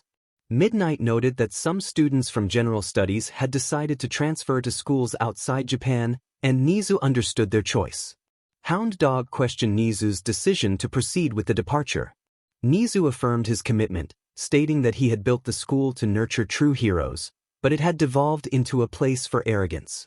Aizawa agreed with Nezu's assessment. Nezu confirmed that everyone had their belongings packed and prepared for departure. Suddenly, Nezu received a call from Captain Leo, who informed him that Danzo's men were requesting Izuku's presence. Nezu sighed and agreed to let them in. He then sent a message to Izuku, warning him of the approaching root ninjas. Izuku acknowledged the message with a thumbs up. As 1B prepared to leave USJ for Neo Genesis, Izuku received Nezu's message about the ninjas. He informed his classmates that Danzo had sent his lackeys to retrieve him. Momo asked if he needed them to accompany him, but Izuku insisted he would be fine and urged them to proceed without him. The class nodded as a portal opened, revealing Izuku's home, and everyone except his girlfriend stepped through. Izuku questioned the girl's decision to stay with him. Momo and Ochako affirmed their commitment to ensure his safety. Izuku realized they were resolute in their choice and agreed to go with them. He deactivated the portal and opened the door to the root ninjas. The lead root ninja announced that Lord Danzo and the Prime Minister demanded Izuku's presence. Izuku complied and followed the ninjas along with the girls. As they made their way to the meeting, they encountered many people who looked at them with disdain, some even shouting slurs. Despite the hostility, the fans refrained from acting aggressively, remembering the events of the sports festival and Kamino, which had instilled fear of Izuku's power. Tifa communicated telepathically with the others, expressing her belief that no one would change for the better. Hitomi agreed, and Izuku reassured them that they would soon be free from the negativity after the meeting. Inside the government court, the Prime Minister, council members, Danzo, and the media awaited their arrival. The doors opened to reveal Izuku, his girls, and the root ninjas. The Prime Minister began the proceedings, stating that Izuku was there to answer for the alleged murders of All Might, his wife, Green Telepath, Endeavor, and AFO, as well as for using his powers without a license. He asked Izuku to explain his actions. Izuku responded with frustration, pointing out the hypocrisy of the accusations against him. He explained that he had acted in self-defense against those who prioritized profit over people. He recounted his kidnapping by the League of Villains and how All Might had attempted to erase his powers. Momo supported his claims, highlighting that All Might and the others had targeted him since he entered USJ, while Danzo had done nothing to protect him. A council member attempted to dismiss Izuku, but the fierce intent from the girls silenced him. Izuku calmed them down, and the Prime Minister acknowledged the truth in Izuku's words but noted that many in Japan still viewed him as a threat.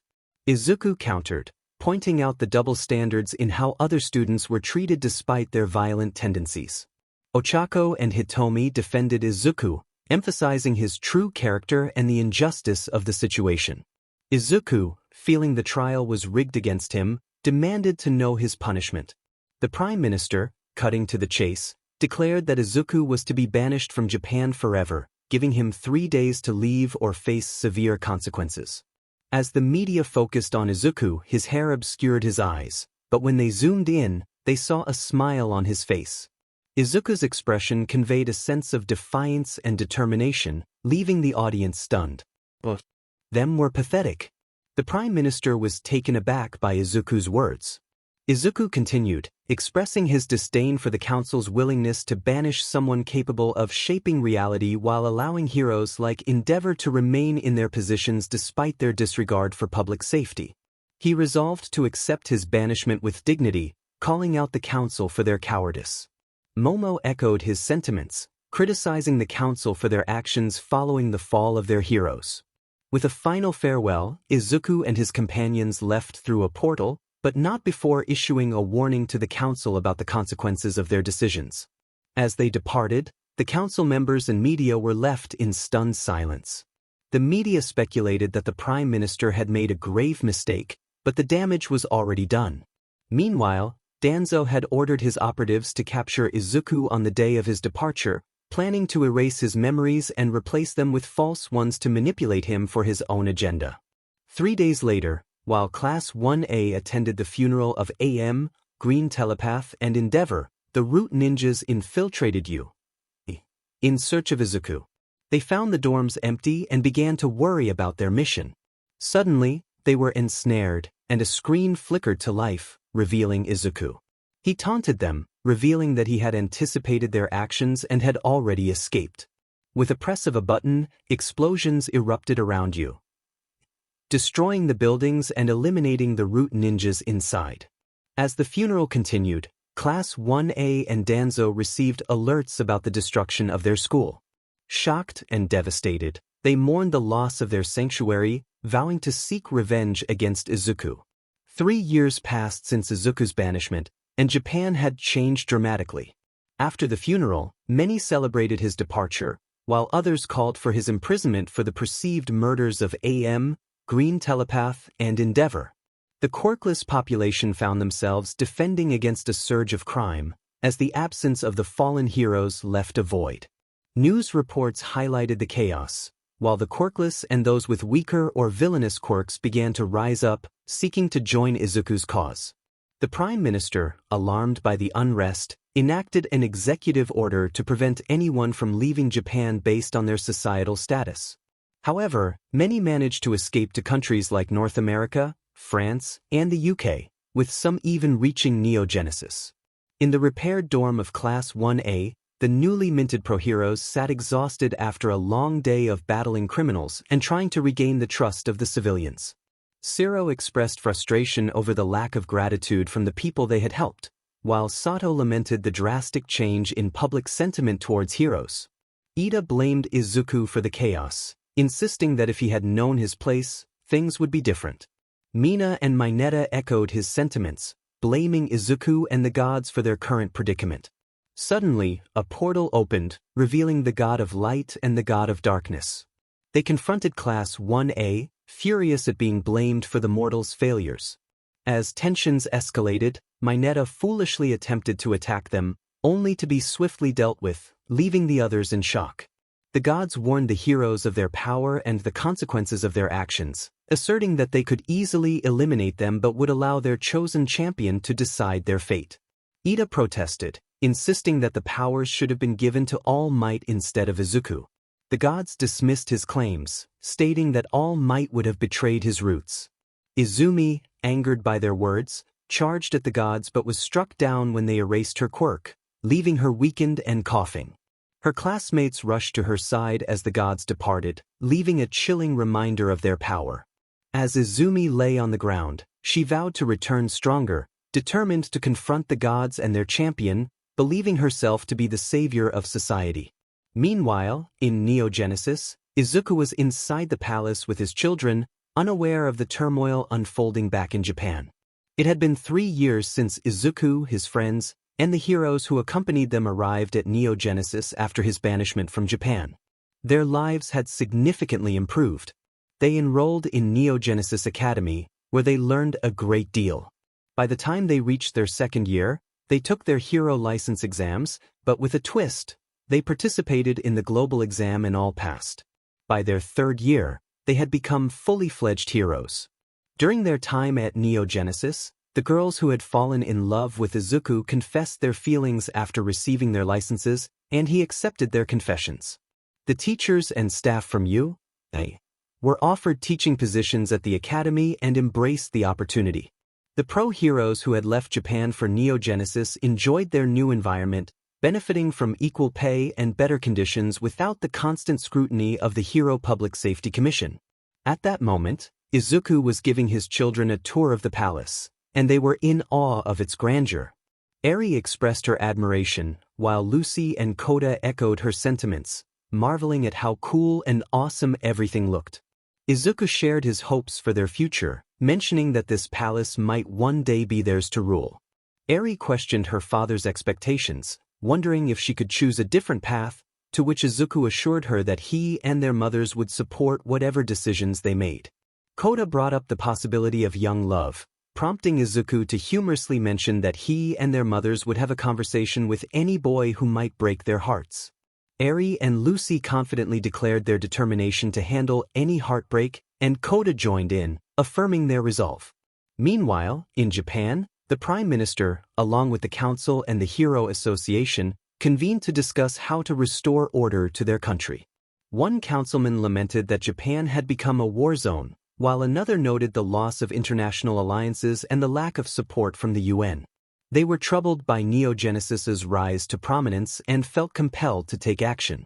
Danzo proposed an invasion of Neogenesis to seize their technology and compel their people to serve Japan. The Prime Minister cautioned against the risks, emphasizing the unknown capabilities of Neogenesis. Danzo insisted that Japan was losing heroes and public support, blaming Izuku for the current state of affairs. The Prime Minister agreed that Izuku should have understood his place, but it was too late for regrets.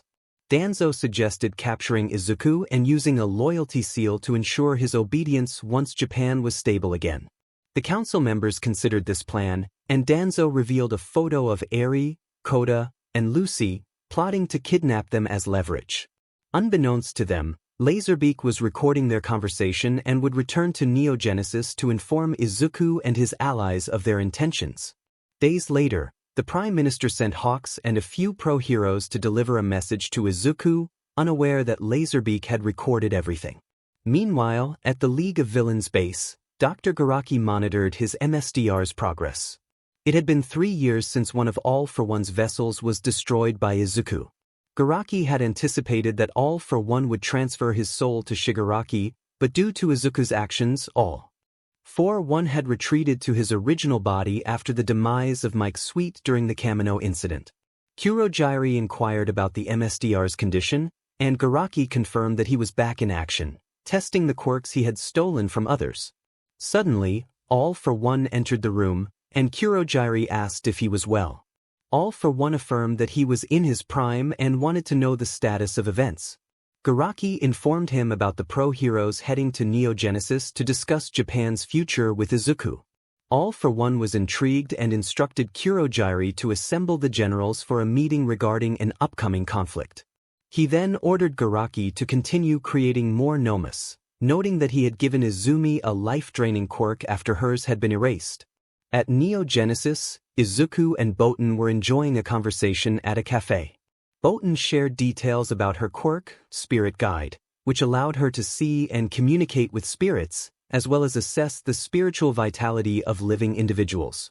Izuku expressed admiration for her abilities, recognizing their potential to aid heroes and hospitals. Boten appreciated his kind words and mentioned her practice in medical work. They discussed the importance of providing closure to families through her unique gift. As the conversation shifted, Boten asked Izuku if he was prepared for the upcoming meeting with Japan, to which he acknowledged that he had to be. Otherwise, they would send more people to bother him until he agreed to their terms. Boten suggested that they could simply erase the parasites that continued to trouble them. Izuku acknowledged that while it was true, it would be seen as a declaration of war. Boten pointed out that it would be a war they couldn't win. Izuku considered it, thinking it might be better to get it over with. Suddenly he received a call from his uncle Night Eye. 𝗕𝗓𝗍 informed him that some pro-heroes from Japan were there and wanted to speak with him.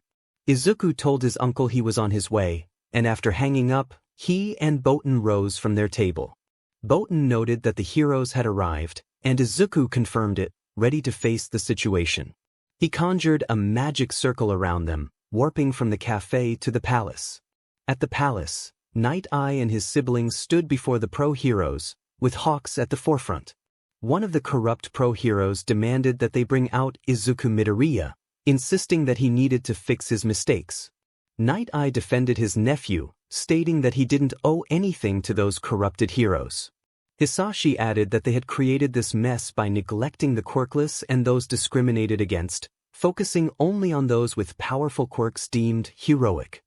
Izumi, another pro-hero, interrupted, demanding that they bring Izuku out immediately. A voice then cut through the tension, remarking on how, even after 3 years, they still acted like their parents, arrogant and foolish. Everyone turned to see Izuku and 𝗵𝗃 arrive. The first corrupt pro-hero expressed relief that Izuku had finally shown up, declaring that the Prime Minister of Japan demanded his return to fix everything he had messed up. The second corrupt pro-hero added that if he didn't comply, they would force him to return. 𝗵𝗃 defended Izuku, asserting that he didn't have to do their bidding. Izumi retaliated, but her words were cut short when Tenko placed a hand on her neck, warning her to watch her mouth unless she wanted to provoke a conflict with the Midoriya and Gorgon families. The other pro-heroes seemed ready to attack, but Maris used her powers to hold them back. Hawks intervened, asking Izuku to tell his associates to release the pro-heroes.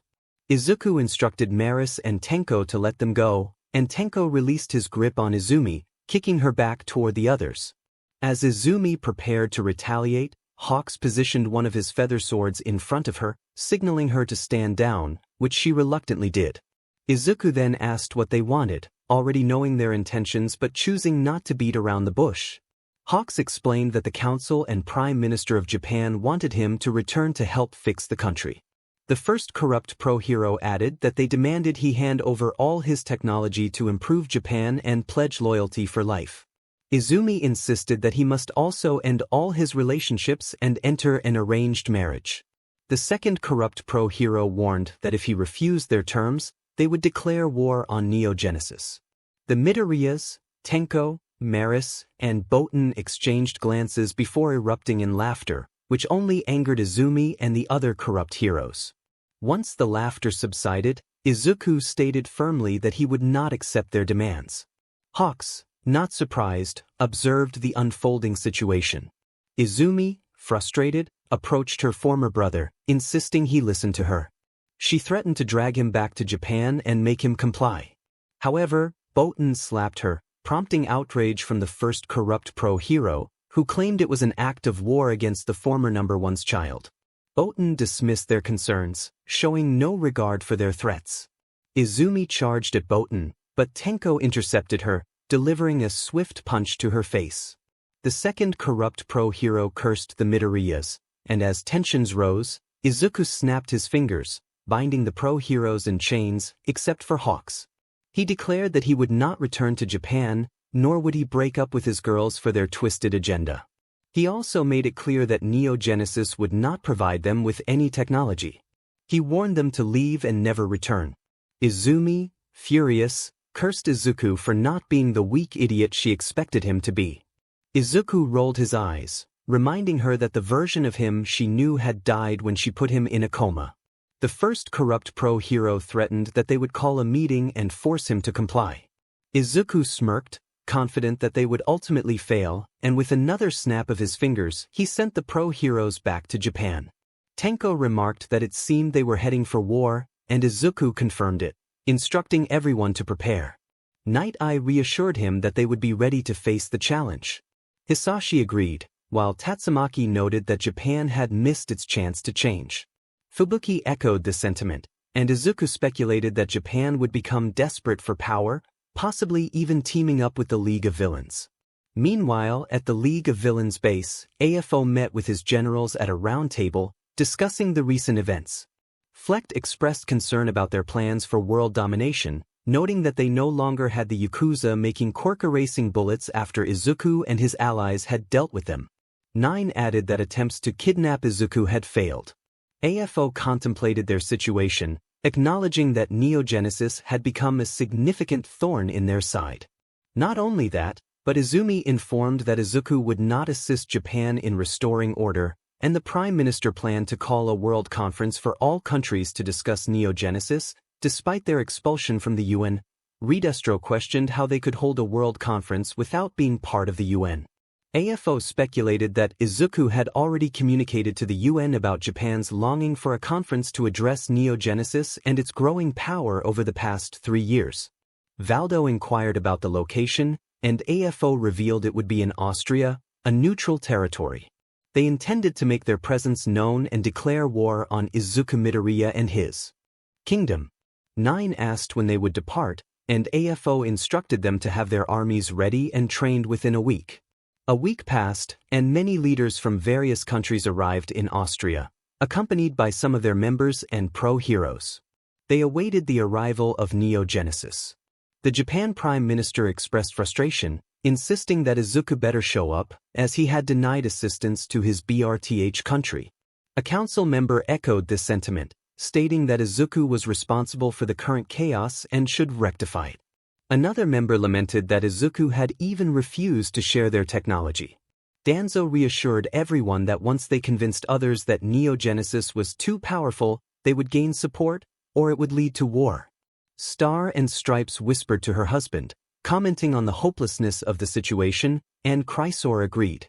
Suddenly, the doors opened, revealing Izuku and his friends, along with his uncles and aunts.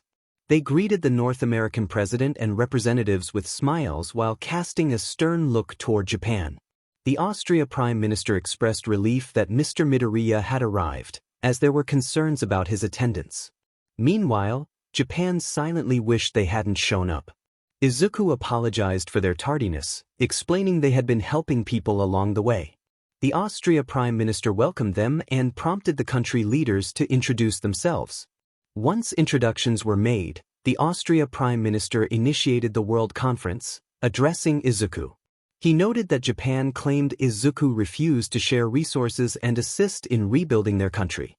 Izuku confirmed this, explaining that a week prior, the Japan Prime Minister had sent pro-heroes to Neogenesis to request help, which he declined. He expressed that despite 3 years passing, Japan still acted superior, forgetting their roots, and acknowledged that only their #1 hero, Hawks, showed any sense. Hawks concealed a smile while the Japan Prime Minister and his councilmen frowned. The Japan Prime Minister angrily accused Izuku of causing the chaos and urged him to grow up and stop the nonsense. Izuku retorted that the Prime Minister had no right to lecture him about maturity, having not experienced the abuse and neglect he had endured in his childhood. He had tried to give Japan a chance to change, but they remained unyielding.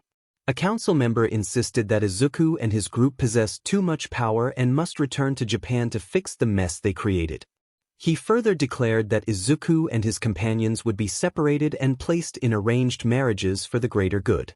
Izuku's companions reacted strongly, unleashing an intimidating aura that filled the room. Momo declared that they would not be separated from their lover, while Ochako remarked on Japan's preference for those with strong quirks and their attempts to control them. Botan echoed their sentiments, warning that the Gorgon family would seek retribution if they were separated from their king. The leaders from other countries struggled to breathe under the overwhelming presence. Izuku intervened, instructing his companions to calm down, and they complied. He addressed Japan, reminding them of his capabilities demonstrated during the sports festival and Kamino 3 years prior. He firmly stated that they needed to back off and resolve their own issues, warning that if they declared war, they would not prevail. Many leaders nodded in agreement, recognizing that Neogenesis was not a nation to be trifled with, especially given their advanced hackers who swiftly dealt with any threats. The Japan Prime Minister shouted in frustration, demanding Izuku surrender his power and technology. Izuku retorted, questioning what part of his refusal was unclear. He criticized the Prime Minister for expecting him to assist while they did nothing to rectify their situation, calling him a disgrace to Japan's history. 𝗕𝗏𝗁 supported Izuku's stance, noting that the country had declined since the advent of quirks. Another council member insisted on their demand for Izuku to share his powers and technology. Izuku resolutely declined, stating that the matter was not open for discussion. Another council member urged the North American leader to persuade Izuku since they were allies. The U.S. president spoke on behalf of the other countries, affirming that he would not betray Izuku's trust. He understood the potential misuse of Neogenesis's technology and the catastrophic consequences it could bring. The other leaders agreed, recognizing the importance of keeping such power out of the wrong hands. The Japan Prime Minister conceded that once they put Neogenesis in its place and reclaimed what was theirs, the other countries would follow. Izuku firmly stated that their conflict was solely with him and urged them to leave the others out of it. Suddenly, a portal opened, revealing 𝗲𝗄𝗏 and his generals. Izuku recognized 𝗲𝗄𝗏, who greeted him and noted the ongoing conference. The pro-heroes from various countries stood ready to confront 𝗲𝗏𝗏 and his group. The Japan Prime Minister warned 𝗲𝗏𝗏 that he was surrounded and outnumbered, demanding his surrender. The Austria Prime Minister questioned 𝗲𝗏𝗏's presence, to which 𝗲𝗏𝗏 declared their intent to wage war on the entire world, starting with Neogenesis, which he deemed a threat to their plans for domination. Izuku had caused significant damage to 𝗕𝗏𝗏's reputation, leading to a loss of power that Valdo could not overlook. He expressed his anger, but Izuku remained unfazed, rolling his eyes at the accusation. Valdo's frustration only deepened as he confronted Izuku about the situation. Izuku, confident in his abilities, was ready to face 𝗕𝗏𝗏 again. 𝗕𝗶𝗃𝗏, the Prime Minister of Japan, interrupted, insisting that Izuku needed to focus on fixing the country instead of engaging in battles. Izuku retorted, questioning 𝗕𝗶𝗃𝗏's priorities when the League of Villains was a pressing threat.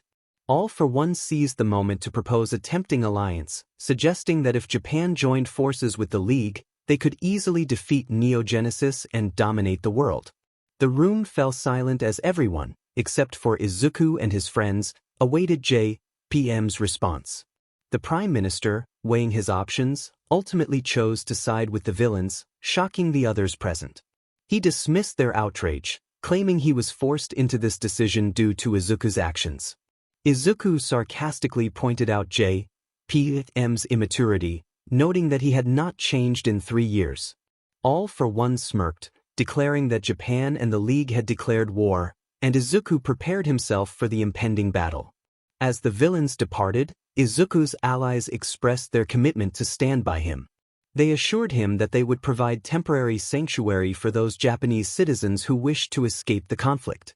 Meanwhile, in Neogenesis, Medusa remarked on the Prime Minister's betrayal, while Palutena expressed her disdain for the power-hungry leaders. Eri and Koda, confident in their father's abilities, reassured everyone that they would emerge victorious. The scene faded to black, hinting at the upcoming challenges. A week had passed since 𝗕𝗶𝗃𝗏's alliance with the League of Villains, and Japan was in turmoil.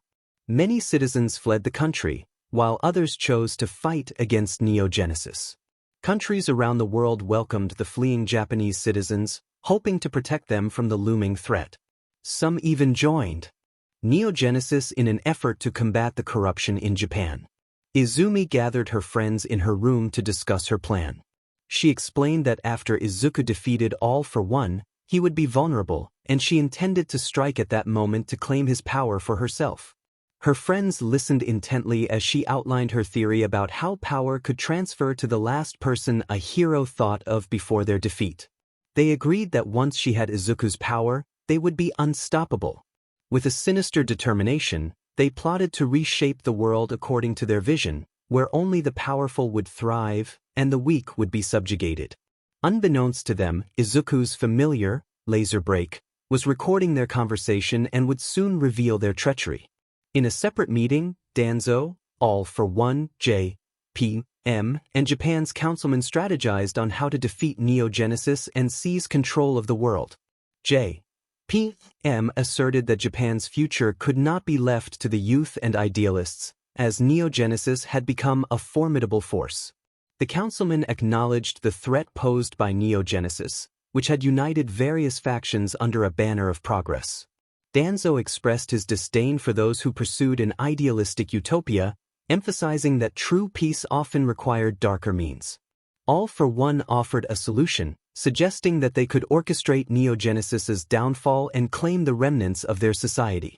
The councilmen were skeptical, questioning how they could maintain Japan's credibility while pursuing such a plan.